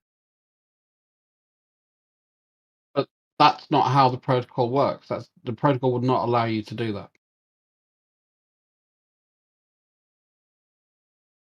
RFC 1514 standard host resource map.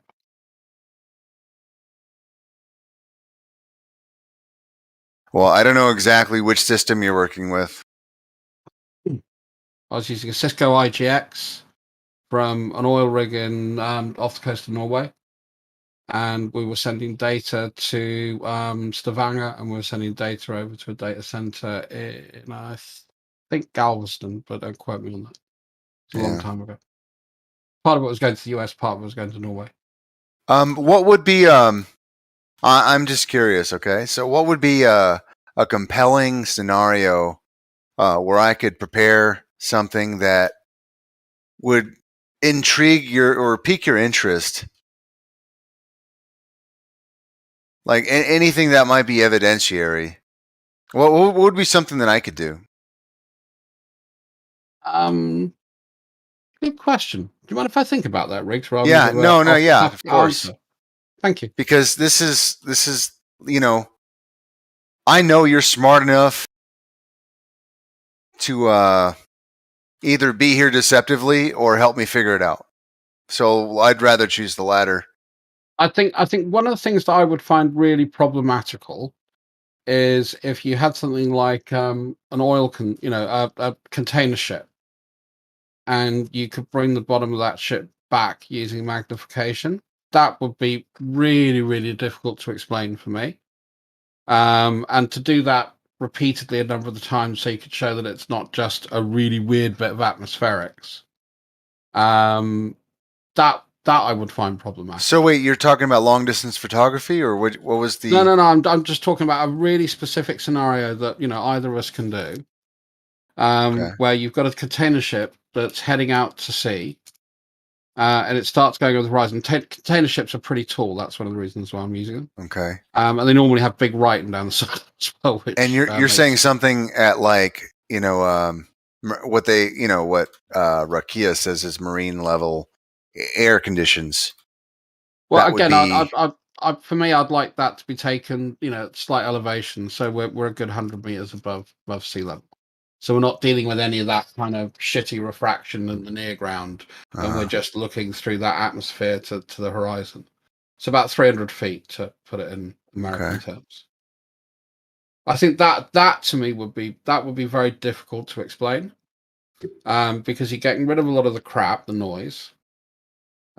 You've got an observation that shouldn't happen, and again, pretty funny. And if you don't want to do an oil rig, you could use something like a wind turbine, sea wind turbine. Okay. Where you've got those halfway over the horizon, and then you can zoom in, you can zoom to the bottom of that. And here, in the UK, we paint. I don't know if it's the same everywhere, but here we paint the bottom of them a bright yellow.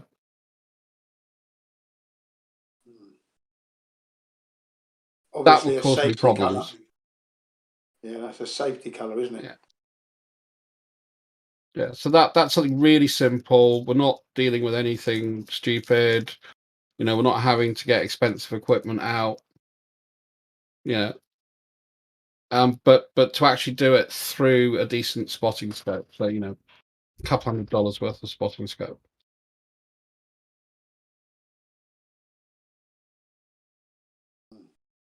Because then you've got a nice big, focal aperture at the top end, normally 70, 80 mil, and the ability to go out to about 70 times zoom.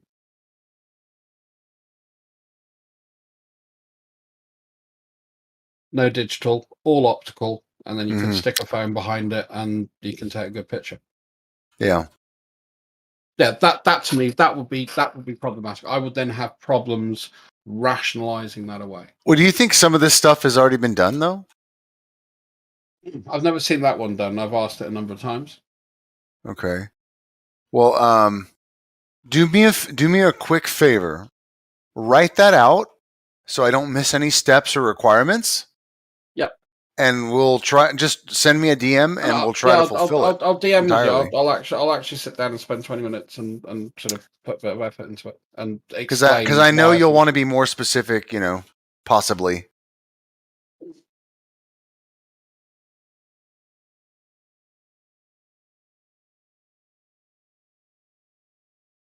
Yeah, throw a little bit about how sexting works. Yeah, that'll help you out a little bit about what you're talking about.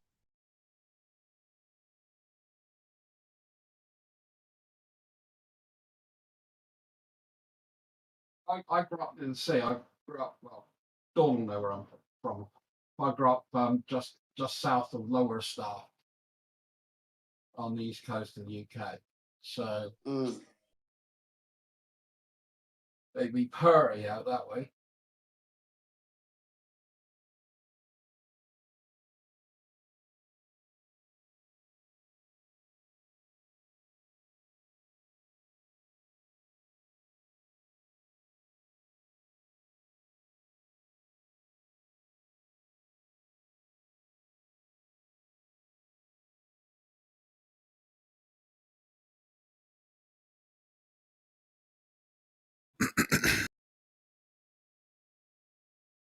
Actually, if you could do the same thing with the moon and a decent spotting scope, that again, I would find issues with. I can't tell if are you talking to us or you're on a phone call or? You sound kind of far away. I'm sorry. I wasn't No, aware that if was you my were. fault. I was far away. Oh, okay. I'm now coming back closer. I just wasn't sure. I'll now put my radio voice on. This is the shipping forecast. Yeah, do sort of similar sort of thing with the moon. That's another good object. I like the moon better than the sun because it's not glary bright. Again, be up 300 feet or so, and do that same observation. If you can bring the moon back, then that's fine. If it's disappearing into the distance, then that would be fairly obvious because I never see the moon disappear into the distance. I see the moon. At the moment, I live in sort of Wiltshire, Somerset borders, so I don't see it going over the sea. But when I used to watch the moon rise, which I used to do quite a lot, that's something I'd see clearly lifting up from the horizon upwards. Bit of a moon fan, to be fair. A moon child.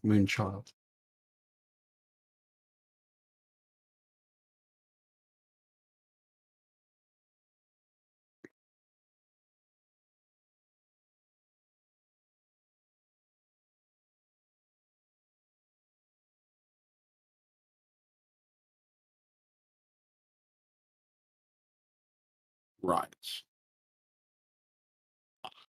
Almost time to peel the parsnips and dip them in the honey before sticking them in the roasting tin. I love parsnips. Really nice.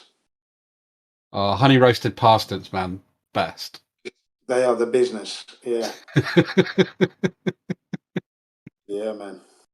And people take the rip out of British cooking. You know what? When they do that, I said, no, you are mistaken because British cooking, you go back a couple of hundred years, a few hundred years back, the best cooking on earth. What are you talking about? Country cooking, English cottage country cooking. You can't knock that. Not even France comes close. Sorry. Well, my joke with the French has always been, you know why the French put sauces on everything? It's because their meat's shit. That was a good one. But I have to say, I've had brisket in Texas, and that's good. And also blackened steak from New Orleans. That was amazing too. There you go. But I do like a good porterhouse. Yeah. I remember when the Americans. Sorry, I was just going to say, I remember when the Americans were boycotting the French, right? And they said it was American freedom fries rather than French fries. Do you remember that? Yeah. Because they wouldn't support them in the war on terror. But you know who does make the best chips? It's horrible to say this. It isn't the French, it isn't the British, and it certainly isn't the Americans. I love the British chip, man. Best. Dutch chips are freaking amazing. I love the British chips, man. What are you talking about? I've had all kinds of chips. Can't beat the British ones, man. Come on, in a newspaper with your salt and vinegar, a little bit of tomato ketchup on it. In my case, it would have been Daddy's sauce. I was the guy that always had the Daddy's sauce. Beautiful.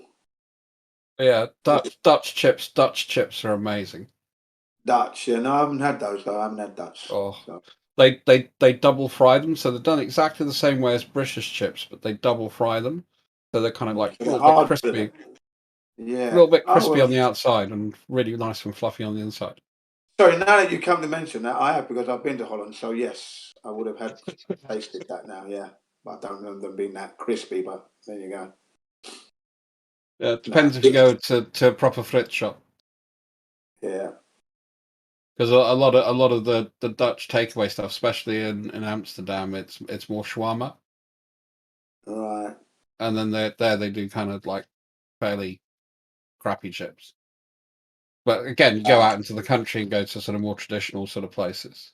Right. There's a place I used to go to up near Venlo called the Frit de Klump, or the Shoe Chip Shop. And that was just amazing. Though they don't do fish, which is the annoying thing. Yeah. And then when my ex-in-laws came over, I took them to a proper British fish and chip shop, and they were amazed by the fish. And they said, "God, why don't we do the fish?" And I said, "I know. Your chips are fish. It rocks." Yeah. I used to make it. Friday was the day I had, like in Britain, it's Friday for fish and chip day. Well, that's Catholic. So, yeah, it was. But it was in Britain. Everyone that I knew that I hung around with, their mums would be giving them fish and chips on a Friday. So yeah, I used to join in on that. You know, actually, that apart from if you live on if you live in a port town, but the best day to actually get fish is Tuesday, because the catch comes in normally Monday morning and then gets shipped out Monday night, and that's why most fish and chip shops aren't open on a Monday, because they don't get deliveries on a Sunday. Yeah, that's right. That's right. I didn't realise that, but yeah. But I used to enjoy my fish and chips, man. You know, I used to get two cod and chips. The chips I used to get for free because I'd say to the guy that because I'm having 2 cod, I could not finish a whole portion of chips. So if you give me half a portion, I'll pay for the full portion. I just don't want to throw them out. He goes, you know what? I'll give them to you on the house. He said, and from that day onwards, I used to get the chips, half a portion of chips on the house, because I'd always buy 2 cod or 2 plaice or 2 haddock. Yeah. One was never enough. One was never enough. Oh God, you should go to my local chipper. They give you a piece of fish, you know, I'd say half the length of your arm. Oh yeah, that sounds good, man. Making you homesick, man. That sounds good, man. Yeah. Oh, I do like sashimi. Yeah, sashimi. Yeah. That's cooked sushi? Lightly cooked fish. No. Sashimi is raw fish. Oh, raw fish. Okay. Yeah, that's raw fish with horseradish and usually it's a soy sauce. But I use sumen, which is a thinner, more sweetier sauce. Sweetier. Really nice. Yeah. The sushi tends to be rice and vegetable, and then That's sashimi correct. is raw with fish. Radish, with horseradish, Yeah. and I do not like that combination.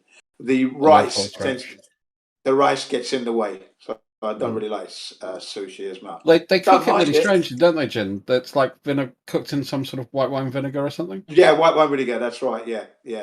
To help it bind and stay together, and then they got the horseradish, and then they lay the fish on top perfectly formed in their hand, and then they lay it on the tray and send it off on the conveyor belt. Because if you've ever attended any of those rotating sushi restaurants, they're brilliant. Or revolving sushi restaurants, if you like, they're really good.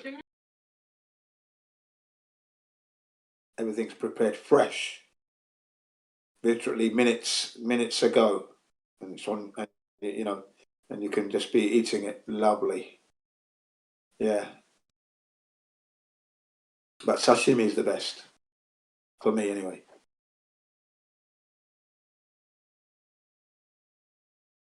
But yeah, cod chips, plaice, haddock. Oh, you could murder one of those right now. Easy. Could murder 2 of them right now. But I have to say, if I'm cooking it for myself, rainbow trout, grilled, stuffed with a little bit of fennel, lots of lemon juice and black pepper. Yeah, they do a really good one here in Japan with the rainbow trout. You know, you catch it and they cook it on site right there. Wow. Yeah, so you don't even have to. And then whatever you don't eat, you put it into those freezer boxes and you bring it home. Yeah, wicked, man. Yeah, I used to take my kids on that fishing, and then we used to eat it on site. They breadcrumb it and that for you, and put it in batter, and then wow. Getting hungry now. Takes me back to my childhood. Yeah. When I was a child, fish and chips was 5 pence. I don't think it was 5p when I was a kid. It was certainly more than that. I remember when a portion of chips was about 20p. Yeah, the chips was 5p, and then if you paid an extra 10p, you'd be having fish and chips. I meant a portion of chips was 5p. That's what I meant. Yeah. But that would have been when I was in middle school, to be fair. Yeah, that was for me 1967, 66. My brother was born How old are you? 68. I'm going to be 60 this year. This month. This month, I'm going to be 60. Oh, wow. Congrats. Thank you. 61, baby. Yeah. You're not 61. I was born in No. 61, yeah, that's right. Yeah, you were born in Yeah, 61, I'm that's what I'm 61, saying. baby. Yeah, Yeah, I I'm was born, 61, baby, that's right. I was yeah. born towards the end of that decade. Yeah. So I actually did see these. I actually watched the rockets taking off, right? Run home, sit down, bang. Yeah. I remember being at middle school and coming home to watch the shuttle launch. Ah, yeah. The shuttle.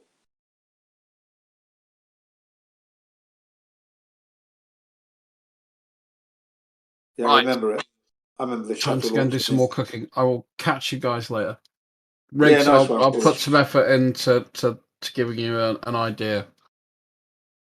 That was a good question. Thank you. That'd be good. I mean, it's somewhere to start at least. Yeah. Well, yeah. For foolish it would be. For us, I mean, I'm satisfied with the fact that I can see long distance, even with all the noise and the crap. You know, it's done and dusted. I've got no qualms. But it's funny, but we have to do extra to try and get them to realise it. So it's good that you ask them. It's good, Riggs, that you ask them what would be the criteria for them to accept it, which is basically what you're asking.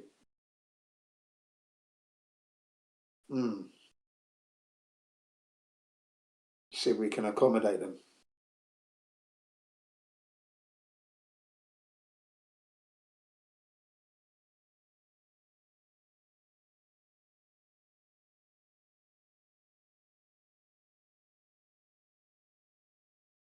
So you're certain, are you, Riggs? You're certain, definitely certain. Oh yeah. No, I mean, I just think it's funny, you guys. The only focus on like evidenced. I mean, it's evidence doesn't necessarily mean something's true. It's just an argument. It's a case to be made, and a lot of the stuff you guys believe in are evidenced by people that are not yourself, that you can't trust. I've gone through the ringer with like how I came to my conclusion, and it wasn't necessarily evidenced. I came across stuff that I shouldn't have come across. Okay. And I'm never going to unsee what I've seen. And it all points in this direction. So I don't know exactly all the arguments. I don't know exactly how they pulled it all off. I know that they've been working on this for a very long time.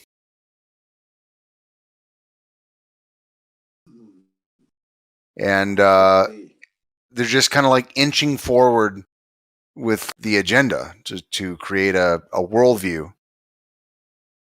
And this, I mean, precisely falls into that scenario. Like this would almost be an exact fit for what I was looking for in every aspect. So for reasons other than evidenced, I'm very confident with this this conclusion I've made. All right. You're going to let us know this conclusion? I mean, how did you come to it then? I ran into stuff that I shouldn't have seen, dude. Like that's honestly the best way I can say it. I watched. Here's the thing. Here's the thing, though. Like every agency that these people are using to evidence, so to speak, are the same people that were helping how do I say it? Just very, very dishonest. Like very dishonest. Like the people involved with this deception are so cognizant of what they're doing. They know exactly what they're doing. And that's what surprised me the most, is that there's so much organization. Yeah, it's so deliberate. It's so organized that when someone says, well, why? Well, how could they get away with it? Why would they lie? All this stuff. I'm like, bro, you are 100 lies deep. So you have no idea where to even begin. And I can't even fault you for it. Like I was able to see like behind the curtain, you know, like in The Wizard of Oz. Yeah. And I saw shit that I wasn't supposed to make sense of. And this is exactly what they're doing. They're faking the Earth. You know, and any of the data that doesn't fit within what they expect, they just delete that data. And they only keep the stuff that falls within the expectation of a globe. Yeah. So like everything's reaffirming because that's the basis of what they're expecting, so that they make sure the data fits that, because that's what they think the model is. So it's like people are helping them lie and they don't even know they're helping them lie. Yeah. It's all part of the same bullshit. So it doesn't surprise me at all that we have long distance observations. It doesn't surprise me at all that we can like falsify the claim, because I know that the agencies that are making this possible are entirely complicit. So something's coming down the line, and you're making it sound like this is like a psyop. Really, they're letting us know the truth a little bit for something else down the line. Then maybe, huh? Yeah, no, it's definitely deliberate. Yeah. So this flat Earth awareness and awakening was a deliberate release by them. Then is that what you're saying? Or has someone really done us a favor? They got fed up and thought, let me wake the human race up. Could that be it? Wait, what was the first part of your question? The first part of my question is, do you think that they're doing it, waking us up to the flat Earth to bring on something else later on down the line? Or is it someone's done us a great favor, a great service in waking us up so that we can actually try and change the world?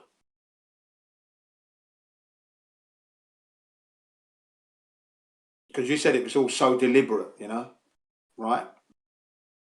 And is it possible that this flat Earth awakening, let's say, has been facilitated by them to suit their means of somehow that's coming along soon, maybe? Do you understand me? I'm sorry, man. I need to turn. I'm having trouble with volume. 1 second. Okay. Yeah, I was just saying. Yeah, go ahead. No. I missed the first part. Okay, the first part of the question was, do you think that this flat Earth awakening is a psyop, basically? It's okay. So from what I'm okay, I don't know if I have privileged information. I don't know if there's evidence that I came across that I forgot about. Like my memory works in such a way that I know where I'm at now, but maybe I forgot all the steps on how I got here. And it's probably because of the trauma I went through to get here in the first place, to be honest with you. So all I know for a fact is that the Earth is the deception, and that they're using flat Earth not necessarily because they're worried about it. I think they were more worried about it before. But they're using flat Earth to kind of like just keep an eye on who knows what. Well, you know, that crossed my mind. Now, that did cross my mind, what you just said there. So like they just want to know who we are and who's the most connected to reality compared to everyone else. The most vocal, the one that stands out the most. They're the ones they're going to take out. I don't know if they're going to take them out. Well, you never know. They don't really need to. The system is kind of like going to take us out by itself because they already know that the people who know this truth aren't going to go along with the medical tyranny. So that's not the issue. Okay, good. Same page then. They don't have to take us out specifically. All they have to do is weed us out naturally with the medical tyranny. Yeah. You know? Yeah. Well, we're wise to that. So. And all they needed to do is slow down our progress of knowledge, or not necessarily knowledge, but like they want to slow down our ability to tell people. Yeah. And at the same time, they want to split us up so that we're not too effective. Correct. That seems to be what they care about the most. Yeah, and the schooling and the knowledge, just slowing it all down. Yeah. Well, I mean, it just if they can slow us down enough, then yeah, they had to do that. Yeah. So you've just answered my question the way I thought it was going, because that's what I thought, exactly that. This had to happen because we were really not stopping in our way of communicating and getting the news out there. That's right. It was Flat Earth that brought this pandemic on. It was, definitely, no doubt about it. Together with the awakening of the vaccines not working and being dangerous, excuse the word there, but the awareness of the connection between autism and that has actually woke people up. That was going on for 15 years. So, yeah, so there's a lot. That combination, they had to do something. That's what I feel. Because I was amazed at the Globe Live tour, the way they were traveling all of Europe. They did Britain in 2017, and in 2018 they did Europe, Britain and Europe, right? And Europe's big, man.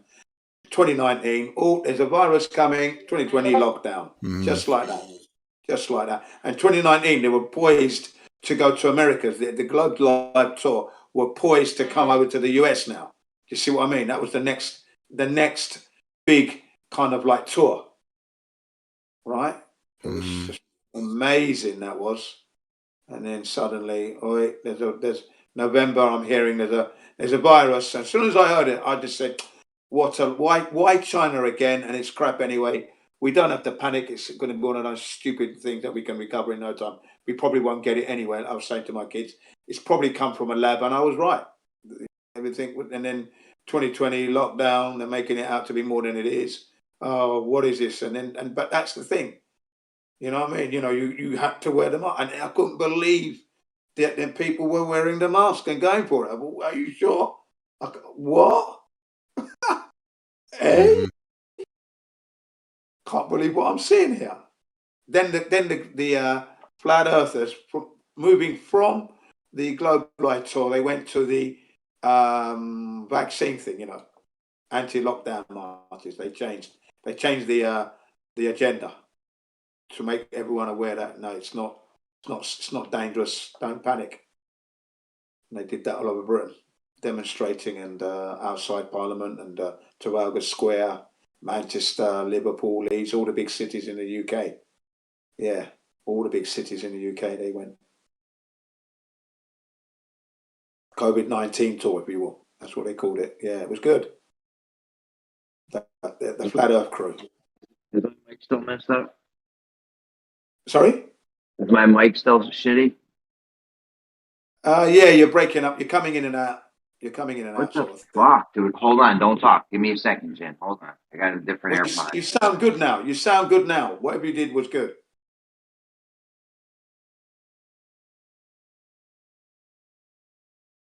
Jen. Yeah. I sound good now. Yeah, perfect. Hold on. Tell me about now. Hold on. I'm going to switch buds now. Hold on.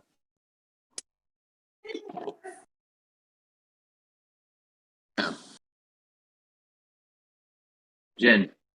Yeah. Do I sound good now still? Yeah, you sound brilliant. You know what? You sound so good, I can hear your neighbors talking. All right, nice. What are they saying? No, I'm just kidding. Good shit. I don't know what's going on here. Well, you sound brilliant now. All And right. that's saying something. You know, you're sounding very good now. You know, you're probably going to be dominating the whole scene now with that kind of I'll let mic. you go. I'll let you go. Keep going. Yeah, with that mic, you're probably going to dominate the scene now with that mic because it's that good.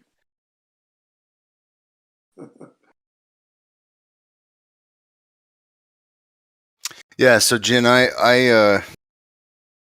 I can't. You know what it is? Here's the problem. I know where I stand, but I've had to sort through so much information to get here. I can't remember all of it. I can't even remember all the reasons why I got to the place that I'm at, and that's kind of my problem. Is that I've gone through so much shit, and a lot of it was traumatic. Yeah, you said that. You've been. But I know where I'm at now, and I do feel like I'm privileged more than some other people in that respect. That I didn't really need all these evidences that came after the fact to have my position. Like I got my position way before I got all the evidence because of other reasons. So all the evidence just that we get is just ancillary. It's just on top of the shit I already had before. No. Yeah. Ominous shit. Yeah. So it's kind of like an oh shit moment where, you know, there's some people who maybe don't feel as confident where they're at. Maybe they're just kind of like grasping at maybe some lesser strong evidence. But the shit I ran into was just like, wow, I watched, you know what it is, man? I saw things happen behind the curtain that I wasn't supposed to see. And then they cleaned it all up like hazmat suits, just cleaned it all up real quick and pretended like it didn't happen. And then it was in the news and they ran with a fake story. And I was so awake after that. I was like, you know what? All of these agencies were working together. I was like, holy shit. Yeah. And they lied about stuff that I saw and experienced myself. So I was like, you know what? I'm going to look into these people. I looked into them deeply and I found all the evidence I needed. But the problem was people were saying that all my evidence was conspiracy evidence. I'm like, whoa, whoa, whoa. No, I actually witnessed this shit. It's a little different. Flat Earth, or are you talking about something else? Right. It's something else, but it's all the same people. Okay. So, like, I have no doubt that they're doing this. It's because it's exactly how they would pull it off. They're using the same techniques. They're using all the same organization. They have like, you know what's fucked up about it is that they have access to all the computers, all the cameras, all the data. So they kind of like, they have a meta-analysis of what we know, what we could know, and all they really care about is just making sure it doesn't spread around too much. Yeah. So it's not like they even have to intervene. They just need to like throw a wrench in our shit every now and then. Yeah. Like change the YouTube algorithm or they just need to, toss it around a little bit every now and then. Get a couple page shells in here to exactly distract from the argument and keep us keep us fighting and talking. They don't even need to be here long. They just need to be here for a short period of time to get us off track or to throw off the community just a little bit. I mean, like, 2, 3, 4, 5 people, haven't had this whole community all talk. I didn't hear shit you said, but yeah. And Mike's bad again? Are you serious? Yeah, I got bad again. Yeah, well, it's okay now. It's okay now. Okay. He's lying. Riggs, are you fucking with me? No, I'm not fucking with you. It's fucking horrible. Well, okay, my end it was coming through nicely just then. That's you or your end, Riggs. Your shit's fucked up. No, yeah, you're fucked up. I don't know, man. Maybe I'm pretty fucked up. No, I can hear Riggs clearly, man. So my mic sucks. Yeah, it's pretty shitty, man. I'm sorry. Nothing happened, man. What the fuck? And this is a new AirPod. These are the fake ones though, right? Yeah, man. Like it seems in some situations they work okay, and then others they just switched it. Here's what happened was my right AirPod got messed up. But I found one when I worked at a school, so that was the one. But like now I don't understand like what's going on. Because this one's fucking up too. You Like, want to lose all that stuff. Well, this Now, one, whatever you're using right now, is not too horrible. this is the left AirPod. The right one's the one that's all screwy. Why don't you go back to Okay. the old tech? Why don't you just go back to the old headphones? You just plug them in and they're working. End of We'll go back all the way back, Jin. I'll send you a smoke signal. Yeah. I'll send you a fucking telegram. Yeah, telegram. Yeah, that'd be the one. But yeah. The reason why I'm so confident is that I have uploaded nature's clues, but had not joined them together. Lucky for me, I was a kid that got moved around a lot. So through the cadets, because when you're in the Army Cadets, now you're traveling the length and breadth of your country, camping and doing military maneuvers and everything else, rock climbing, abseiling, canoeing, firing weapons. So you're out. So you're out and about, and nature's hitting you all the time. Yeah, but I didn't join the dots. Wasn't even on the menu. But I've uploaded the information. Yeah. Then I draw from my childhood days where we travelled by ship for 2 weeks. Right, going to coming back from Nigeria to Britain, that was a 2-week journey. Going to Nigeria from Britain, that was by aeroplane. Those kind of traveling experiences you never forget, because it was the first time I ever went flying and left in Britain. So they are like seared, branded. That's never going to forget. And we did that twice, okay, in my life. And then I joined the Army, the Royal Engineers. I was there for 2 years. Again, weapons and, so everything to do with nature I'm experiencing, okay?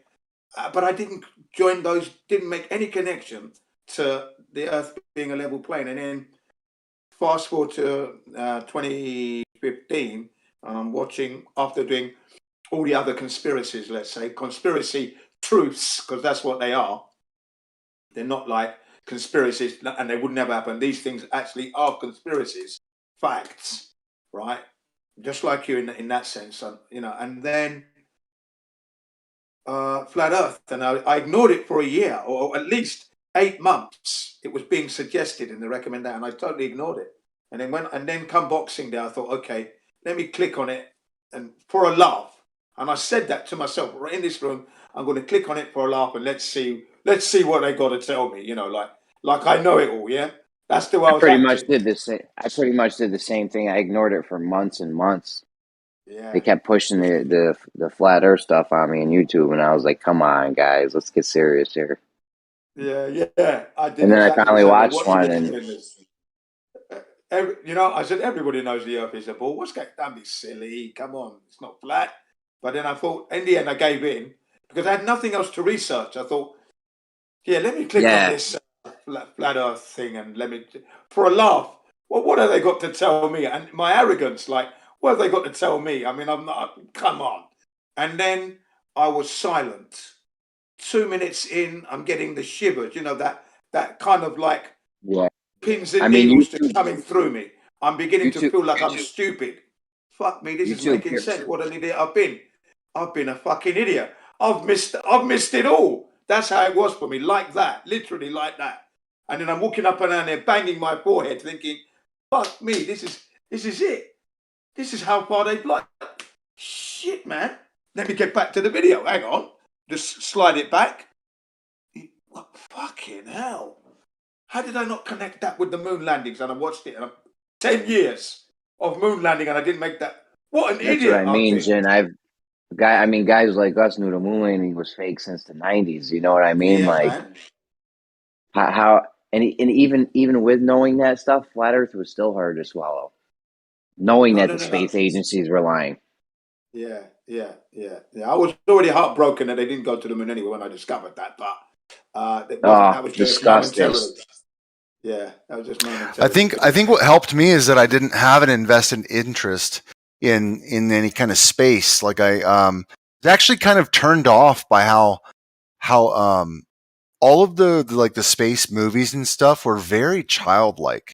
Like they wanted to, it seemed like they were always geared towards children, or if men were into it, then it kind of made those men act like children and just believe in fantasy. And I just got really tired of that. I grew out of that. And so then I didn't have all these like emotional attachments to it. If anything, I saw a negative attachment because it was so like weak. You know, it's just a bunch of weak sauce to me. Yeah, I'm with you on that because I gave up on the Star Trek. I saw the original one with Captain James. I saw that one, but I grew up with that, right? And then then Star Wars as well. I went to see Star Wars, but when they kept doing these like trilogies, and they're not, I never watched them. I gave up. I got fed up with them. They're just, I mean, come on, man. How much of this stuff can we take? It's like Star Trek forever, Star Wars forever. So I stopped all that shit. I gave up. In fact, I got into Transformers. I did like that as a cartoon, where the cars would change from robots into. Well, I saw the first one. Everything after that, I just whatever, man. Yeah, from the 80s. I was into Transformers in the 80s. I wanted to buy a Transformer car, right? So when I got the money up to go and get it, went to the shop. They'd sold out the day they opened up the shop. First day in, sold out. Oh, and they were they were so good in the 80s. They were actually metal. And when you transformed them, it was solid. And nowadays they're just this cheap plastic shit. Plastic shit, yeah. Right. So I've got Transformers here. I've got a metal one here. It's the Honda S2000 sports car, and it goes into a robot. And then my sons have got the aeroplane ones. Yeah, my car has the Autobahn insignia. Yeah, my car, my Pathfinder has the insignia of the Autobots on the roof of the car, on the bonnet. And at the back, it's an SUV, yeah? And it's called Uppercut. There you go. So I retain my childhood in that sense. But yeah, I'm with you with the space thing though, Riggs. Yeah, I gave up on that. But I still believed that we could go to space though, yeah? You know what I mean? You know, even though I wasn't actually watching any space stuff. And whatever I heard in the news, I thought, oh, okay, they found a new Earth-like planet. Oh, right. Well, you know.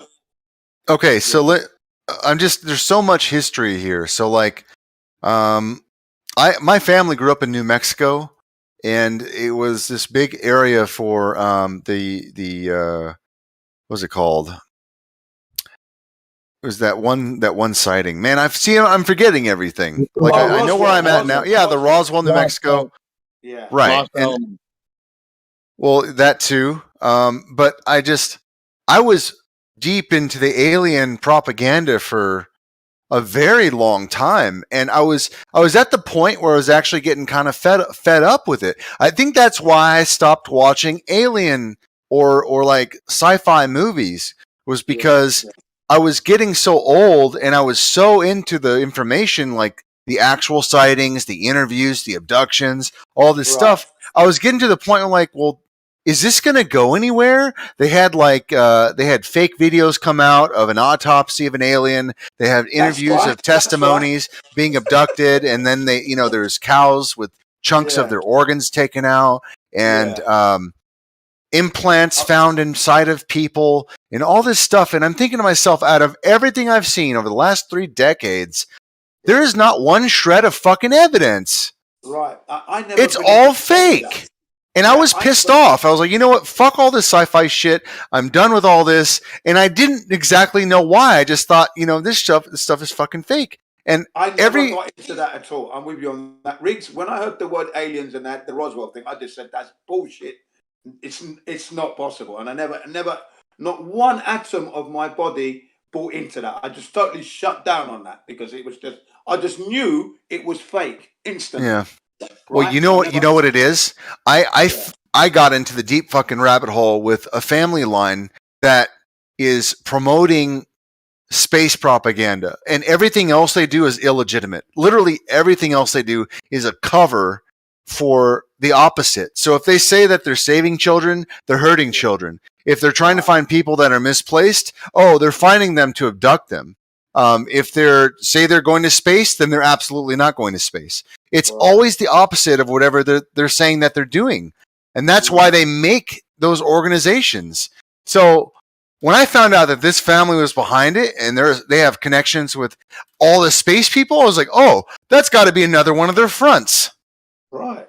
That was just like point blank. It was like, oh yeah, these guys are totally good for it. These are lying motherfuckers, these guys. And their whole family is in on it. Yeah. I mean, during the 70s, we even had in Britain, we were lucky. We were able to watch even Logan's Run. Do you remember Logan's Run? There was like a game about it. I think I don't. Yeah, there was a series. You see, it was a proper space series. That was interesting. Logan's Run from America. Yeah, we had a lot of American influence in Britain when it came to the space stuff. You know, the American stuff was much better than the stuff that Britain was producing. Mhm. You know, there was UFO, right? There was UFO. Do you remember that one? UFO. That was American. Brilliant stuff. Britain and American collaborated together to make a series called the UFO. Okay. Then there was Space 1999. Again, American and British collaboration. So you had some American actors would appear. It was the same group that did the Thunderbirds and that were doing these other series. Okay, we used to watch that as part of it. I used to watch that stuff for a while. But yeah, I still believe that we could go to space. I mean, that was without a doubt a given as far as I was concerned. You know, and whenever any kind of news that came in from space that they found something new planet like Earth or a new star, oh, brilliant, you know, that was that. But then I'd say, oh, brilliant, and then get on with my life. Do you know what I mean? You know, not go into it research because one, didn't have a computer, they weren't available at that time, and I didn't want to go to the library. I found them fucking boring. So how would I find out? I didn't do any research. So taking it all on trust. You see what I mean now? And that was my life.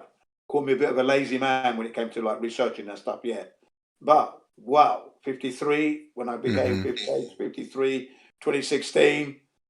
Well, prior to that, got a computer. My wife's one. We're using that. Started doing all the research. Did all the conspiracy theories. Fine. I became stronger with my knowledge. Can I add a little bit? Knocking on the floor. Can you guys hear me? Yeah, on that, I can hear you, man. On that New Mexico stuff, you want to remember, okay, that was the nuclear bomb and all that shit. But then you had John Wayne come in there, make a movie. And then I don't know if you guys are aware of that, but then the cast got picked off, including John Wayne, one by one over time with cancer. Now it was always, I don't know if you guys ever heard that story, but that was always out there, right? To give you the cancer in the double-edged sword, the radiation bullshit. Because I've told Jim before about, the Japan bullshit. Yeah. Nuclear bombs are bullshit. Well, they say they had cancer. Well, no, I'm just, I don't care. My point that I'm making is the cancer's a lie. And we're talking about fairy tales, right? Me and you. Because these guys are giving us these stories that we're following. That's how it works. I'm just giving you another addition to the Los Alamos, the nuclear bomb bullshit, cancer bullshit, radiation bullshit. But anyway, go ahead. Yeah. It just seems like dude, it's like in every scenario, if there's a position where they can be top down, they take advantage of it. And space is the exact wormhole of lost money and human input that you can possibly think of. Like if you just want to throw money into the trash can, that's exactly how you could do it. Get people fantasizing about space and then just siphon their shit through the taxes and get all the countries to work together for one cause. I mean, they don't even really need Project Bluebeam anymore. They just need science. Yeah, I couldn't understand why Star Wars just kept going. I couldn't understand that. Yeah, fucking never ending. It was annoying. And even when people are saying, "I'm tired of this. I don't want it anymore," they just they keep number 7, number 8, number 9. They're gonna do another reboot. We're gonna have a new cast. It just they have to keep pushing space, bro. They have to, and it's so obvious that they're desperate about it. That's the fucked up thing is like at no point was I ever not confident in the position. Yeah, you're right. In that for you, that was For me, I was still. I believe we could go to space, but I just fed up of that. Star Wars was just from the 70s. Come on, man. How long are you going to put this shit for? Get out of here, man. We know the story, man. You know what they did to us, Jen? Jen, you know what they did to us with the moon landing thing? They leaked that video of them faking them being in, faking them looking at a globular Earth. Yeah. Well, when they were doing that though, you were under the impression that they were in space orbiting and shit. You know what I mean? Correct. So why would they leak that video? They leaked that video on purpose. Exactly. Like, oh look, we're faking at the every moon landing. stage. It only look, proves my point. They have to fake it. Yeah, they say, oh, look, we're faking the Earth, looking at a globular Earth, but we're still in space. Yep. You know what I mean? You walked away from that thinking, okay, they're still in space though. Well, no. When after watching that, funny thing happened on the way to the moon. Now I come away thinking they can't go to the moon. That's how I came. But they were orbiting the Earth. I still thought Earth is a globe, though. That's what you mean? Yes. Yeah. That's what I'm saying. They leaked that. They didn't even leak that shit on purpose, dude. Them faking the Earth thing. There was a ulterior motive, was to think, okay, we'll let them give them this little breadcrumb with the faking the Earth thing, but we'll make them think we're still in space. A little breadcrumb with a little bit of jam, a little bit of jam on it there, yeah. But I still thought it was a globe, though, yeah? You know what I mean? I didn't think flat Earth at all after watching that. Yeah. Yeah, no, I mean, nobody was even, no, I don't think there was many people that were on the scent of even that, you know what I mean? But definitely the moon landing, hopes was huge. I've been on that for decades. I watched a lot of moon hoax videos, man. Bill Casing, Ralph Renee, all that private interviewing and all that stuff. I watched all that stuff, consumed that. CBS's one, Did We Go to the Moon? Watched that, consumed that up, and various other, loads of documentaries on the moon landings being a hoax. And yes, still didn't click that it's a flat Earth, though, at all. Right. So you all believe burning oil and coal is going to kill us? No, not at all. No.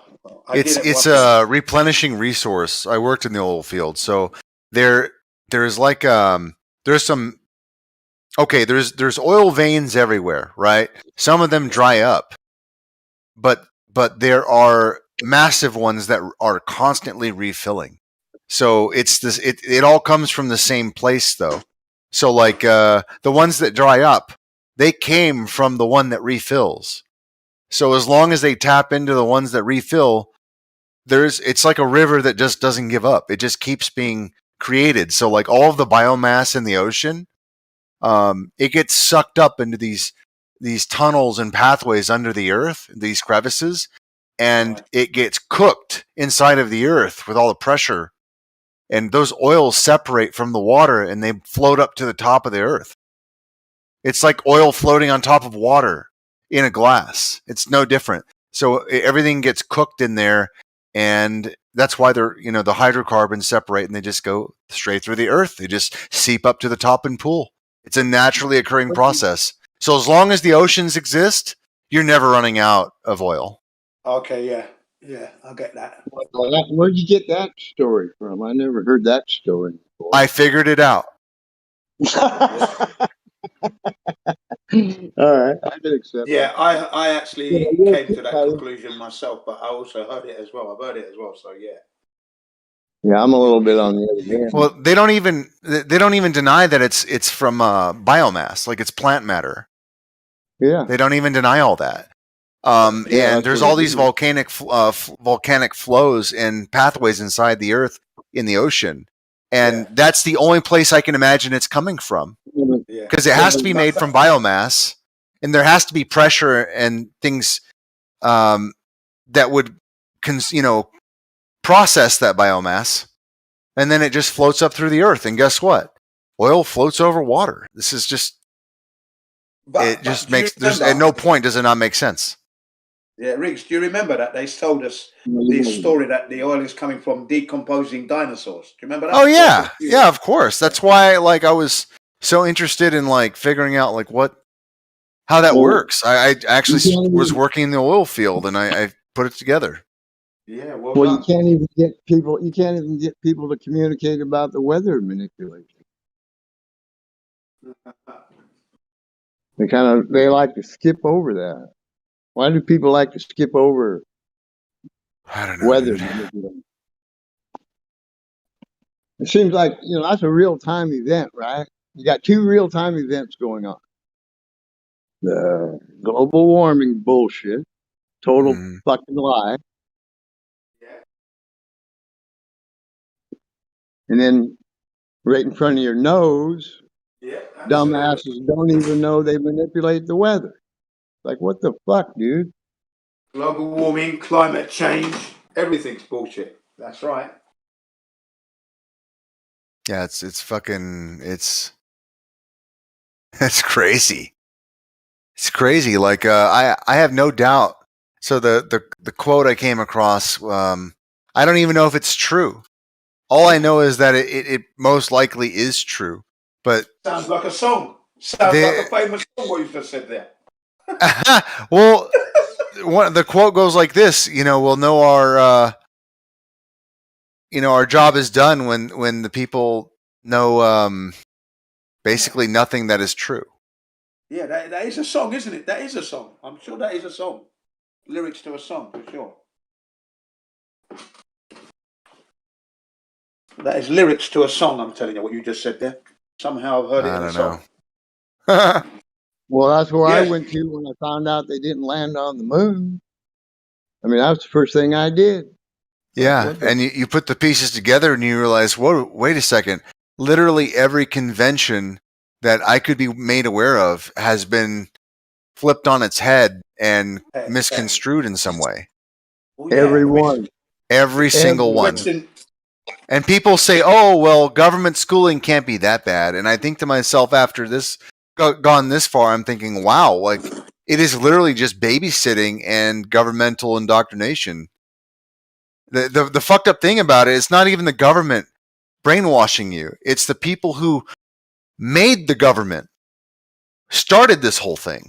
So it has to be every nation. Every nation has to be in on it because just think about it like this. The government wouldn't exist if we didn't need them. So they have to lie to us about our principles in order for us to need them. Otherwise, we don't need the government. Very true. They have to lie to us in order for us to need the government. That's it. I agree with that. That's how it reaffirms itself. So either you're in on it or you know that you need to lie in order to keep your job. Shit. So even if they don't know, they still have to lie to keep their job. Yeah. Yeah. Terrible. Every facet of our lives, there's just been deception everywhere. Everywhere.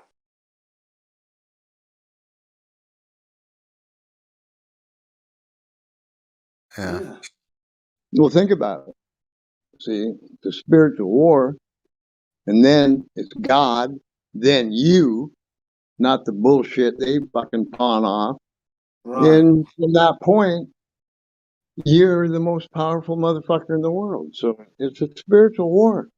And It is, if you're yeah. not So doing it, you'll my never son, my son today was learning about the diesel engine, okay? Because he's currently at Honda Technical College, so he's learning about the diesel engine. I said, did you know that Rudolph Diesel, that's his real name, I said, Rudolph Diesel, he actually improved on his engine in order to help the farmers have a better, stronger machine, and cost next to nothing because they were using peanut oil to run those engines. I said to him, did you know that? And he won the Blue Ribbon Prize for his invention in the US, became a millionaire, and then he was on his way to Europe to introduce his engine, okay, and they killed him on that boat.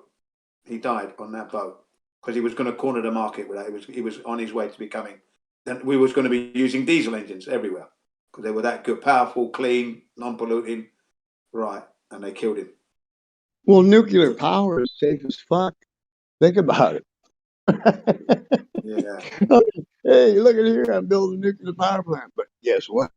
I'm going to tell you it's scary as fuck. And we might pollute a few things once in a while. Think about that shit. You know why? You know why they like they give all these people like okay, so you have to understand the system they've put in place. So when you have a fiat currency, the only way that you're going to succeed in life is to take advantage of the person next to you. Yeah. Because the value is constantly being devalued, right? Yes. So you have to fuck over the person next to you in order to stay ahead of the game, right?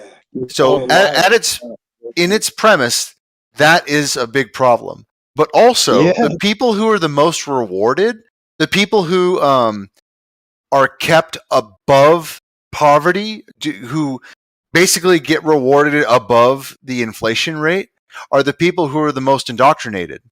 Because they want to reward the people who buy the most bullshit. So at the highest levels of education and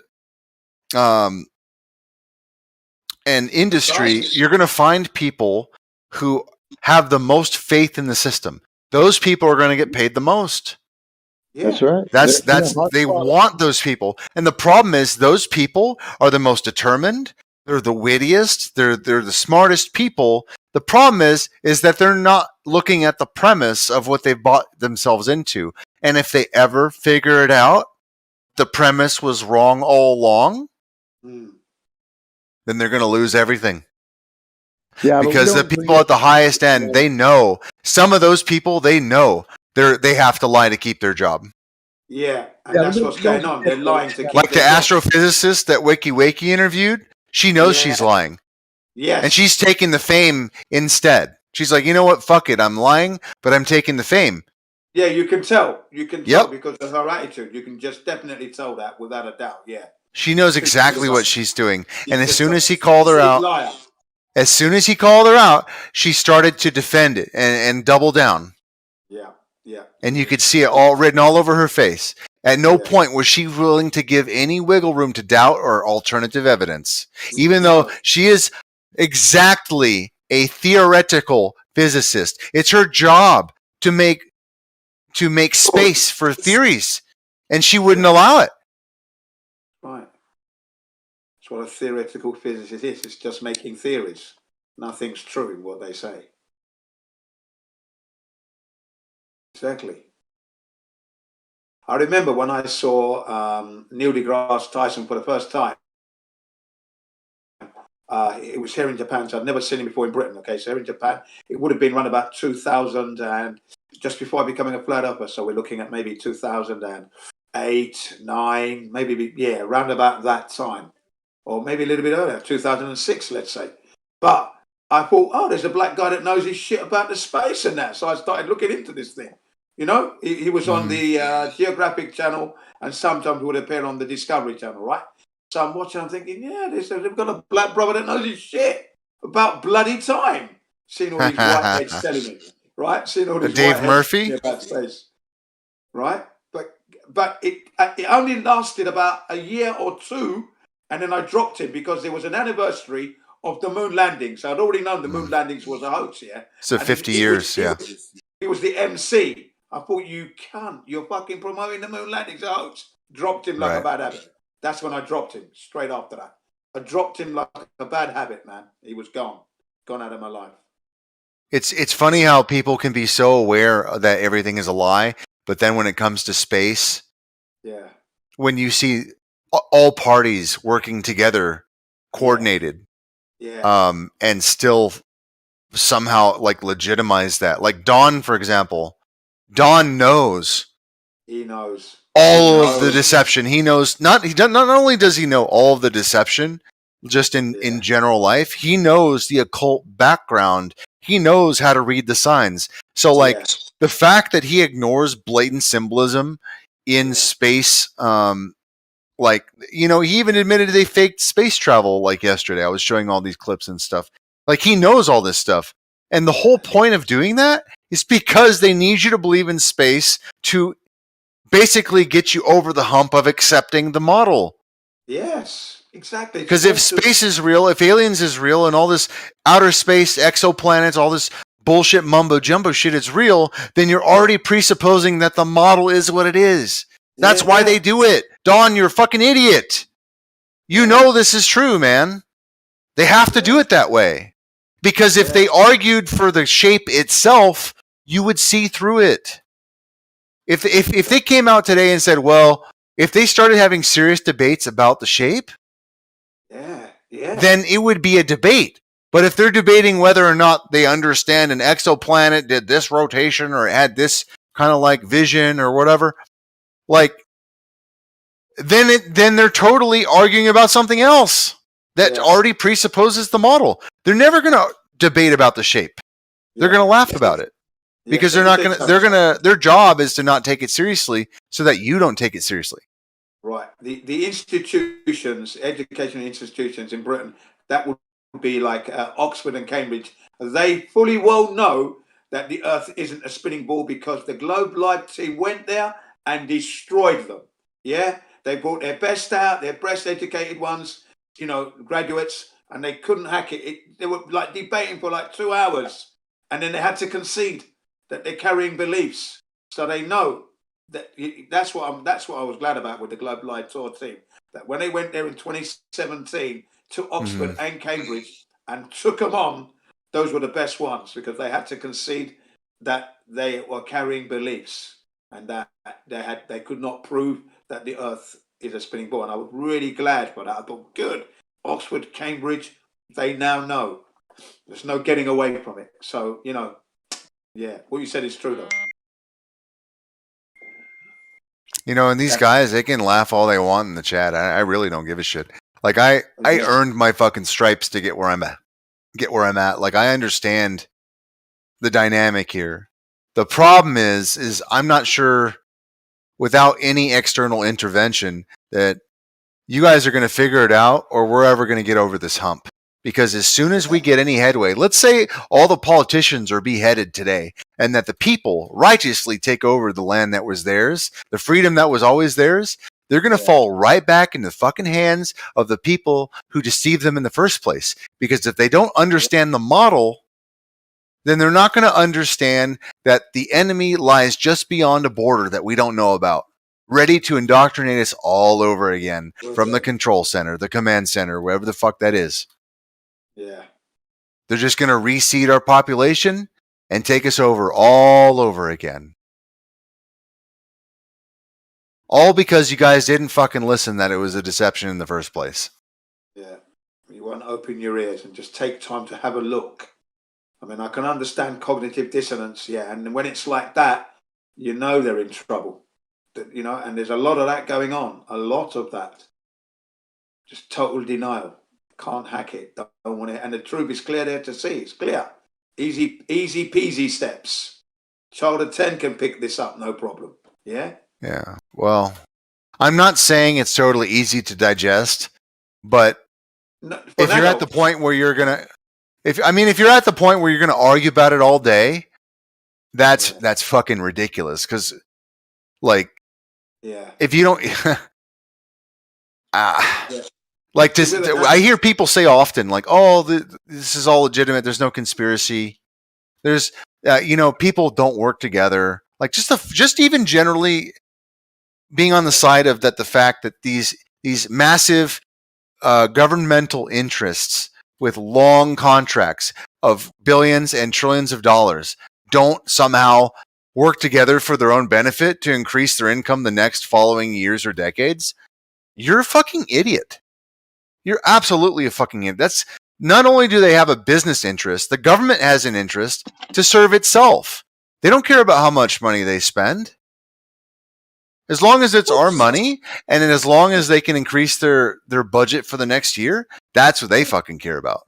Yeah, and that's what pisses me off because they don't realise that the debt that's being amassed, our children's are going to be paying this. Don't you understand? Well, I promise you that ain't going to fucking happen. Well, I hope not. This bubble will fucking pop. That will not happen. Nobody's going to pay that shit. Yeah, fuck that shit. Bloody, you know what I mean? Bloody ridiculous. Nobody's going to pay that shit. Dude, they not lose. Even possible to pay. It's not impossible. There's no reason to pay it. It's not possible. Yeah, you can never pay this money back. Like I know it's definitely going to end someday. There has to be infinite growth for this to keep going because you need to be able to keep pushing it back, but you need to keep making the interest payments. You have to make the interest payments. So as long as you can make the interest payments, you're good. But you'll never be able to chip away at the principal. And if it ever stops growing, if you ever stop expanding, ever stop using planned obsolescence, it's all going to come to a crashing halt. Yeah. They need people to be out there fucking like rabbits, so that they got to keep the money moving around. Yeah. Of course they do. Of course they do. But yeah, I know that it's not possible to pay it off, but it's still being amassed, isn't it? Yeah, I'm not worried about a debt, because this whole idea of giving us so much debt and guilt, it's number one, it's like a ritual. It's for energy reasons. They want to lower our energy, right? Our spiritual energy. They want to sap our spiritual energy. They want to kill us off slowly. But at the same time, they've already planned a solution.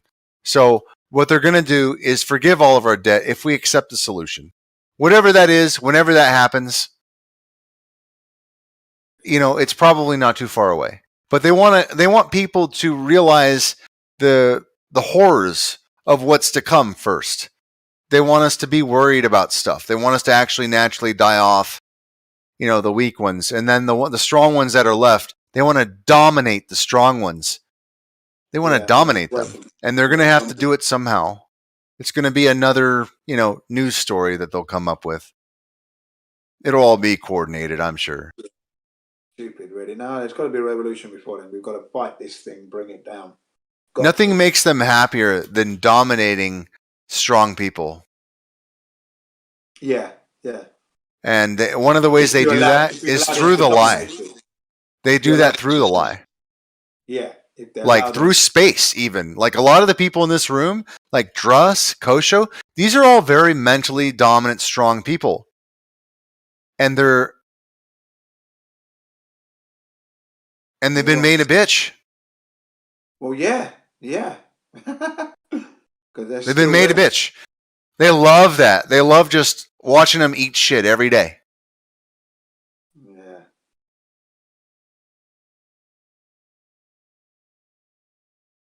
Yeah, I feel sorry for them, really, myself, because they're trapped in the cesspit of dishonest deception. That's not good at all. You're not living properly there. You're just a walking contradiction liar. Period. You can't. Words like honesty don't come. You can't even go there. You can't even mention that. You can't associate with that because you're the opposite of that. Just a liar. How can you go to, you wake up in the morning, like I say to them, you wake up a liar, you look in the mirror, a liar, you have a shave, you liar, you eat, you liar, and you go to work lying, you come back lying, you go to bed lying, you're going to die a liar. So you do. What lie can I tell today?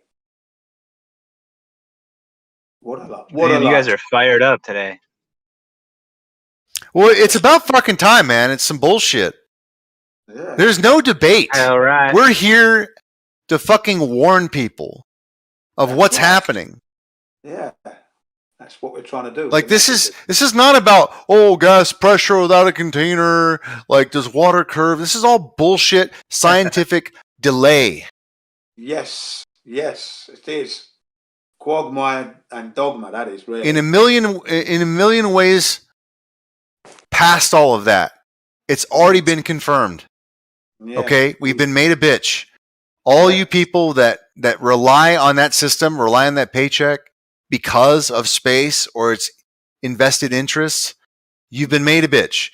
Because they need to take strong people and get them, fuck them up. Fuck up their thinking so they can't ever get a leg up. They don't want other people to rule them, so they have to destroy what you can know. Yeah, but give you trinkets for acquiring the indoctrinated high-level status. So you get your certificate and then you can get your job, and then that's it. So you're now being, without really realizing you're a gatekeeper for them, but you don't realize they need you to be just smart enough to further their control, which means either further the deception or press the buttons and turn the wheels. Yes, that's what George Carlin said, didn't he? And that's exactly what it sets you up to do. Is just knowledgeable enough to help them out and not care about shaking things up too much because you like your paycheck or you're comfortable. You're comfortable. You're content. Yeah. I mean, you're totally complicit, and it sucks. You have to basically just reconsider your value system. Yeah. You have to eat the fact that you spent the last 30 years educating yourself on a system you can't validate, that you've been taking money from a system that is only trying to indoctrinate the rest of the world. Yeah. And you've been accepting this complicitly and facilitating it at the same time, especially those professors. If anybody's watched Squid Game, I know a lot of you Globers have at least. They get you to sign the dotted line before you get in there. So at every point of the way, you are complicit. You agreed to the terms. And you didn't know it was as horrible as it was, but guess what? It's already level 10. You knew after My bad, go ahead, Rick. No, like, at some point, you knew that you were part of the lie. You know for a fact that at some point, these motherfuckers knew they were part of the lie. Druss worked for contractors. Kosho worked for the government. A lot of these people have worked, been in the military. They know the military fucking lies. Yeah, yeah. And it's not always for, good reasons. Some shit you don't want to remember. So you can't say it's good, I'm sure they had a good reason for it. That's bullshit. No, I mean, I hate this expression, yeah? The soldiers died so we could enjoy freedom. Don't bullshit me here. What freedom have you fucking got when you got to wear a mask and get an injection? What fucking freedom are you talking about? None of us are fucking free. In fact, you're the one that's helping to imprison humanity. You're being used to kill innocent people. But they don't have a bigger picture on it. Or if they do, they think, okay, well, I'm going to take my paycheck and someone else will figure it out. Someone will sort that out for me. I mean, like, you know what? I can't do anything. I don't have enough control. Yeah. And it's just not the case. No, they are part of the apparatus that allows this to fucking happen in the first place. Yeah. Question to the soldier: do you want to live in peace? Put down a fucking gun, then. Put it down. Come back home, yeah? Then there will be peace. To any soldier across the flat earth. You want a peace? Put down a fucking gun. Yeah, but you got to have all soldiers do that. See, this is part of, like, we can use Germany for an example. I'm not saying Germany did a good thing, or I'm not making an argument like that. But what they did was they demanded their independence. They wanted to make everything German. They wanted to treat their people well and localize everything. Right. And so when they tried to do that, they were attacked. Because they were denied certain trades, which forced them to fight. When all they wanted to do was basically provide themselves and some of the things they were demanding were, I guess, controversial, but the whole point was they wanted to be self-invested. They wanted to make their own food, provide their own stuff, and not get discrimination. But they wanted their independence, but they were locked out with trades. If they didn't play nice with the other countries, it's basically like kind of how the UN is. They will penalize one country if they don't agree to what all the other countries agreed to. It's the same kind of thing. Yeah. So they're basically demanding a one world government in the guise of peace. Exactly. But that's just tyranny and dictatorship and imprisonment. Right. From a central body. Yeah. From a unified body. Right. Yeah. That's what you're getting. That's all we are going to get, and that's all we've ever had. Democracy is dictatorship masquerading as democracy, and when you vote for your enslavement, your imprisonment, your taxation, and your demise. Nothing's going upwards for you. Even the soldier, he's going to die. For who? For the 1%. Unjustly, man. It's just, I'm so pissed off, man. So many people right now. Right now. Well, I mean, what am I supposed to do? They're giving these things to kids right now. Yeah. And everyone's just like, whatever. I know. I mean, this is a Holocaust right now. Yeah. The fuck am I supposed to do? Yeah. Yeah, we've reached rock bottom. We really have. We really have. We really have. I was saying to my children, I said, you're lucky that Daddy knows exactly what's going on here, because if Daddy didn't know, you would have been wearing the mask, you would have been getting your injections now. Yeah. Yeah. Right. And that would have been bad for you now. But you know you're not, are you? Right. The earth would be a spinning ball, wouldn't it? Yeah. And that stupid ball that's spinning yeah, that's what would be on. You know what my son said? Yeah, those foolish people who believe that. Good for him, man. Good for you. Germany and America were in on it. Germany's the scapegoat used to do the shit they did to go like supposedly take over and all this other stuff, all these people. It was like a setup thing, man. And if you realize that everything became Germany afterwards, but in a different way, not like you're saying the good way, but in the propaganda way. Yeah. Thank you. Yeah. Yeah. Well said there, Denmark. Literally, the science, everything, school books, everything, all the propaganda. Right. Well, you know what it was? I don't know exactly. I mean, okay, I don't know who won or if the wars were real or any of that shit, because there's no way I could know that. But what I do know is that the vested interests that made up the German army and the military, the the movers and shakers, the big thinkers, those people were absorbed into our military, and the Pentagon was created. And NASA was created, and all these military bodies like the Department of Defense. All this is embedded. Constitution, all that shit. Yep. Dude, I mean, we have open fucking Satanists in in the Pentagon. It's mad, isn't it?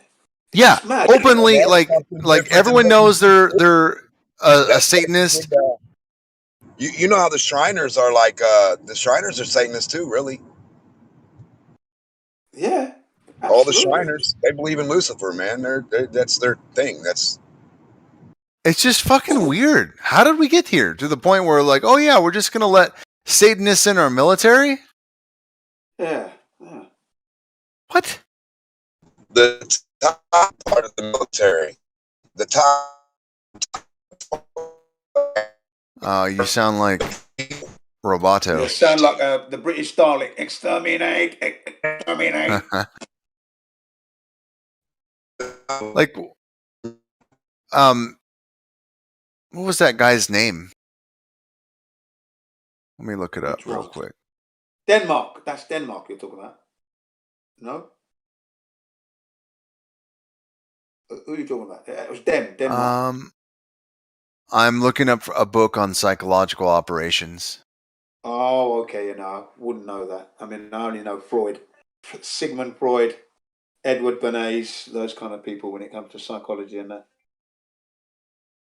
That's the length of my knowledge, as it were.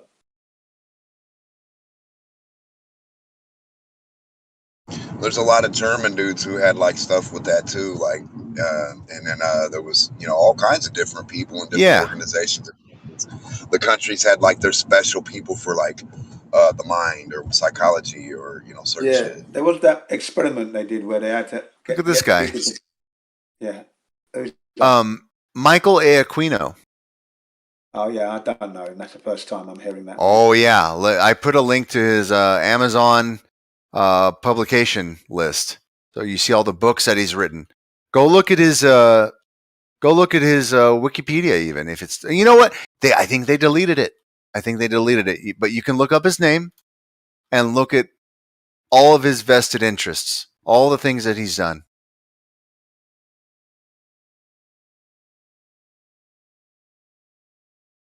Yeah. Yeah. Amazon has become a right book repository, isn't it? Eh? Amazon. Well, they started off actually selling books. Amazon was a book company. Did they? Yeah, Oh, back I in didn't like realise 2000, they started off selling books. That's how they became Amazon. Oh, I always thought they were selling all kinds of goods. I thought the books were the new addition to their Nope, it's the sales first thing they stocks. did. Right. Look at the books he's got. Yeah.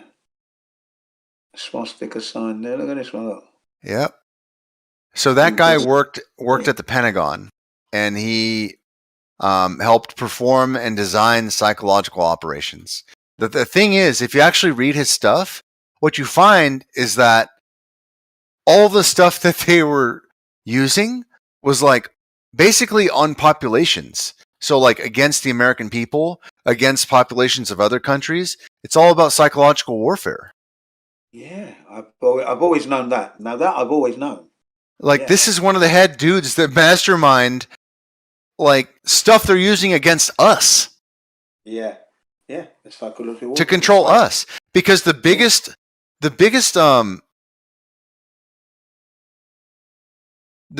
threat against our government is us, the people, and us, the people who are no longer in the military, ex-military, and the populace itself. Yeah, I came to that conclusion after George Orwell.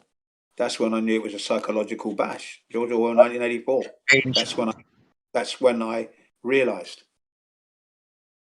Like as soon as that person's out of the military, they're already a danger to, the system because they know too much. Yes, that's right. That's right. So the first thing they try to do is try to delegitimize them psychologically by getting them to see a doctor to say that they've got PTSD or some other kind of like disorienting issue. And then they get them on pills. And when they get them on pills, then anything you say is bullshit. Right, you never guess what happened to me, okay? What's the up?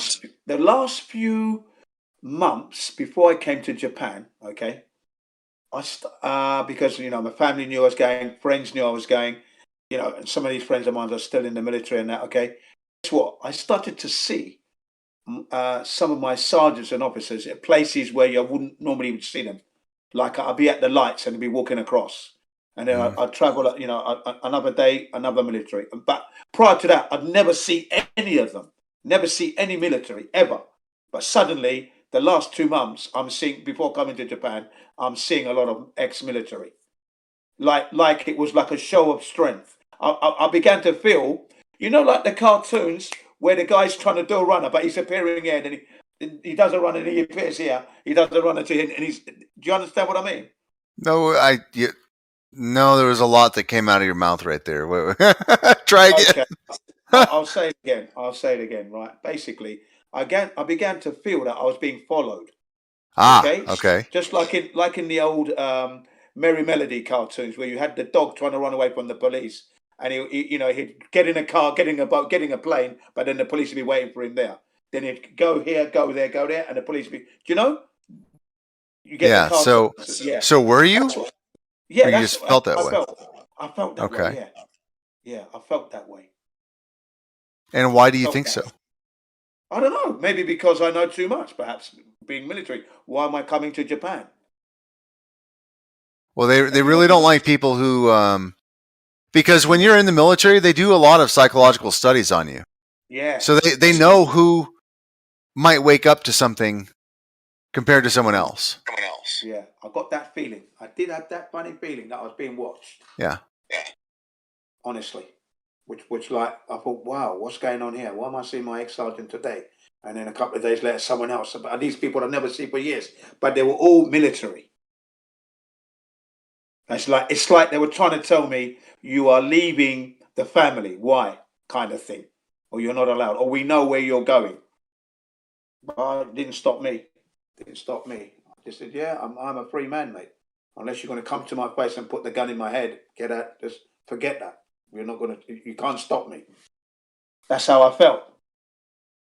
Do you know what I mean? Because I am going to be free to live this life my way. You're going to have to put a gun in my head to stop me. Don't come close. You better do it from afar. Mm-hmm. Even now, right? If I was to come back to England now, do you know I wouldn't eat on the plane, wouldn't drink, wouldn't touch anything. I'd just sit in the plane. And I'd shut off the air supply that feeds, the air conditioning thing so they don't knock me out. I'm going to shut that off. That's what I'm like now. Now, if I'm going to come to England or to the States, I wouldn't touch one morsel of a food. That's where I am now. It could be a 19-hour flight. I'm not going to eat anything. Solid. Don't trust them now. Don't trust it now. Look at what they're doing. Yeah. I'm at that point.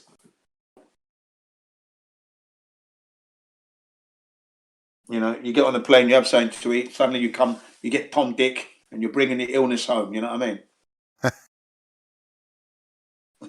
Yeah, no, none of that. So you've got to be very, very careful now, because I think they know who we are. Like I said, I was trying to say earlier on that, in order for them to get this upper hand as well, they have to have spies among us to know at what level we know, and then they go back and report.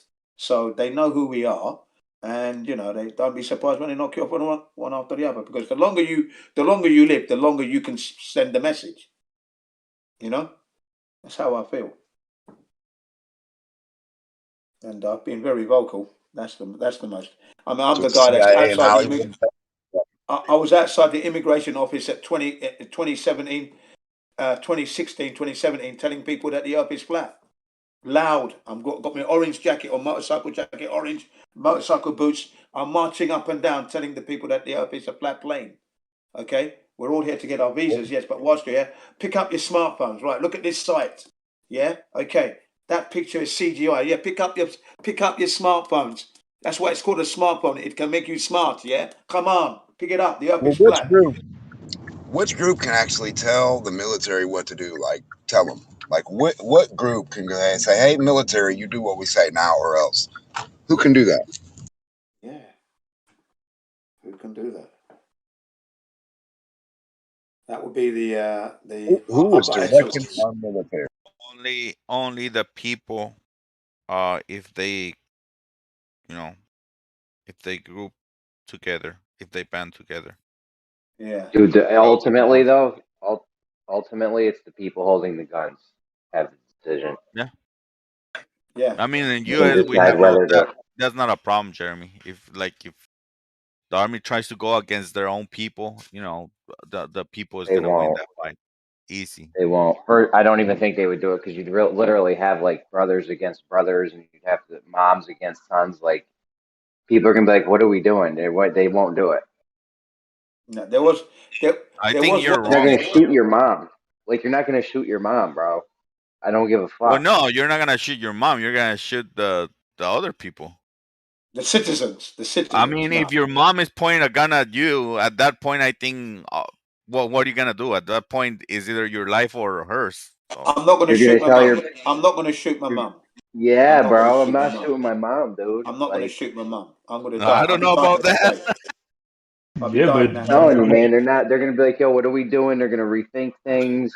Jeremy, keep holding the gun. Hold on, because at this point, I think you're still holding, you're still holding like that you guys are in good good footing. Is that how you say it? Yeah. You're still no, if at that point you guys are pointing a gun at each other, is because you already at fight. Yeah, I mean, I'm not going to be pointing a gun at my mum. I'm just not going to do that. My mum's You guys can put the gun down and hug. Oh my God, it's a fucking example, Jane. I'm gonna tell my Oh, people. sorry. Yeah. It's an example, but it's a strange one. Strange example. I'm gonna tell my peoples to pack it up. Like, yo, don't. If you shoot my mom now, we got beef. Like, don't shoot at my mom. Yeah. Put the guns down and let's hug. Yeah, it's a strange example to use. Sorry, you can't use that one really. Oh, me? No, someone said it was only an example, and I said you can't really use that. It's an example that could happen. You could be on a, if they want to use the military against their own people, you could have a son and a mom, or a dad and a daughter. What? Yeah. You're Yeah. not going to find Yeah. a dad I that's going think to at shoot that his point own. they'd wake up. They'd wake up at Yeah. that point. They'd wake up at that point. You know, You're not 'cause you going to can't put the military against their own people because. Yeah. Well. Yeah. That's I mean. Australia, bro. Yeah. Alex Jones. They're on their fucking way to that shit. Alex Jones Well, did Australia is interview. like a science project. They're just seeing what they can get away with. Well, when you had some disturbances in the US with the FEMA and things that were going on, a protest, especially the 9/11, we are truth and that, right? When you had that movement going on, okay, 9/11 was an inside job. They got the security out and that, okay, and the military had to be called in as well. Now, Alex Jones was there at the time, and he interviewed the military men. Would you shoot upon your own citizens? And the guy said, "I wouldn't want to do that. I don't like the idea of doing that. I don't feel good having to do this." He said. He asked a few of these military men, would they fire upon the society, you know, the citizens, the protesters, your own people? And the three of them said they didn't feel comfortable having to be here on Civvy Street. Should be a police job. That's what I mean. Well, there would have to be a damn good reason to get the military to, fire on their own people. Because Yeah. you can't even do. I mean, you could get the National Guard involved, but the actual military branches on American soil is not even. Yeah. I don't even think they could do that if they wanted to. Maybe. Yeah. Even the National Guard would have to think. I guess if you call the state of emergency or something, you probably could. I don't know. I'm sure they got loopholes, but. Now, but that's the Americans. But I think in Europe, I don't think they'd bat an eyelid. I think they would shoot their own people in Europe. They would just go bang, no problem, bang, bang, bang, bang, bang. In Europe. Oh, I mean, yeah, Don, you're fucking up, dude. Like these are the people that are running our shit. Okay. Yeah. You are fucking up. Or you know what it is? You're probably just part of them, just trying to get your fucking rocks off thing, being some low level like secret society magic asshole. The fuck? Oh, there's some people that get off on this shit, man. Like they're like, oh, I'm fucking with some people, I'm fooling them. I'm like in the in crowd because they're just sheep and like I'm totally gonna mentally dominate them. No, dude, you're just a tool. You're a fucking tool, man. The best thing for you to do is to realize you're a fucking tool and grab your nuts, dude. Join us or fuck off. Riggs, don't even get down or lay down. Listen, Riggs, don't even read that chat, dude. The text chat's horrible everywhere you go. I don't know what it's like here, but I don't even fucking look at that shit. This is gonna piss me off because they'll talk wild shit in text chat, but then they don't want it in the VC. Yeah.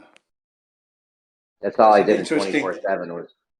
When I was in 24/7 at first, all I did was fuck with the text chat, and it is horrible. I can't believe I used to do that. Yeah. Interesting list of books. Titles are quite interesting as well. Yeah. Yeah, just look into him, and then look into his associates. What are you talking about? What are you talking about? Dude, I'm like in the text chat, man. You see this? I'm dropping stuff.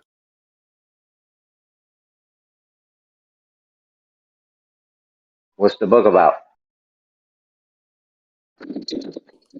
This one is called Mind War by Michael A.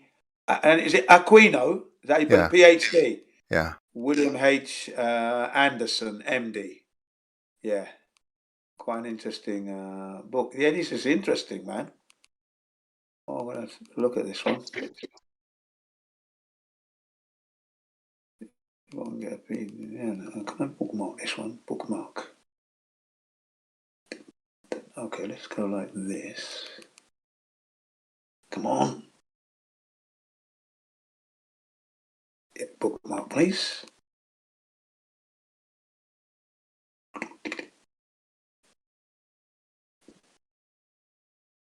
Dude, Anton LaVey was just a way to normalize it on the television.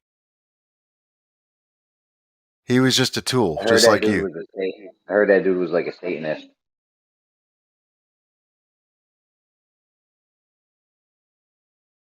Was he a Satanist or some weird shit? Yeah. Dude, the spooky shit you find looking into Aquino and all of his accomplices and all of the agencies and things he's been a part of, it's just a fucking spiral of you've got to be an idiot if you don't realize that this is a top-down operation. Like, just because somebody is a Satanist doesn't necessarily mean that they're doing all the stuff, right? It just means that maybe they think they're cool. Like, you could dumb it down and say, well, maybe he just likes the attire. Maybe he just likes to wear makeup every now and then.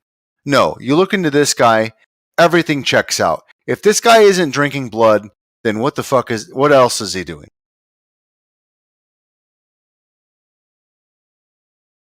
Like, this guy gets this guy is the kind of person that gets off on killing whole armies just from a psyop that they, some kind of weird study they put him through or something.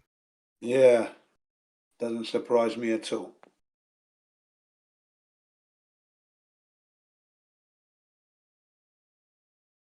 Yeah, these people got no empathy. They're not altruistic. Yeah. And you know what they do is that in all their interviews, they'll act totally normal. Like, if you watch an interview with what's his name? He was the Beautiful People singer. That guy. Marilyn Manson. Yeah, if you do an interview with Marilyn Manson and you ask him, "Hey, are you a Satanist?" He'll be like, "Ha ha ha, of course not." And then, like, meanwhile, he's got the sigil of Satan tattooed on his fucking forearm. You know, like, these people, like, the fact that you're even asking is the exact reason why they don't have to give you the real answer. Obviously numbed up on drugs, because they gotta be. You can't be sane, straight, and do this. You've got to be off your head. You have to be stupid not to know that they're in on it already. I mean, look at Marilyn Manson. Look at the shit he's done on his stages, the rituals that he's performed. Wow. You know, why would you even have to ask? He's open about it. They excuse it by saying, "No, it's just mocking or whatever," but no. Oh yeah, I just think it's cool, or like, no, that's just it's part of my art or something like that. Mm-hmm. Like Brina, what's her name? Brina Abramovich or some shit. Marina Abramovich. Yeah. Oh, yeah. So she can perform all these things with pig's blood, some crazy ass art studio shit where she gets massive donations. And then if you ask her, "Oh, are you a Satanist?" she's gonna act appalled. Like, "Oh, why would you think that?" You don't think some of these people like Marilyn Manson, you don't think that could be just an act, though? I mean, No. Not an act at all, man.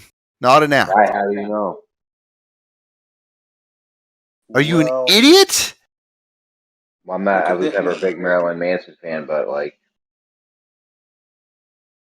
how do you know he's actually like believes it and he's not just doing it all just for an act? What if Michael Aquino is just doing it for an act?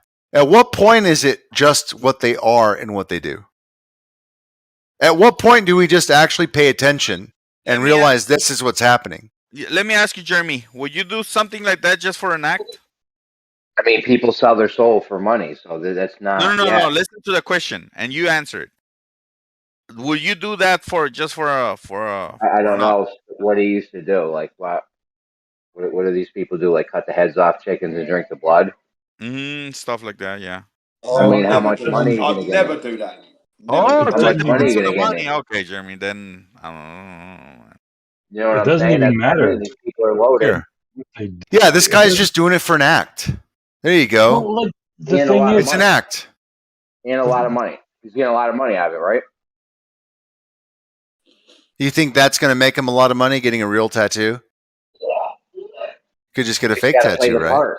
It could be a real tattoo. I would get a real. How much money are you going to give me? I'll get a real tattoo and drink the blood off a chicken's head I just cut off. Yeah, would you? Like, how much money are you going to give me? That's what I'm saying. He's getting a lot of money for this act, right? You seem like the person that would do it as an act. He doesn't. This guy lives this shit. Have you seen him on stage? Have you seen him actually perform? How do you know he doesn't go home and puts on pink bunny slippers and is sipping tea and watching fucking cartoon? Like, who knows? Yeah, but Jeremy, it doesn't even matter if he does it. People think that he does, and what it does is it normalizes that whole satanic like imagination thing. Like when you think of that, you think of people cutting off chicken, Yeah, he's gone above and beyond, even in his personal life, to validate that this is him and this is his desire and this is what he does. He's made this very well known. But if you ask him point blank, "Are you a Satanist?" to say, "Of course not," because they don't have to validate that. They get pleasure just doing everything that a Satanist does, performing all the rituals, doing everything, like all the debauchery, and then when someone asks, they can just say no. So they get away with all of it just because they said no. I'm not. And people see this stuff. What if he had said yes? Hold on, what do you mean get away with it? What if he had said yes? Hold on, what do you mean get away with it? What if he had said yes? I am a Satanist. Then what? Well, it'd probably be bigger news. But you know what? What's the duper's delight in saying yes? The guy is literally building his career off deception. His personality is totally deceptive. Why would he say yes? That goes against all of his reward. Like the whole reward behind it.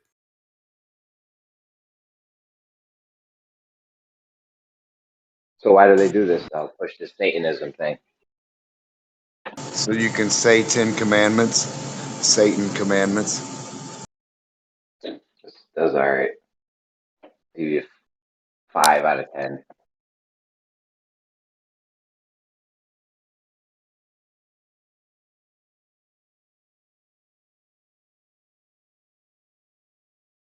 So what are they pushing the satanic thing and they try to get kids to do weird, like be weirdo Satan worshippers, or like what? No, like well, number one, it breaks up the family. And this is like when I was talking about earlier, all the movies that are basically focused on like superheroes and space, Star Wars, stuff like that. It's all to indoctrinate the children away from the family into the delusions. They want the kids to buy into the cartoons, to buy into the fake reality, the cartoon reality, so that the more they're submerged into the fake reality of cartoons and drawings and crayons and all this shit, that the easier it will be to delude them about space.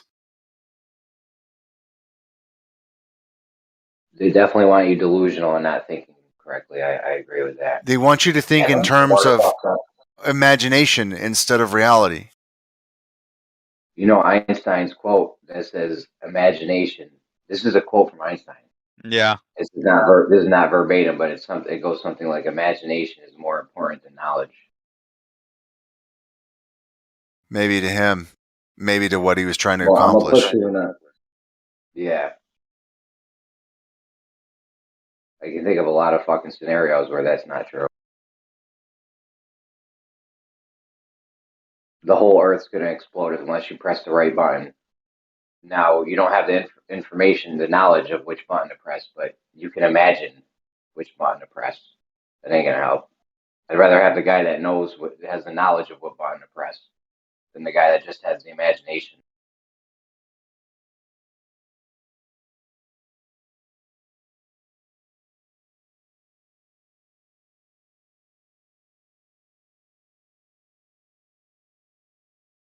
So anyways, yeah, they want you deluded. They want your mind all fucked up. They want us divided, warring with each other, keeping us separated. You got to keep them separated. Yeah, I got to keep them. I was just thinking the same thing. United we stand, divided we fall. That goes for all of humanity, not just America. You see how the sigil of Satan is put into the eclipse, the Umbra and Penumbra.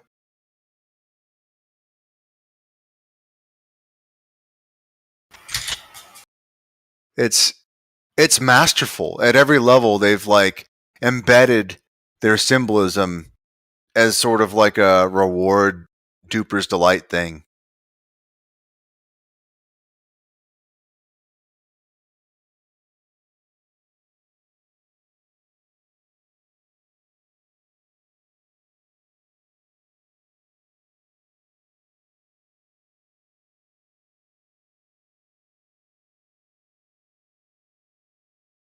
Yeah, but they got this weird thing, the elites, where they have to tell you bits and pieces of the truth, subtle manner. Yeah, but you know what it is, dude? They're like, not everybody plays by the rules. That's the fucked up thing, is that, you know, like they'll take your consent, but only after lying to you. And then they'll give you the truth in some form that maybe not everybody got. Not everybody was privy to. So not everybody got the letter in the mail, you know? Yeah. They do it, and they're not going to just come out at 6 o'clock news, but you know they might. Yeah, I hear you. So like, there's in these circles of people that have to tell you to deceive you to get you to agree to it willingly. Like only half of them are playing by the rules. Yeah, I also think there's multiple groups, multiple different groups of people. Oh, absolutely. One group might have that rule where we got to tell them in this little way, or where they, you know, they're probably not going to figure it out, but maybe a couple people will, but nobody will listen to them because they'll sound like nutcases. But then there's another group that's like, we don't got to do shit. We fuck them guys. We got our own set of rules. Yeah.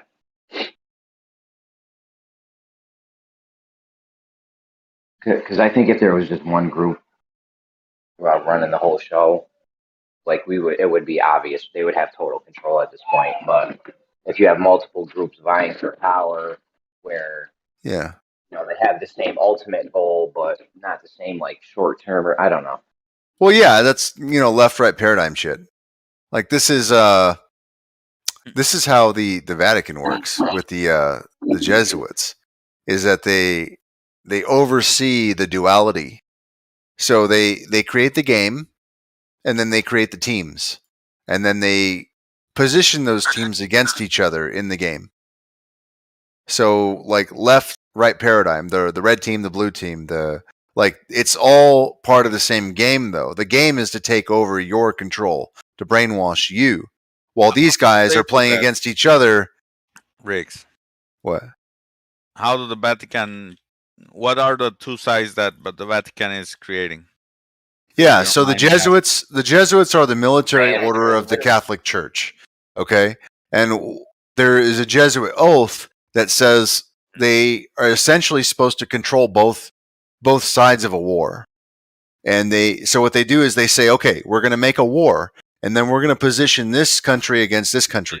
Or if we're going to the concept, Riggs, I'm asking you, what are the two sides of that? Like science and religion. Politics, if you ask me, in politics, I would say the Democrat and the Republican. Yes, they create the stage in which the two. In the Vatican, what are the two sides that they created? No, I'm not saying it's internal. I'm saying that the military portion of the Catholic Church creates the dualities that are out there today. Yeah, what are those two dualities? I'm trying to give them to you. You just labeled one of them. You think the Vatican has something to do with Republicans and Democrats here? Absolutely. Okay, all right. Absolutely. That was my question. All right. Yeah, this goes way back. That's fine. Is my mic fucked up, guys? No, you good. No, he's just louder than you. Go ahead. The duality they give us directly, though, would be the science and religion, the creator and the atheist. Right. Right. They got these Jesuit priests were the founders of the Big Bang Theory and shit. So they get you no matter what. You want to go with the religious side? We got you. We're the religion. You want to go with the science side? We're going to dip our toe in that foot too, and we're going to get you over there. So wherever you go, at every level, they create a door, a left and a right door, right? And that's what they do. They get people to pick whichever door, so they think it's their choice, but the doors were put there in front of them. Science and religion used to be at war with each other, and what's the best thing to do in a war? Just take over your opponent's whole side. That's the best thing to do. Mm-hmm. That's what they did with the Flat Earth Society. A lot of movements, I believe, have been just the best way to control opposition is just go lead it. Just go get in it and be like the people in both sides. Then you're good. You got them no matter what. And that's why in some of these wars that they've created, the resources were being provided by the other side or the other team. It's because they don't really care where the resources come from, as long as the war happens. Remember that Sherlock Holmes movie with the I don't know which one it was. There was two of them. The one with the Iron Man guy. The evil genius guy in that was like, I sell fucking bandages, I sell bullets. He's like, this shit's gonna happen. You know what I mean? He's like, I'm gonna get paid off.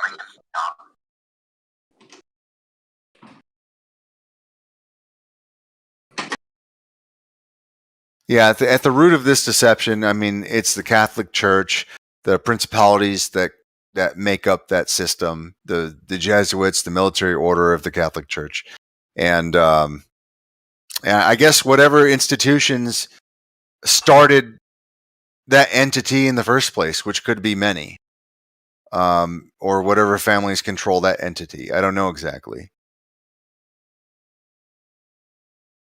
It's just there's some point where like they've kept their history so far hidden that like I'm not sure that anybody really knows where it all comes together. Yeah. Oh, sorry. Jesus was a 10 farmer, and they're the 10 commandments. And it's also, if you say the word 10, it sounds like Satan, right? So Satan, and also Saturn. So Saturn has to do with royalty. Satan has to do with retardedness. All and right, 10. I'm out of this conversation. Okay, that kind of sounds right like now. some. No, listen, no, I'm telling you serious. right now, Denmark. No. Stop hanging around with. No, hold on a minute. Dude, are you Pete? Hold the fuck on. I No, fuck was gonna Pete. say, stop hanging around with Jesus. PK, bro. No, this ain't shit. No, I didn't say nothing to do with letters. Listen, Jesus was a 10 farmer. They had 10 commandments. Don't touch my shit, and I won't touch yours. You still killed, like, kind of like, almost like the other ones for the King James, eye for an eye, but a different version. It was a mining version. The 10 commandments, like, you know. The fuck is a 10 farmer? That's what Jesus was. D-Mock's What do you wild not mean? on this one. The material of 10, farming 10, you know, copper, Like 10. Rin Tin Tin the dog. He farmed a metal. He farmed dogs. Rin Tin Tin, metal dogs. 10. Yes, sir. They were 10 farmers. Yes. God damn it. Yeah, but how did the thing get into tin farms? You know, getting 10 out of the Rin dirt, Tin out of Tin, the ground. the metal like dog. copper, Oh, gold, this guy wants to debate you on it. Hold on. Listen, stop hanging out with PK. Well, stop not listening to what God or Jesus used to farm. He Well, used to I don't mine really 10. care about Jesus.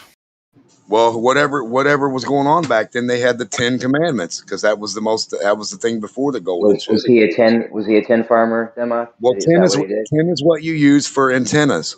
So yes, he was a 10 farmer, and they were sending signals and had electricity and all that shit. You on Okay. about? I thought he was a carpenter. Well, that was a pivot. You guys No, have fun. his dad was a carpenter. Yeah. Why the hell are we talking about Jesus Christ? Demek, man, you totally shat on this conversation straight up. Yeah, No, Yeah. go look No, up. dude. Jesus You was need a to go 10 farmer, flush dude. that shit somewhere else, man. No, you need to flush the shit you learned somewhere else. Pick this up. Put that No, shit you got man. now. Jesus can Yeah, suck my man. dick. I don't give a fuck about Jesus. I don't know him either, but I'm just telling you, he's a 10 farmer. He can suck your dick No, twice. no. See, that's the He can thing, suck man. your asshole Nobody and knows 10 in there. Jesus. Jesus ain't here right now. Stick a big You know 10 what? wiener in your Jesus ass. performed more fucking magic than any of the magic people you see on YouTube. No, he didn't. He mined 10, man. He fucking pulled 10 out of the dirt with his hand. Who He did told you that? The story is he was a carpenter. Who said Dude, he was David, a 10 farmer? He was fucking not. copper Jesus. Listen, guys. If you lived back in the day, you had to do it all.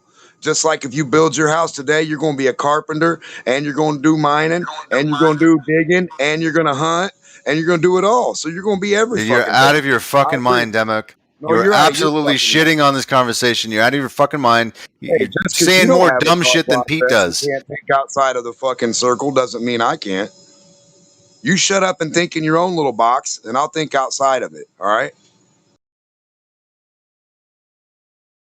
How about that? I am so dumb right now from hearing you. I'm so dumb from listening to your shit. That's why I'm trying to give you more advice, better stuff. Your stuff made me better stuff. Yeah, Tin Farmer, great. Yeah, Fuck that's off good with that. stuff. What did you have? Satan? Who is Satan? What is that? That doesn't even make any sense. That's a made-up figure like cartoon magic, like you were talking about. I agree. So we're It's a talking made-up about figure. magical Yeah. fucking made-up figure. Now, we're talking about made-up figures for you, but I'm telling you about gold farming and tin farming, and there's rules to the shit. So if somebody comes up on your gold mine or your tin mine, you have to have 10 commandments or gold commandments. That way to let them know don't fuck with your shit. What's mine is mine, and what's yours is yours. If you mess with mine, then I'll come at you. If you don't, then we're fine. The 10 commandments. Yeah. All right. All right. Well, my favorite number is 5. Can I have the 5 commandments? Well, numbers don't mean anything. Why All would right. some dumbass know about mining, huh? Why? Uh-oh, Steve in the house. mean, What this- up, Steve? It's always been about mining and producing something from whatever was down there, like bringing it up and saying another story about it. It's always been about that. Ever since day one, that's what we've done as humans, is mine minerals and materials and gold, right? Say we haven't. All right. Say we haven't. We haven't. I think you've just been swallowing it. Ain't no 10 commandments. Get out of here. Now Riggs is just gonna fuck with you because you just ruined the whole conversation. Well, Riggs doesn't understand Demok is doing Satan's work. Demok's over his head. Demok derailed the conversation for the intention of covering up Satan's work. He's one step ahead. Like that's that. All that's hail that Demok. PJ That's that P. shit, bro. That's they're making crazy. Dude, words. it was not. Was it not that obvious? It's exactly what he did. He came in and just talked total fucking nonsense. He was the agent the whole time. Apparently.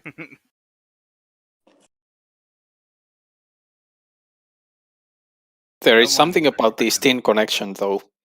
Oh, yeah. What did they speak in ancient Rome? Latin? Latin. Oh my god. Oh, no. There's Oh, Denmark, did you hear There's that? just so much truth. That's the 10 language you're learning about now. Oh, you're picking it up? Oh, okay. You guys might learn something one day. Oh, my God.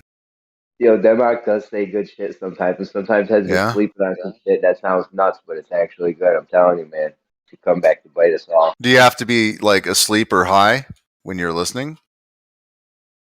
I mean, I don't know. I'm never not high, so. I don't know, man. I think I've reached my limit for fucking Demak. I think that's it, man. That was the fucking limit right there. He does have some good stuff sometimes, I'm telling you. He's worth having around. Yeah, no shit. Once in a while, he makes it worth a while. Once in a while, fuck. Sometimes he's the only one talking fucking sense. Could you give me an example? Fish and breathing water. Just now with the tin farmer thing. What do you mean, Rick? Just now with the tin farmer. No. Oh, mining. Oh, you didn't get the correlation, Riggs? Oh, thank you.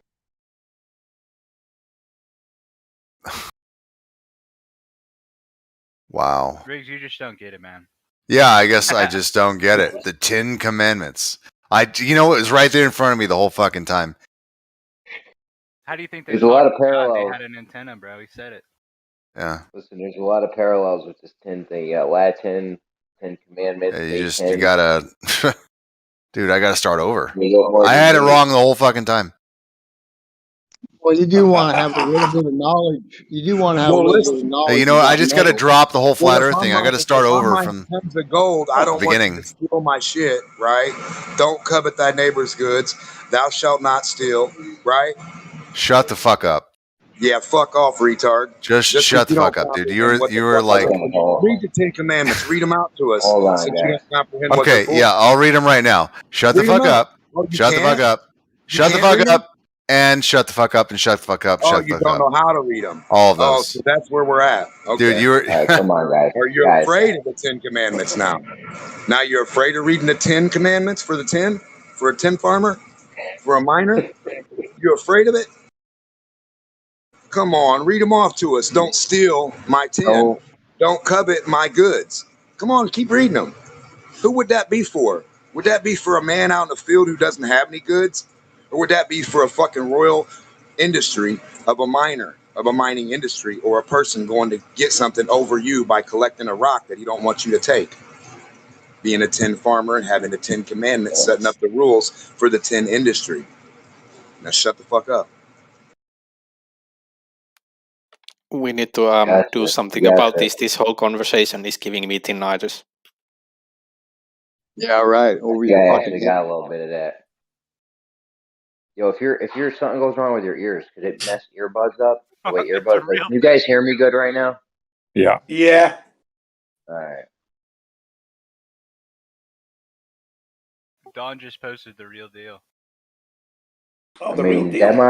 Denmark just What hit would you you with the steal real from a deal. king? What would you guys steal from a king back in the day? His sand, his dirt, or his What gold? would you do for a Klondike bar? That's the real question. Get out of here. The gold, man, the gold, the tin, the metals, the precious stuff, especially the stuff that sends frequency and information. man. If you can hear voices through this metal called tin, I would love to have that back in the day. You set What it up, rhymes? start hearing frequencies and shit, man. What rhymes with gin? Shut the fuck up. Damn, bro. The parallels with this tin thing is it's uncanny. Is tin and gold basically the same thing?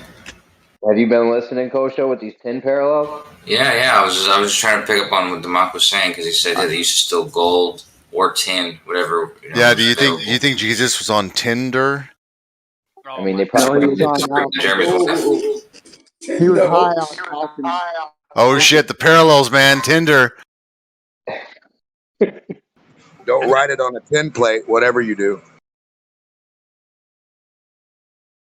Swear to God, Demek, don't you dare drive through my city. Listen, The Ten that was more. Commandments, though. That's memorable. I don't think Pete Shea could have made that many unwarranted parallels for that. Bro, Riggs lives in Tennessee. Oh my god. No, that's you. Oh right. Oh my god. You're onto something, Tennessee.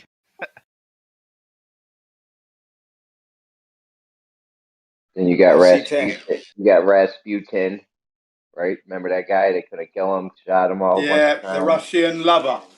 You know, yeah, Rasputin, of the Russian queen's lover, Rasputin. Yeah. I mean, it's all over the place. Now what do we do? Oh, Where do we go from here, though, Demot? You've opened our eyes. Yeah, we're all on board now. Now what, dude?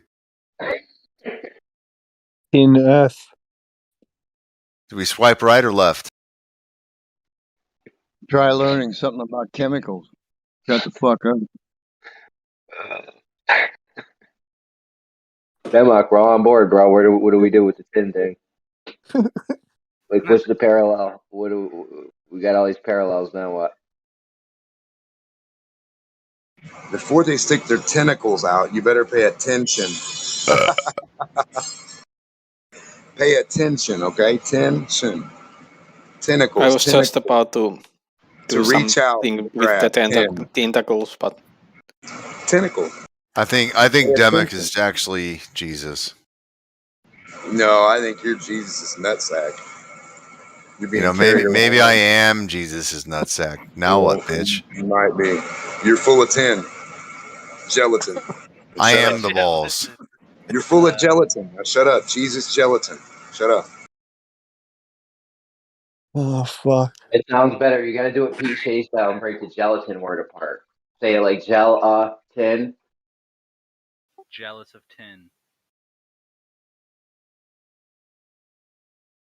Yeah, Unfucking real. Sidebar that one and come back to that later sometime, Demont. You can only. Dude, this. Fuck you, man. Like, actually. I don't know how that happened. I don't know where we are now. What? Where are we? Where we at? I just stepped in and I have no idea where we're at. You jumped in. That's how I feel. I went from Pete Chat Gems to this. He's over at Gems. Yeah. I might go over there and get him going. Yeah, I gotta stay here. we need to bring him back here. control of things. It's slightly Yeah, go- plausible that this conversation is more weird than what's going on with Gems. I doubt it. PJ's over there. We also have tiny people or tinny people, whatever way you want to say it. We also have Democ here, so you couldn't be right. No, but seriously, on a real note, the actual thing was just for mining.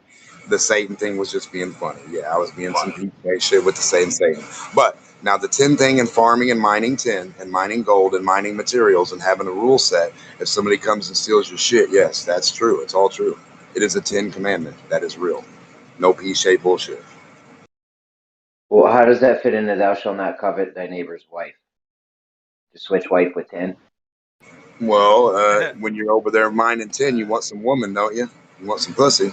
So you have your wife over there with you. You don't live over there by yourself unless you're going to be a gay farmer or just not, or an abstinent, you know, not and just You're not telling have me all the 10, all the 10 commandments. So you're going to take your wife and your kids and your family's going to be mining with you, buddy. Trust me. All right, so all 10 commandments. Hold on. So all 10 commandments link back to 10.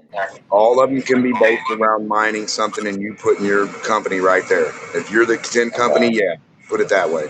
You and your family are the 10 company, the 10 commandments. Now a group of people come up, they want your 10, the 10 commandments. Look at this, motherfuckers. Read this. I'll kill you if you don't. That's how it goes.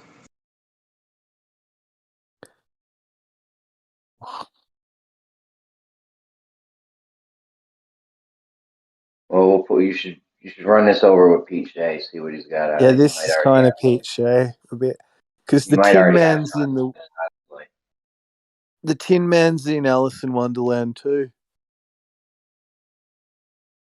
10 Man? No, that's not an Alice. That's not an Alice in Wonderland. The 10 Man's. Oh, the Wizard of Oz. Yeah, same thing. Yeah.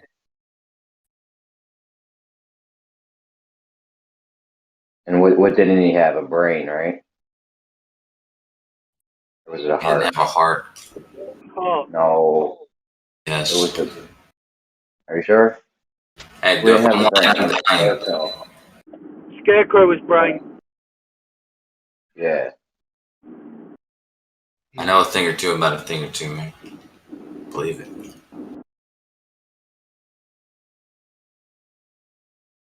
I'm over here trying to figure out this GPS bullshit. So it'd be my gift. My gift to you flat-chested fucks. We're gonna have to make more lines. You realize that though, right? Yeah, I'm gonna be doing lines on your wife's titties, alright? Because I'm gonna be celebrating. You're gonna be thanking me. Because I'm figuring this shit out. I'm gonna get it out to all you guys. Give you guys the instructions simply. If you want to make straight lines and test the buildings tilt away, or force the line, or force a girl to give you a blowjob, whatever you want to do, it's gonna be possible. Bro, this line ain't gonna work on your girl. Did she study up on how to do that yet? I just showed you a couple good videos to let her watch. She asked me to move in last night, and then, but she said, "Hey, I want to talk to you about something that's kind of, it's a big deal, and we've been needing to talk about it, and it's finally time. It's build up, and I think it's time to talk about it." I was like, "Are you talking about fellatio?" She's like, "No." So I'm talking about moving in.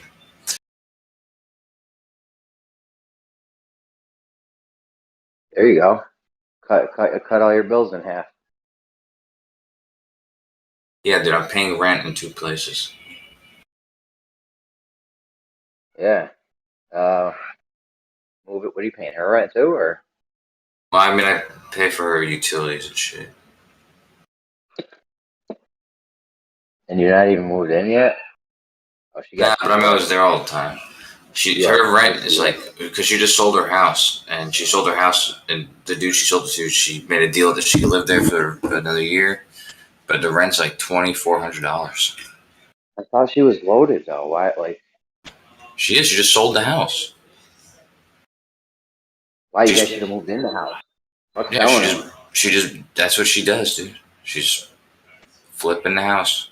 She's made 80 How much grand. is on it? 80 G's. Wow, it was a good flip. Yeah. She bought it for 305 or something. Sold it for 4 or whatever she sold it for. She had 80 grand.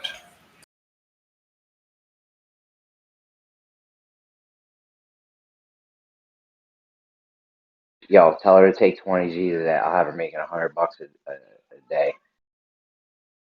She was interested before, but she's buying more properties, so. No doubt. She says she already has her investments fucking figured out.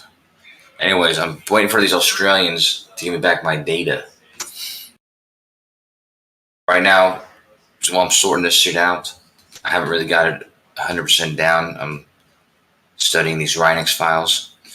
Anyways, I gotta send them currently to Australia, and then 5 minutes they send it back and give me the accurate position.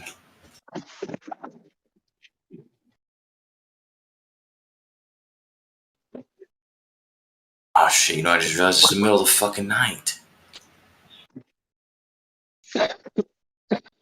Fucking hell.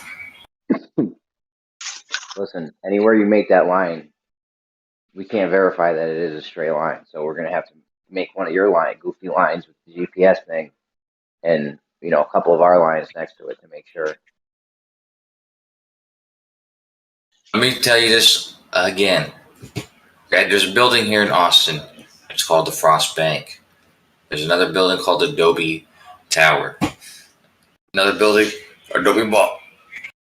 Another building called the UT Tower. Okay, you can take any one of those corners of those buildings, and you can measure 4 floors from the basement, the roof, 2 floors in between on the same corner, and you can see if that makes a straight line or not. If it makes like a fucking zigzag or wavy line, you're gonna be like, what the fuck? But if it makes a straight line, then you're gonna be like, oh, wait a minute, okay. Go straight up and down. Yeah, corner, exactly. Right? That's what I'm saying. So if it makes a straight line when you know it's a straight line, then when you do a horizontal line, it's gonna be just as straight. Why wouldn't it be straight?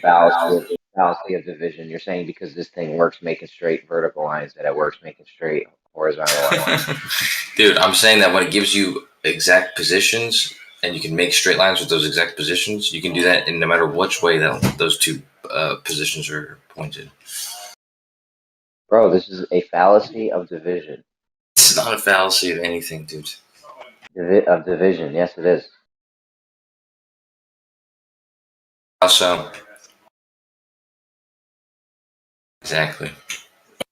What's up? So how is it a fallacy? Oh, because this thing, you have this thing, it does this one thing. So you're saying it always does this one thing. Uh-huh. But that might not be the case. Children in the school eating ice cream. Not all the kids eat ice cream. Not all the lines are straight. Dude, do I need to break this down for you, really? Come on. Yeah, here's how it works, dude. I'm testing positions right now to make sure that it's giving me the centimeter accuracy. If it works every time, and then I test it on a building, the points, and it's working, and then I test it again on my desk and it's working, and then again on another building that's working, then until somebody shows me that it doesn't work, then yeah, it makes making straight lines. The only line you can verify it against, though, is a straight vertical line. You have no straight horizontal lines to verify that your line is straight, though. Right now, I'm verifying it by keeping it in the same place and measuring its position. And if it gives me positions, what am I measuring it with? I'm getting the position from the satellites.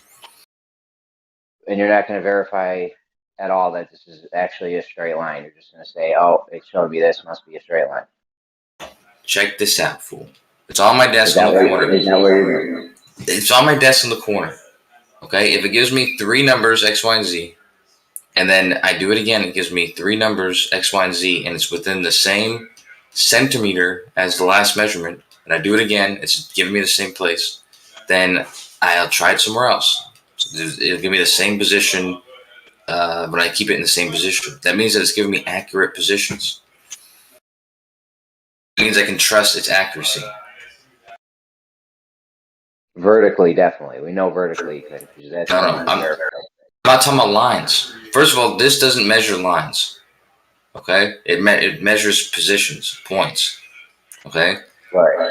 With those positions, vertically, it's just measuring points. If I can trust the accuracy of the points it's giving me, what I do with those points is up to me. What the fuck? Vertically is the only way you can verify that these points are actually where they serious. I'm losing serious fucking brain cells. What the fuck? DMOC, are you there, bro? Let's talk about 10. What the fuck? What's the matter, Steve?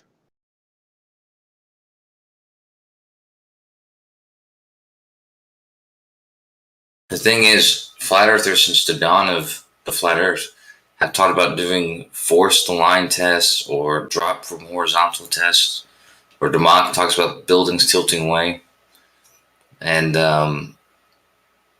whether you can see it now or not, this tool allows you to do all those tests and many more with accuracy,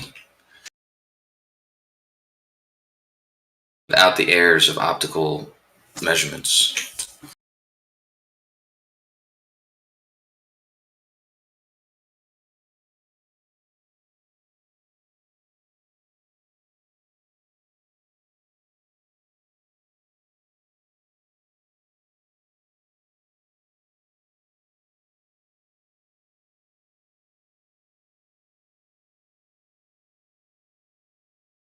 I mean, yeah, we should make a straight line somewhere with your thing too, and with other. Obviously, you're gonna need other. You wouldn't just go off one thing. That'd be silly. Well, sure. I mean, this is what I would consider the best thing I've come up with. And when somebody has something else, I'd be happy to collaborate or something. But I'm gonna exclusively be working on this for now. Well, I mean, once you get it, once you make a straight line with it, I mean, what else do you need to do? Then you can come help us with our thing. My goal is not to make a straight line with it. My goal is to learn this thing that this dude was teaching me, the geo state, whatever the dude. How is your goal not to make a straight line? We need a straight line. I'm trying to tell you, sir.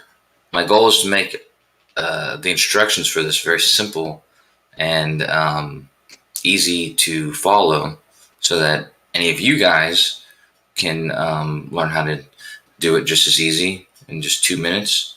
And you guys can do whatever test you want to do with it. And you can't complain or say that you don't have any straight lines to measure the curvature of the Earth or the surface of the Earth with.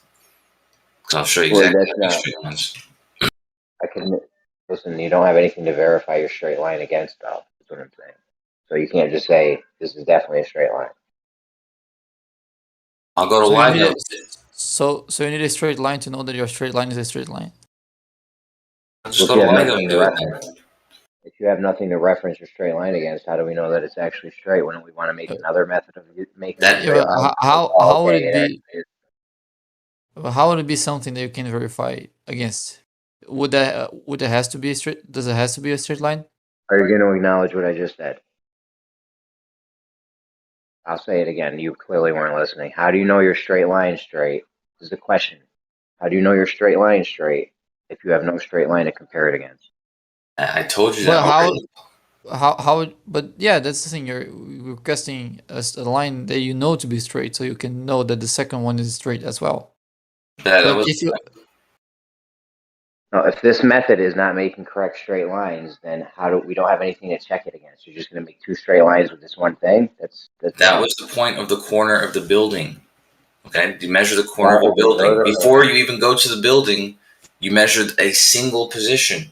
You can make it the manhole in the middle of your street, and you can measure that position over and over and over again. And if he gets the same position every single time within a centimeter, you know that the positions that you're getting from this method are accurate. If you measure a straight line on the corner of a building, you know that the position in all those points on that line are accurate. And I would agree with you vertically. If you get this and you can make a straight vertical line, then those positions and straight lines are accurate vertically. You have no proof that it's making horizontal straight lines. You have nothing to verify it against. What's our method to produce a straight line, Kosho? That's differential GPS measurements. Differential surveyors have been using this technique for a long time, and they just use two GPS receivers. One of them is a known position, already known position, and one is the position that you're measuring. And what it does is it takes the known position, takes the reading from the satellites that it's getting from the GPS, and it compares the known position with the position it's getting from the GPS, and it makes a correction. And then it transfers that correction to your receiver, the one that you're using to measure your point. What that does is it corrects the errors that would have made your point inaccurate. And it can change the accuracy of your position up to within 2 centimeters. You can make GPS measurements within how long a centimeter. 2 centimeters in what distance? No, 1 centimeter. That's for every single point. So any single point you can get within a centimeter of the accuracy of that position. But you can take 2 points anywhere in the world and measure those 2 points, and then compare them or create a line from one to the other. So you're using GPS, right? Yeah, that's right.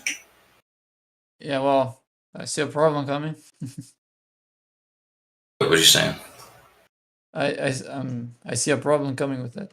Oh yeah, because it's GPS. Yeah, but that's. I mean, if you're going to use GPS, then it's already done. We already have. I mean, GPS already maps the surface as a sphere. Yeah, my point is not to prove satellites exist or something like that, because they can claim it's balloons or they can claim it's towers, as long as we're certain that the data we're getting is correct. Then that's the thing. Yeah. Some of them don't. Well, I think all of them do. Some of them will lie and say they don't, but they all use GPS because they know it works. Yeah, but for example, Egypt is going to say that that the GPS isn't giving you the correct distances. It's like converting between the actual way the Earth is shaped to a sphere. That's the other thing about this is I'm getting the files directly from the satellite, from the GPS, so it doesn't even reference the globe. So you're getting the files straight from the criminals. Awesome.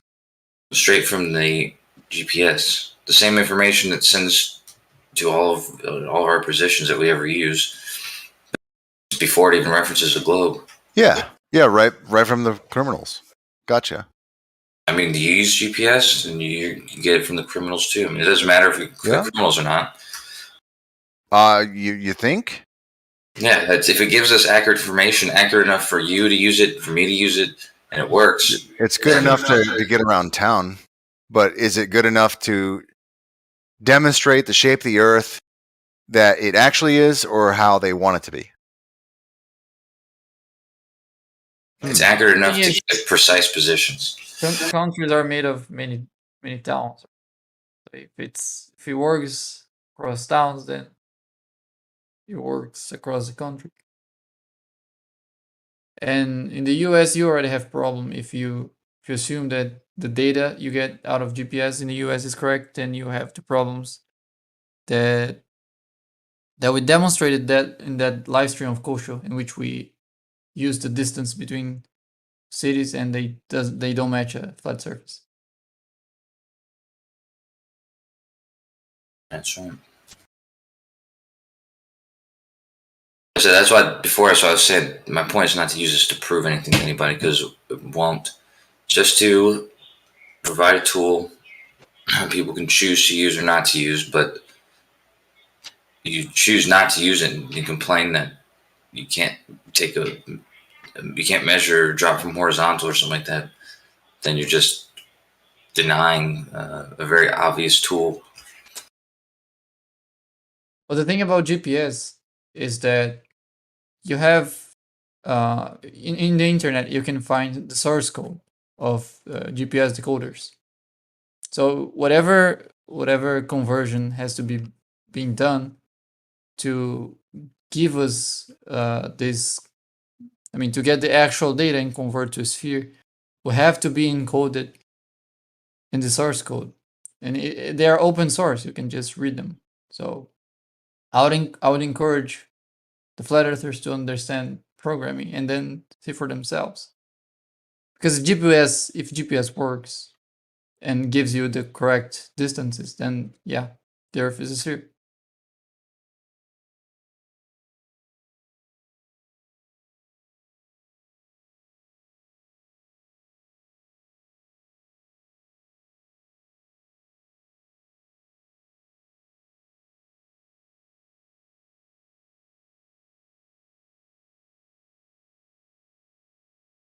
Okay, so you're going to need a straight line to verify that your other straight line is correct.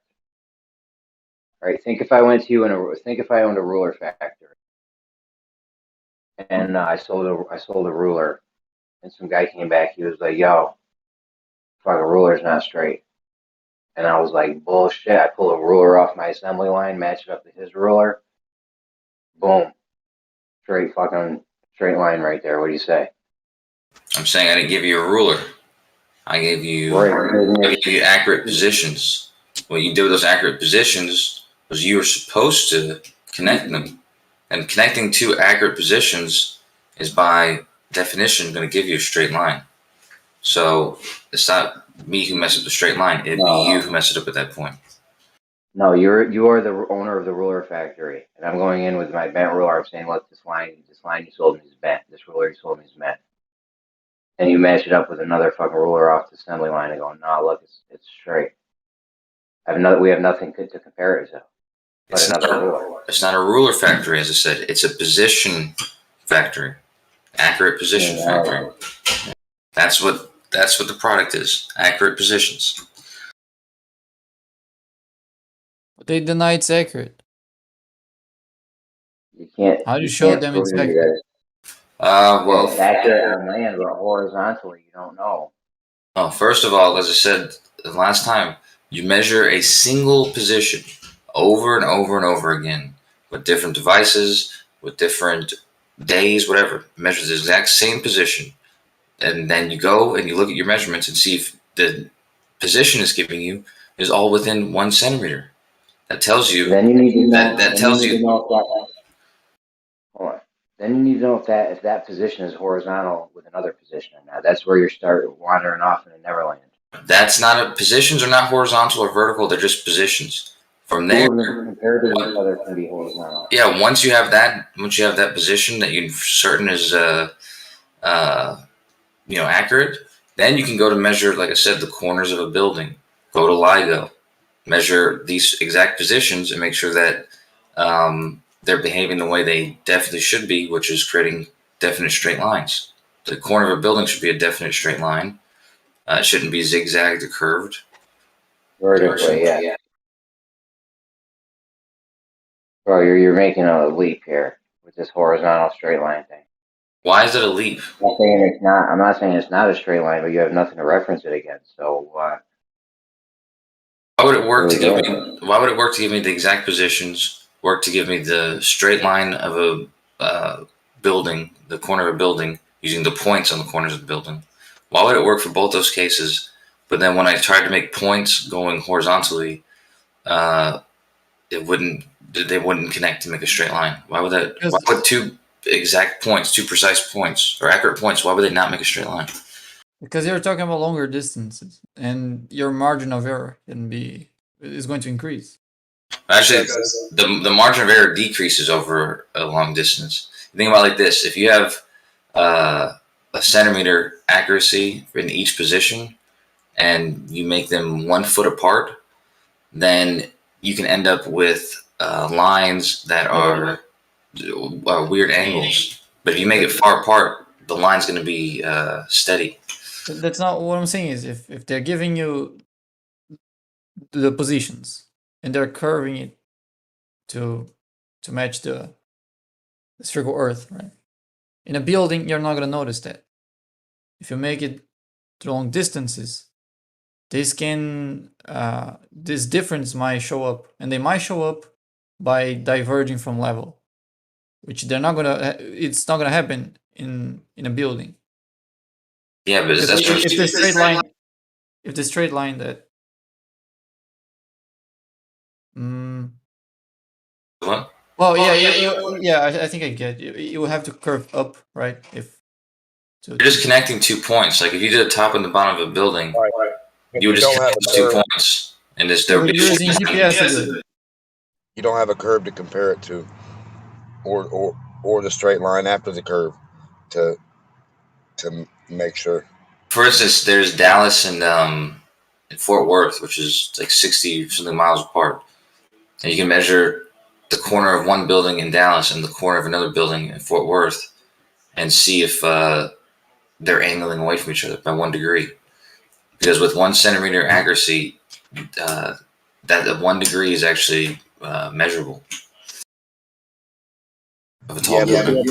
You understand if your elevation is off by like 8 inches, or you're down higher and one's up higher, is going to be a different. I mean, it doesn't. It's not going. You're on a computer, man. It's still not going to. It's still not going to matter. You still have to compare it in reality. So if you're doing it on a computer, yeah, sure, your 2 points on a computer are going to be 2 little grids, smallest little pixels on your computer. Great. But what's that do for reality? It's not on a computer. You measure the line in one case, you measure the other line, the other in Fort Worth, and then you look at the angle and see if they're parallel or if they're angled away from each other. The positions that you're given are XYZ positions. So you can compare, if you have XYZ of 2 points in both buildings, those 2 XYZ points, you can make a line. You can take those 2 lines and compare them, see if they're parallel or not. If they're tall enough buildings, 1 degree is perceivable and within the margin of error. Outside the margin of error. Are you doing it on a computer screen or what? No, you don't need to do it on a computer screen. I'm asking you what you're doing it on. Well, you get the GPS data from your device, whatever device you use. Or from some numbers on an arbitrary fucking device that's in a computer grid. Well, you have to get your position, yeah. It's in an imaginary computer grid. That's where we get our position from? You get numbers from some magic place. We need to compare the reality of the dirt, if it's curving or straight with the water, or you know what I mean? Like we need a straight line and the curved earth, or you know what I mean? We need to compare. That's what Jeremy's saying. We need the 2 things. You have to have the 2. You can't just have one and be like, there it is. I'll tell you what, I'm gonna continue to make the instructions for this thing, and I would assume that no one's gonna believe anything that any test that I do, and I would assume also that only less than probably 4 people would use this tool to measure anything, and I also bet you that they're not going to come to the conclusion that it's a globe. Okay, but the point is that this tool is going to be available, and you have the opportunity to be honest about it. We're going to use it. All right, we're going to use it as soon as we have something to reference it against. Like I said, LIGO's a good example. This is the tool that they use to make LIGO straight.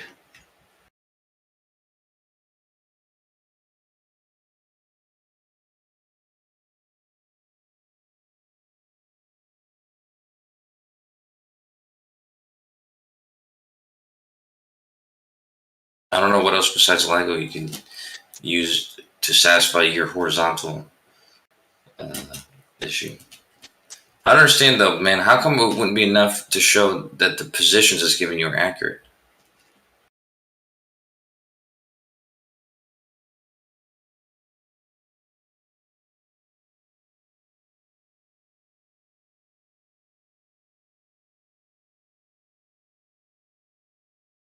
That's why RTK is useful too, because RTK does it in real time, and you see like they use it to mow giant lawns and to farm, because they have the tractors running on their own, and the tractors move perfectly, in the lines they're supposed to be moving. They use it for drones and that kind of stuff too. The drones can, or the lawnmowers can go and mow the lawns and then make it back to their charging station and plug themselves in, because they have accurate less than centimeter level precision.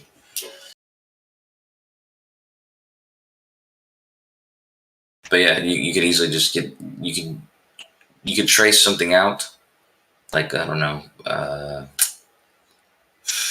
lines on like on a track or something, like those lines that are like 2 inches long, thick. You just take the GPS thing and trace around the track, and see that it matches perfectly the position that it was laying. It makes a perfect, oval.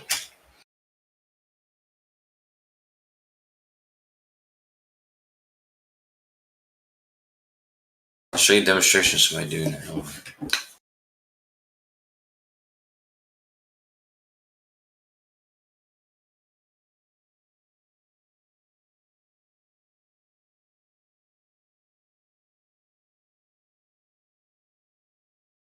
Any solutions for the chess riddle? Coins on the chessboard riddle so far?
Koshu, are you there?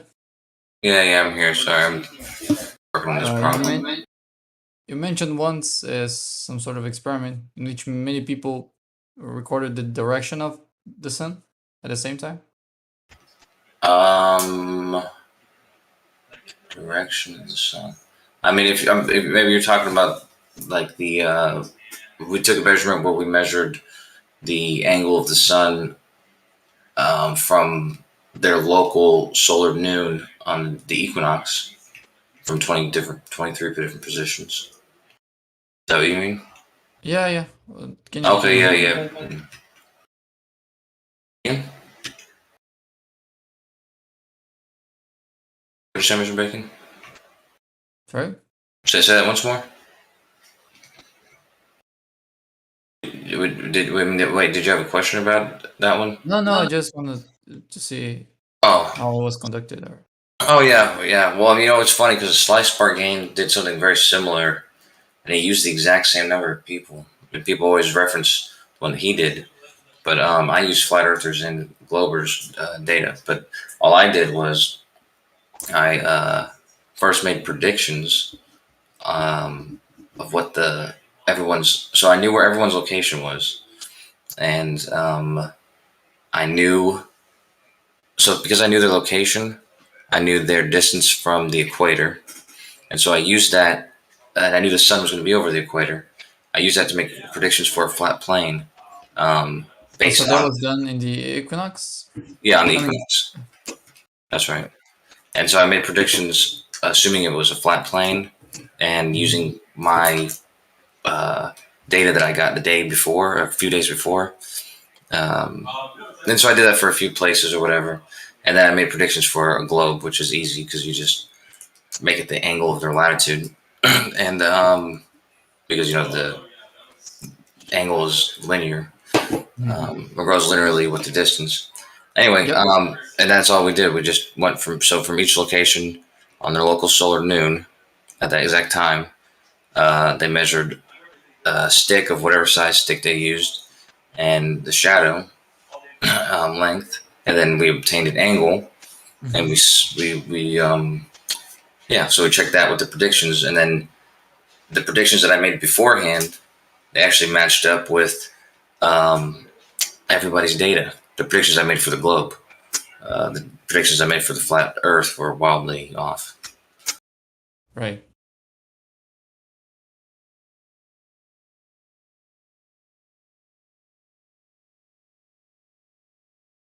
So the predictions you made for the flat Earth, you used the AE map because No, I didn't use AE map. I just used the fact that the Earth is planar and that the sun is close and local. Yeah, but you have to know their positions. And how did you use their distance from the equator? I just used the known distance from the equator. So yeah, but the known distance from the equator is in degrees of latitude, right? I mean, you can obtain it that way, but like for instance, let's say somebody was in, I don't know, I had people all over the world, but let's say me in Texas, I could simply use the latitude and multiply that by 69, but you could also, measure the distance. If you're using their distance to the equator and you're using that as you're using that to determine what should be the angle, then you're essentially using the map because that's the map in which we have the distances to the equator or any line that goes through the North Pole consistent. No, yeah, but I know, but I didn't use any kind of map. I just for that prediction for the equivalent. I know, but for those distances, I just used the known distances. So whatever the known, even if those are wrong for some reason, it's the distances that we currently use for how far away they are from it. So I just used the known distances. I mean, if that wanted to be tested, you would just do a different test, I guess. But that was kind of a how do you call that? A constant. Yeah, that's I was like, yeah. I mean, that could be wrong, but that would just be a different test. So I just use that as accurate, Mm-hmm. Yeah, I was considering one a test to make. It like requires 2 people only. But one of them should be in New Zealand. No, because during southern summer, days get longer and nights get shorter, and the opposite happens in the north. And if you have someone in Norway, at some point the sun will be closer to them than to New Zealand, while it's day in New Zealand and night in Norway. So it only requires 2 people to verify that. Wait, what do you mean? How did you say? Oh, you mean closer, like closer in proximity? Yeah, the GP of the sun is closer to Norway, and then I mean if you assume the Earth is flat, it would be closer to Norway. Oh, okay. But it's night in Norway and it's daylight in New Zealand. I I use see what you're subtitles saying. just to increase the chance of finding someone there to do the test. New I found Zealand? 2 people in Oslo, which is like in Norway, but I haven't found anyone in New Zealand yet. There's somebody in here. There's a flat earther who's in New Zealand, and there's Sheeple. He's in Gems. He's from New Zealand, and then there's Jazza, who's from New Zealand. Jazza might be the most readily available. Sheeple, yeah, you got a good chance with him too. But yeah, there's a dude. I don't know what his name is, but he was in here yesterday. He's from New Zealand. Where did everybody fuck off to? Hmm? This room was full when Demek came in here and shat all over it. Isn't that about Piche? What about Piche? They said he was holding court or something like that in Gems. I don't see him. Oh, he's in Gems right now. Oh yeah. Holding court? Fuck does that mean? I don't know. That's what Democ. Oh no, that's what Merle said. I thought.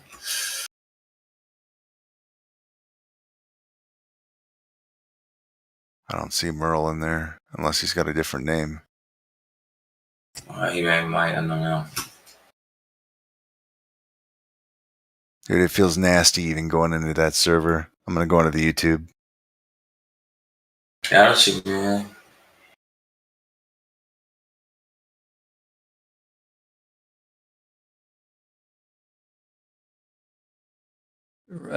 Is that Riggs speaking? Yep. Were you here yesterday when we were discussing the riddle, the chess riddle?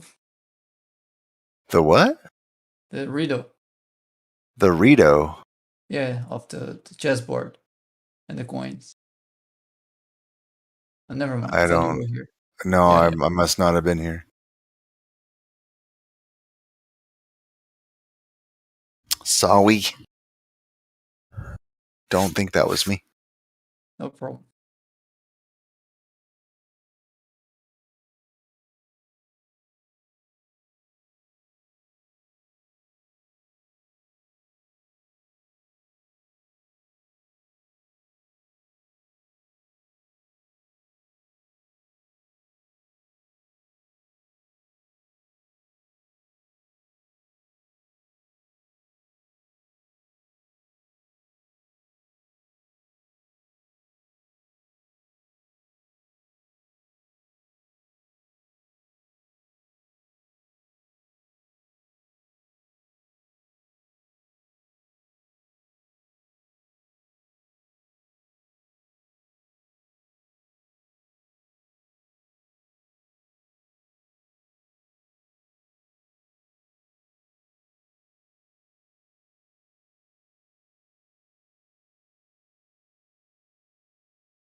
Yeah, D-Mark.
10 commandments. Isn't that funny?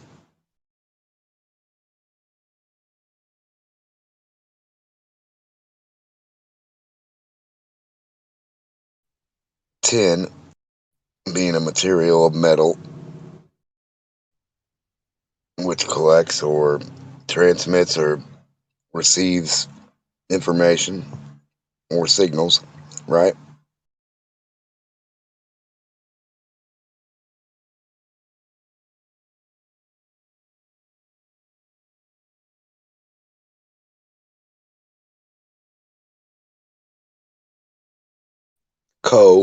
Company, manned or mind, or manned mints. A mint is a mind.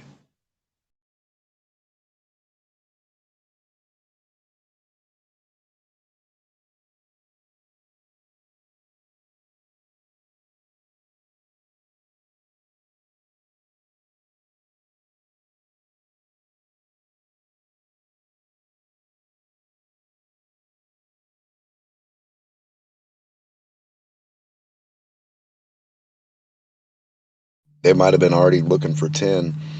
Gold also, you know, for like money, but tin for like communication.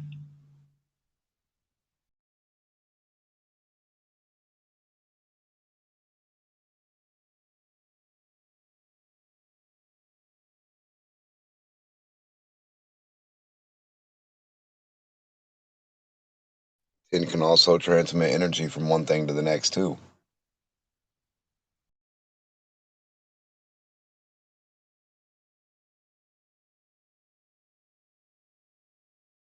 Tin harnesses the frequency in the air.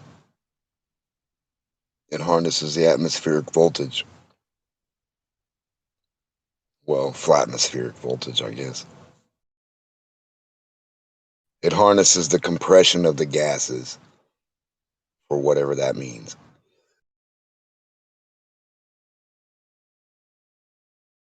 Or the reaction, I guess.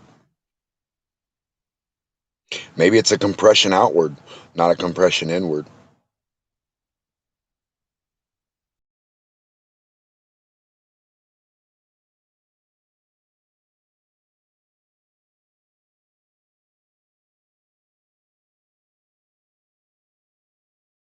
What if it's a resistance only from the bottom, never from the top? That would disclude gravity. And how come we have to use everything from the bottom to climb everywhere and never the top? Like the top of the airplane doesn't really have to do shit. Only the bottom. The top of the car doesn't have to do shit. Only the bottom where the wheels are placed. So, I mean, you'd think if gravity was right, we would be resistant from the top, not the bottom. Started from the bottom, now we're here.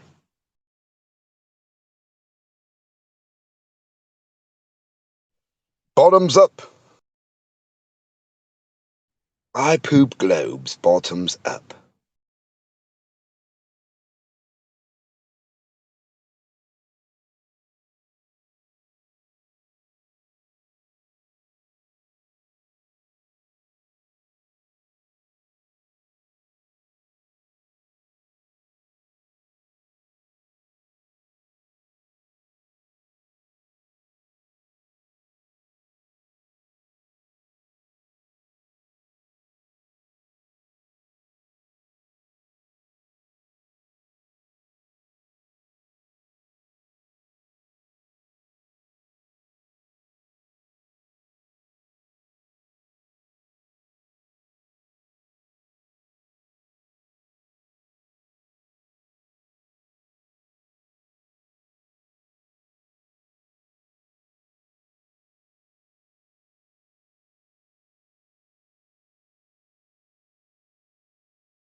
Is anybody there?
Good morning, good morning, good morning, good morning.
What up?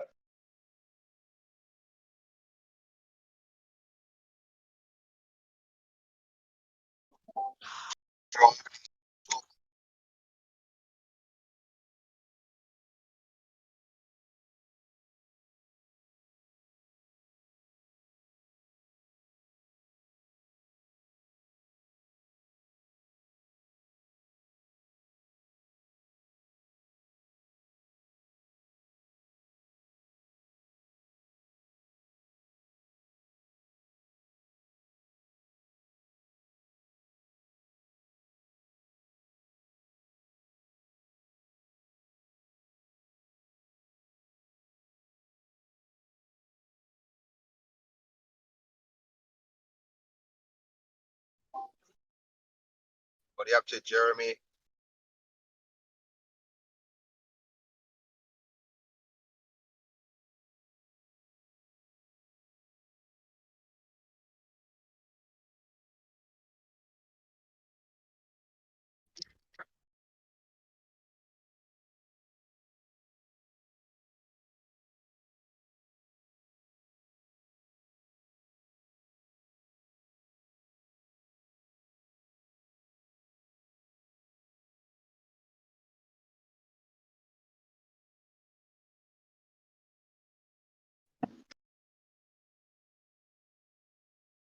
Is it breakfast time where you are?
No, it's almost dinner time here.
What's happened to Brandon? Is he around?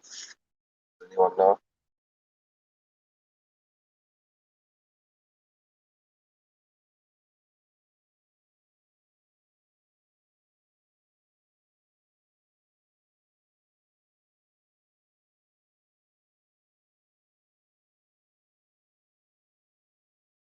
Probably a really old question. I haven't heard the answer though.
like Rumbus found that there were none of his teammates on board, so he left.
Nobody on my team.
Time before Christmas.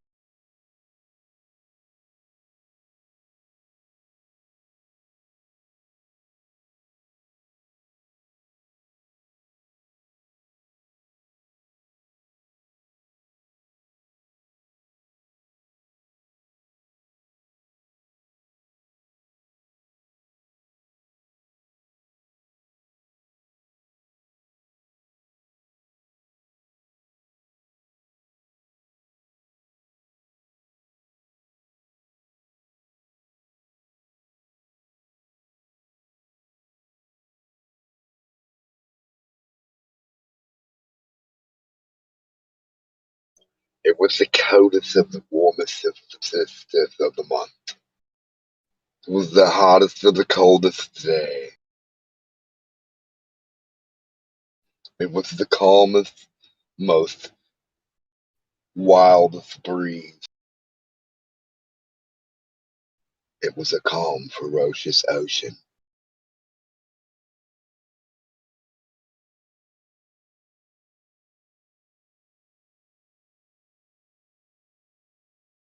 It was a giant little grain of sand.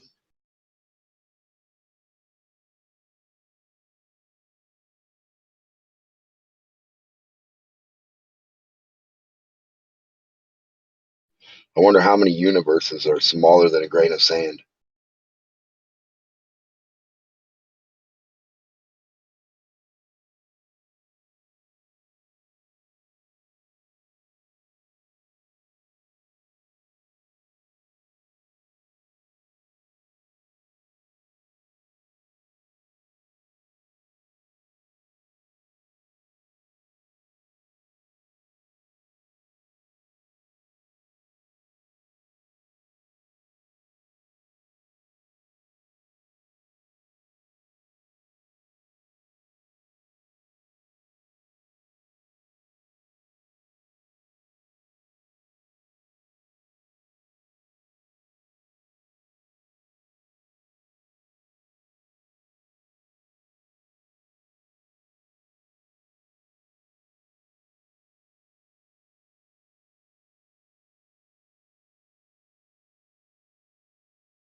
Does size really matter in space or a vacuum?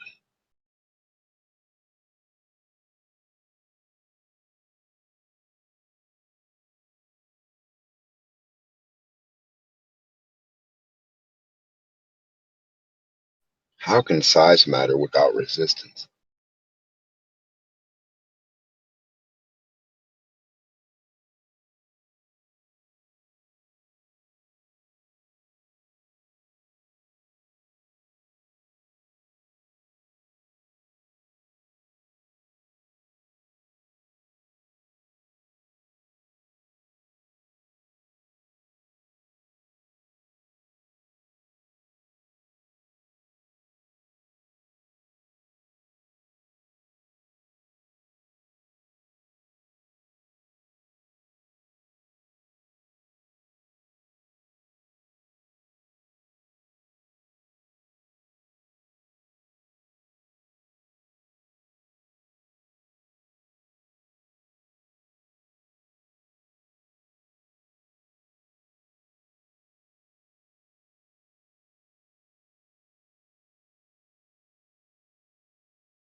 How is your world today?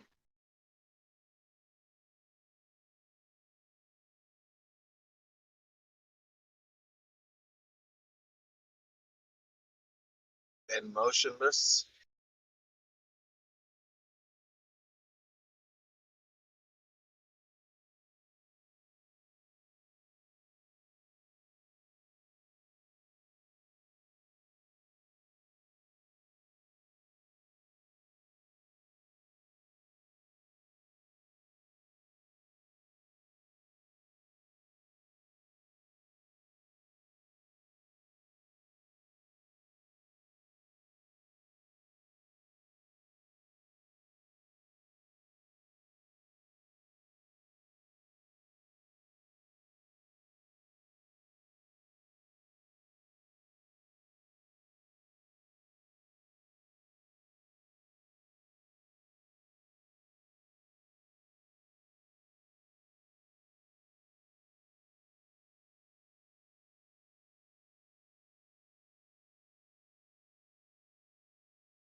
They fucking stink.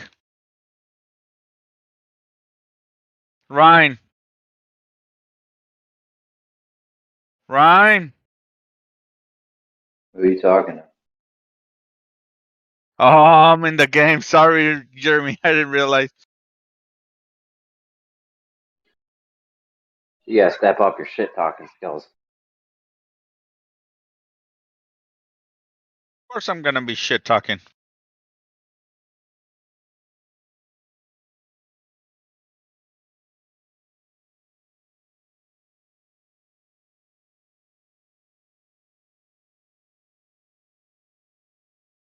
What up, Jeremy? What are you up to?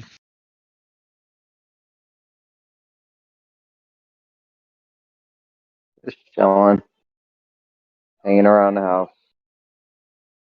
In the house a little bit. Oh, bro, I don't even leave the house anymore.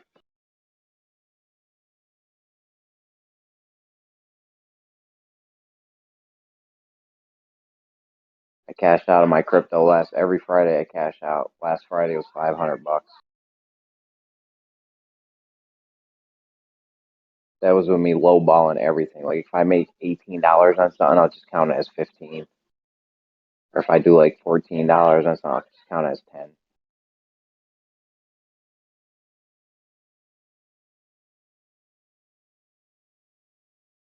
Killing it, bro.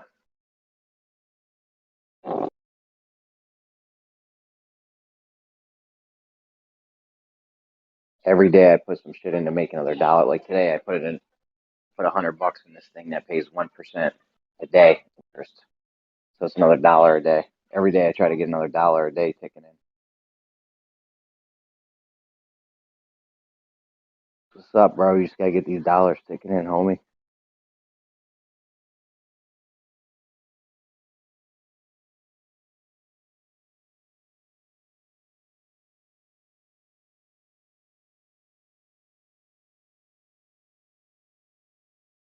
If crypto were to crash right now, I got money to put. Like if I somehow lost all my shit totally, I still got enough money to put in to go make $100 a day.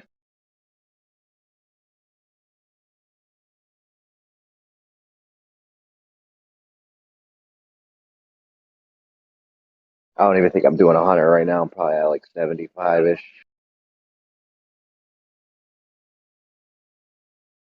They never made it easier, bro, to just get money, passive income.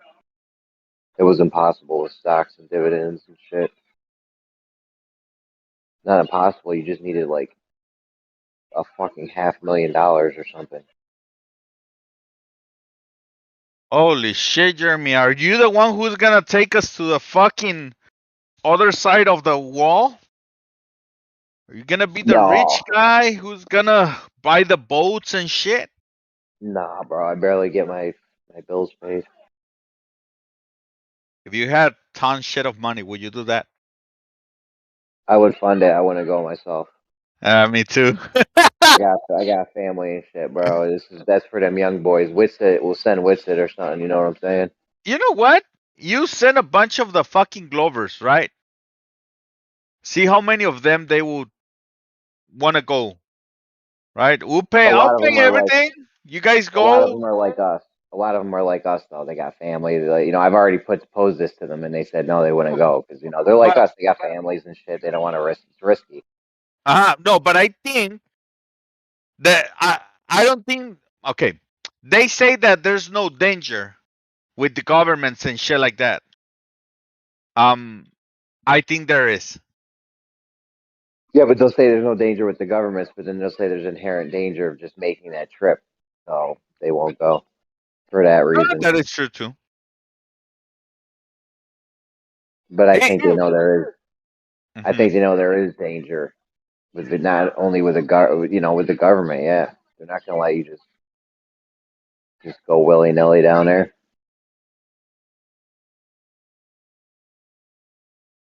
You guys are purple. You can't try to race them either. Like you can't think you're gonna like bum rush it down there because it's a long fucking trip, bro. And if it's not like they say, you gotta not only do you gotta beat them forward, you gotta come back. You know what I'm saying? Let's say you go and you get to the dome, and then now what do? You gotta come back.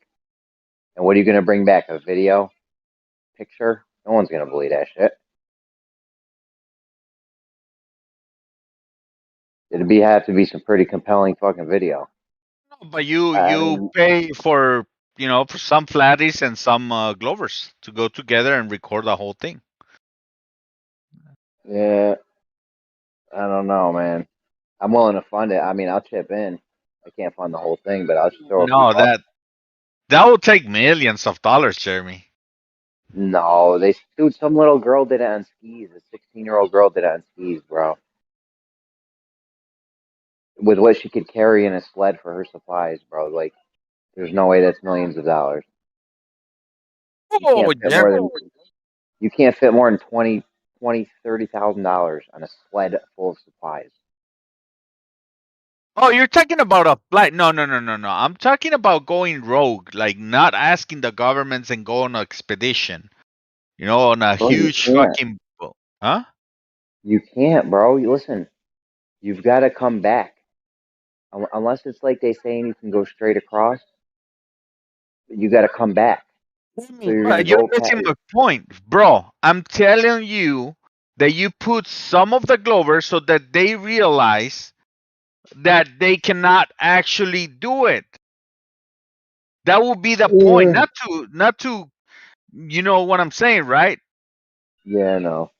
So they get turned back and government start like they will make them stop saying that, oh, you can go there anytime you want or whatever. No.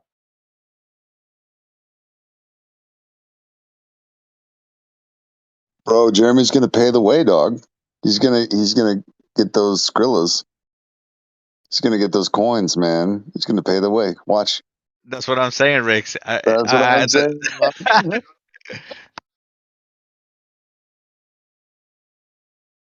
Dollar here, dollar there. That's right. Get that money, Jeremy.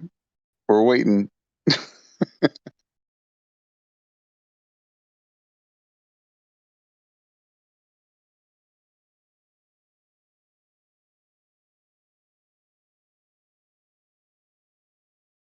It's not a bad idea though. If every day, okay, imagine every day you come up with the way to make $1 a day passive income.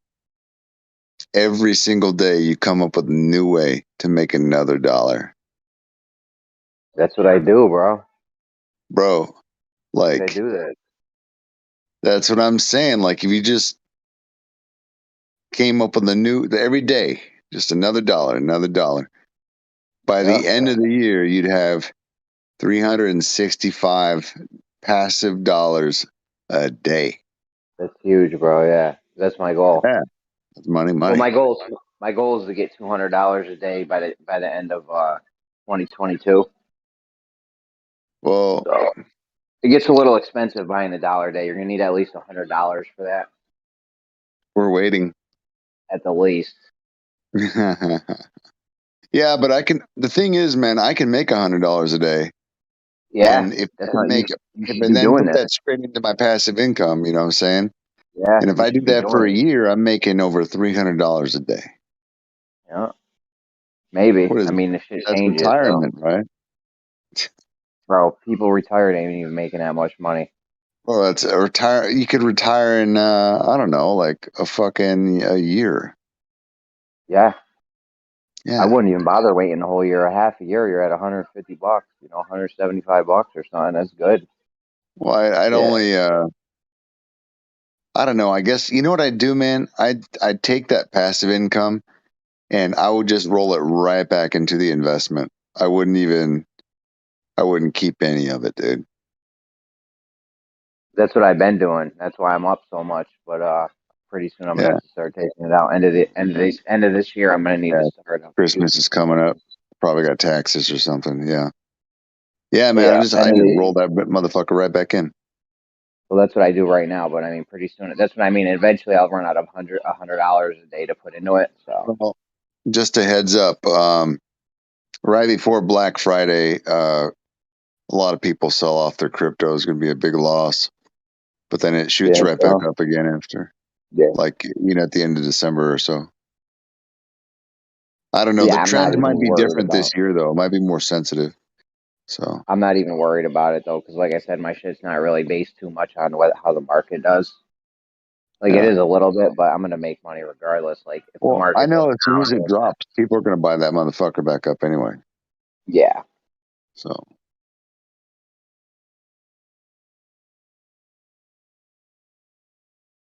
Yeah, dollar. Actually, today I invested in two different. Wait, yeah, two different things. I bought the Squid Vault on Auto Shark. That was $1 a day I got, and then I invested in this other thing on Auto Shark that gets me about 50 cents a day. you said Auto Shark? Yeah, they got yield farming on the Binance Smart Chain. Okay. They got some really good interest rates there. I don't really know how all this shit works, man.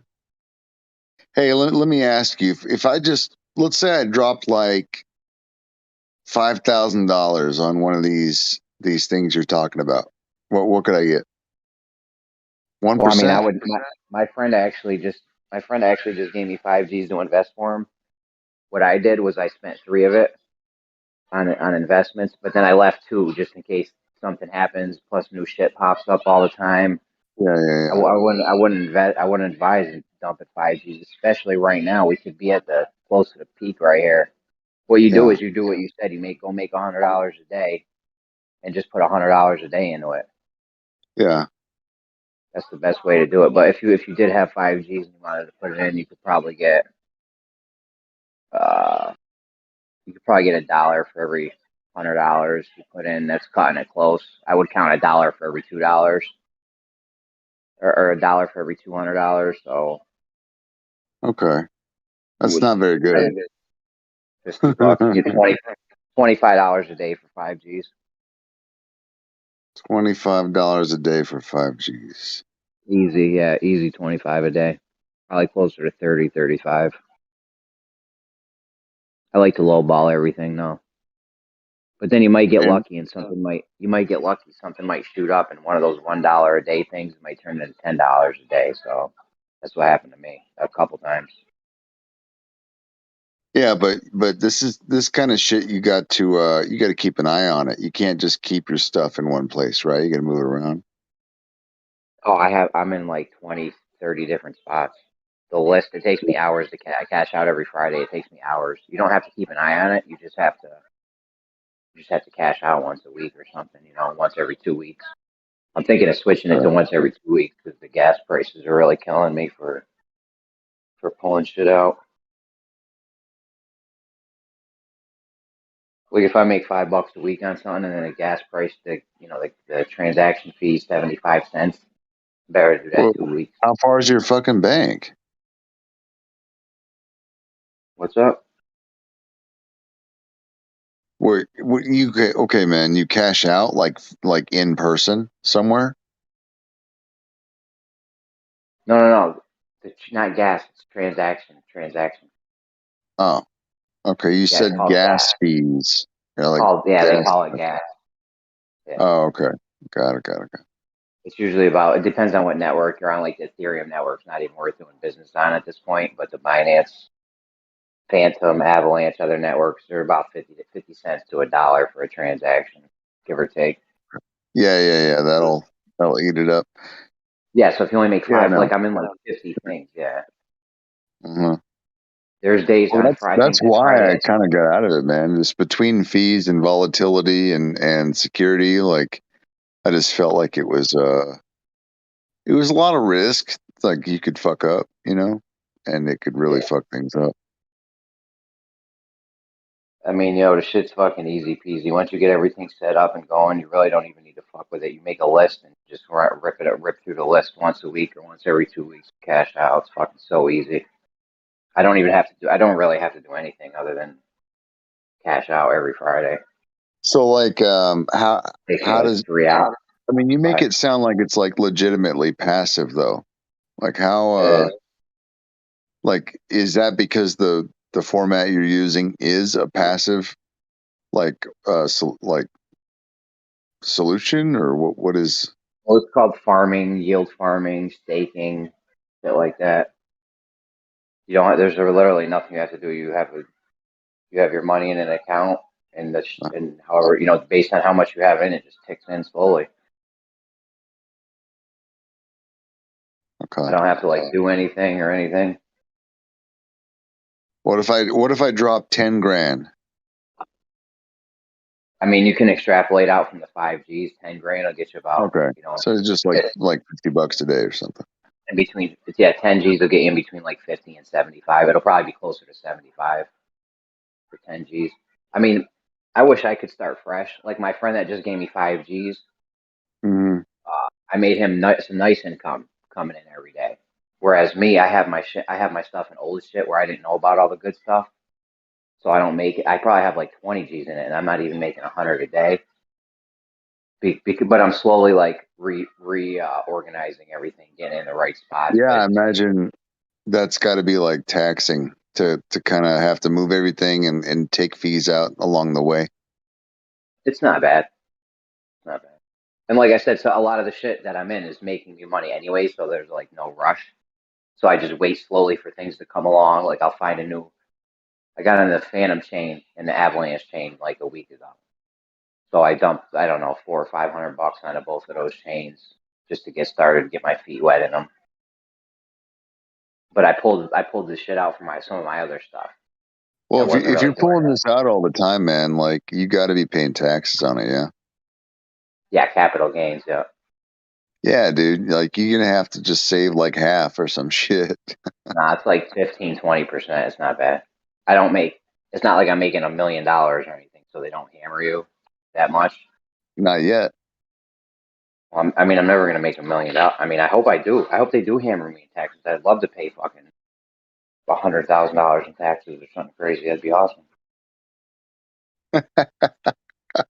It just means that it did good, Yeah. You know what you need? You'd need a good accountant at that point. You'd probably save you some money. H&R Block do my shit. I tell you what, man, I'll start a charity. You can just donate a big chunk of that to me and rent it off. Well, what the rich people do is they buy art. They'll have one of their nephews or nieces or something do some art, and then they'll go to their art friends and have it appraised for $1 million, and then they'll donate it to charity. And, it'll look like they donated $1 million. On the wall. Yeah, somebody like somebody dipped their face in a bucket of paint and then just rolled it along a canvas or some bullshit. Yeah. There you go. Nothing. $1 million. Yeah, they're like, oh, it's worth $7.5 million. They'll give us some like weird value. That is classic tax, and there's nothing the government can really do about it. Like it's legit. Yeah. Yeah, you get it appraised from your buddies. Yeah, you're good. Nobody's gonna say. Nobody's gonna say, oh, we don't. What's up, bud? Yeah. Nobody's gonna. No museum or art gallery or whatever is gonna say, no, we don't want that. They're gonna say donation. They fucking take it. So then you're like, boom! I just donated $5 million. Boom. It's not like they have to buy it off you. They don't have to buy it off you. They're just taking it for free. So it's like whatever, they take it. But then you're like, yo, that shit was worth $5 million. Yeah. Interesting. Yeah, there's got to be some sneaky ways. Well, you've piqued my interest because I think that like coming up with creative ways to just kind of start a passive income, even if it's like $5 a day, $1 a day, whatever. Like you're really onto something there. I think that's smart. And yeah, bro, you got to start somewhere. You're not. Well, even if it's not crypto or whatever you're talking about, I just think the idea of finding passive income that you can stack, it's a really good endeavor. Yeah, definitely. I mean, anyway, you get $1. If you get up to $10 a day, that's $300 a month. Now, that's not a lot of money. You're not going to retire off it. That is, however, your cell phone bill, a whole bunch of Dunkin' Donuts, maybe some tacos from Taco Bell, and your car insurance. You know what I mean? Like that to just go $300 a month.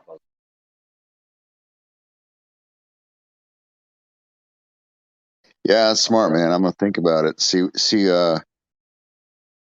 You know, I used to sell candy in school. We would have these fundraisers. I'd go around selling candy to all the classes with like my fundraiser box. But when the fundraisers were over, people would still ask me if I had candy. Like a lot, Yeah. like be the candy guy. So I went to Sam's Club and bought a bunch of candy, and I went around to all the classes and sold it without the fundraiser, and, and I made all the money. Hell yeah, bro. But you come in contact with a lot of people every day. Like you Yeah, could I put a little, do. you I know what I do. have for my car? I have these little things that go over the headrest, Yeah. and they let you and they let you slide a little photo in. Right now, mine says it came with some pre-printed ones. You can put anything you want in it though. Mine say, "Oh, did you enjoy the ride? Please rate 5 stars and leave a tip," or some goofy shit like that, right? But I mean, you can put anything you want in there. Yeah. Yeah, I was thinking, you know, while I'm in my car, definitely I could put something on the headrest, or, you know, put like a little sign on the roof or some shit. And I don't know, just, so it could be something small, like fucking sell gum or candy or whatever, you know, just like, Candy and water. I used to give water out when I was doing Uber and Lyft in the yeah, summertime. you know what? I used to too, man. But honestly, like everything's so expensive these days. I think people don't expect free shit from the Uber driver anymore because, like, you know, half the rides you're losing money anyway. You know, like Yeah, you they. could just put a sign up in the car, say, you know, candy $1, put a list of the candies you got, and then put water Right, $1. right, Nothing. right. I wouldn't give people I soda. think You know, I'm I drinking think soda in that'd the be car, but easy. I think that'd be that's easy. super easy. Yeah, I super easy. already have a what do you call it too? A square card reader. Yeah, nice. There you So go. There you go. yeah, you That's know what? I perfect. got to get. That's a great idea, actually. I got to set up the Square reader for this new phone that I got, because it doesn't Yeah, have you do like the that. headphones in. I mean, you're out there grinding, right? So you get some breath mints, gum, some candies, you know, some Yeah, basic shit that people might want, Snickers bars and you know, Tic Tacs or some shit, and just make everything a yeah, buck. yeah. They got those I don't big know. You candy might be able to sections get at the store too, so I could be able just to get away with yeah. $2 now. We're in an Uber, like, dude, this is not. You know what I mean? Probably be able Well, to get away with $2. honestly, dude, like I think I could sell water, no joke, and I think I could sell like maybe like gum or like hand sanitizer, shit like that. You know. Masks, yeah, masks, hand sanitizer. I would just make a whole Mask, list. dude, mask. People ask me all the time.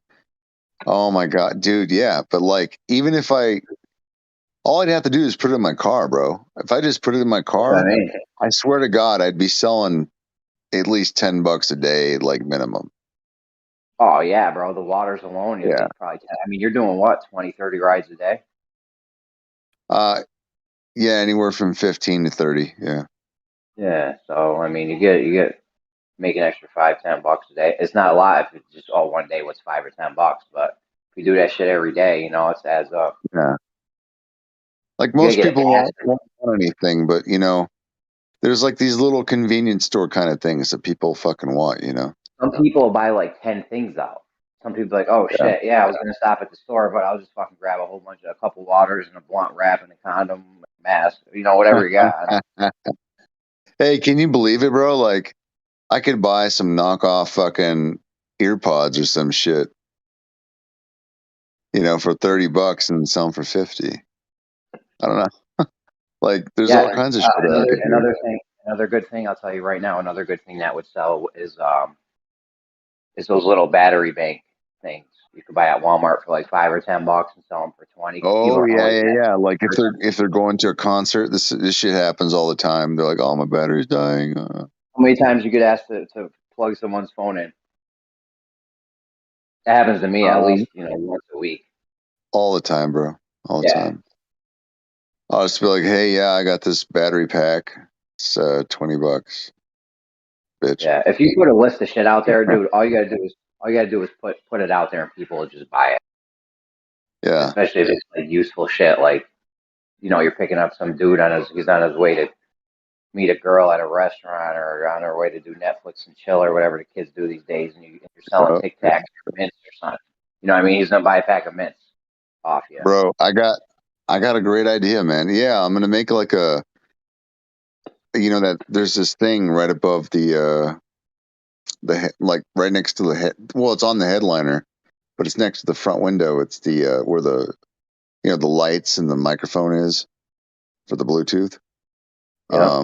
I'm gonna slip in like a little laminated sign there with like a little list of the shit I got, and then I'll keep like a little box on the passenger seat with all my shit in it.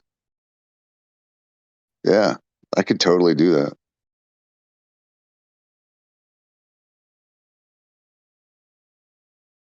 You got me thinking, dog. You got me thinking.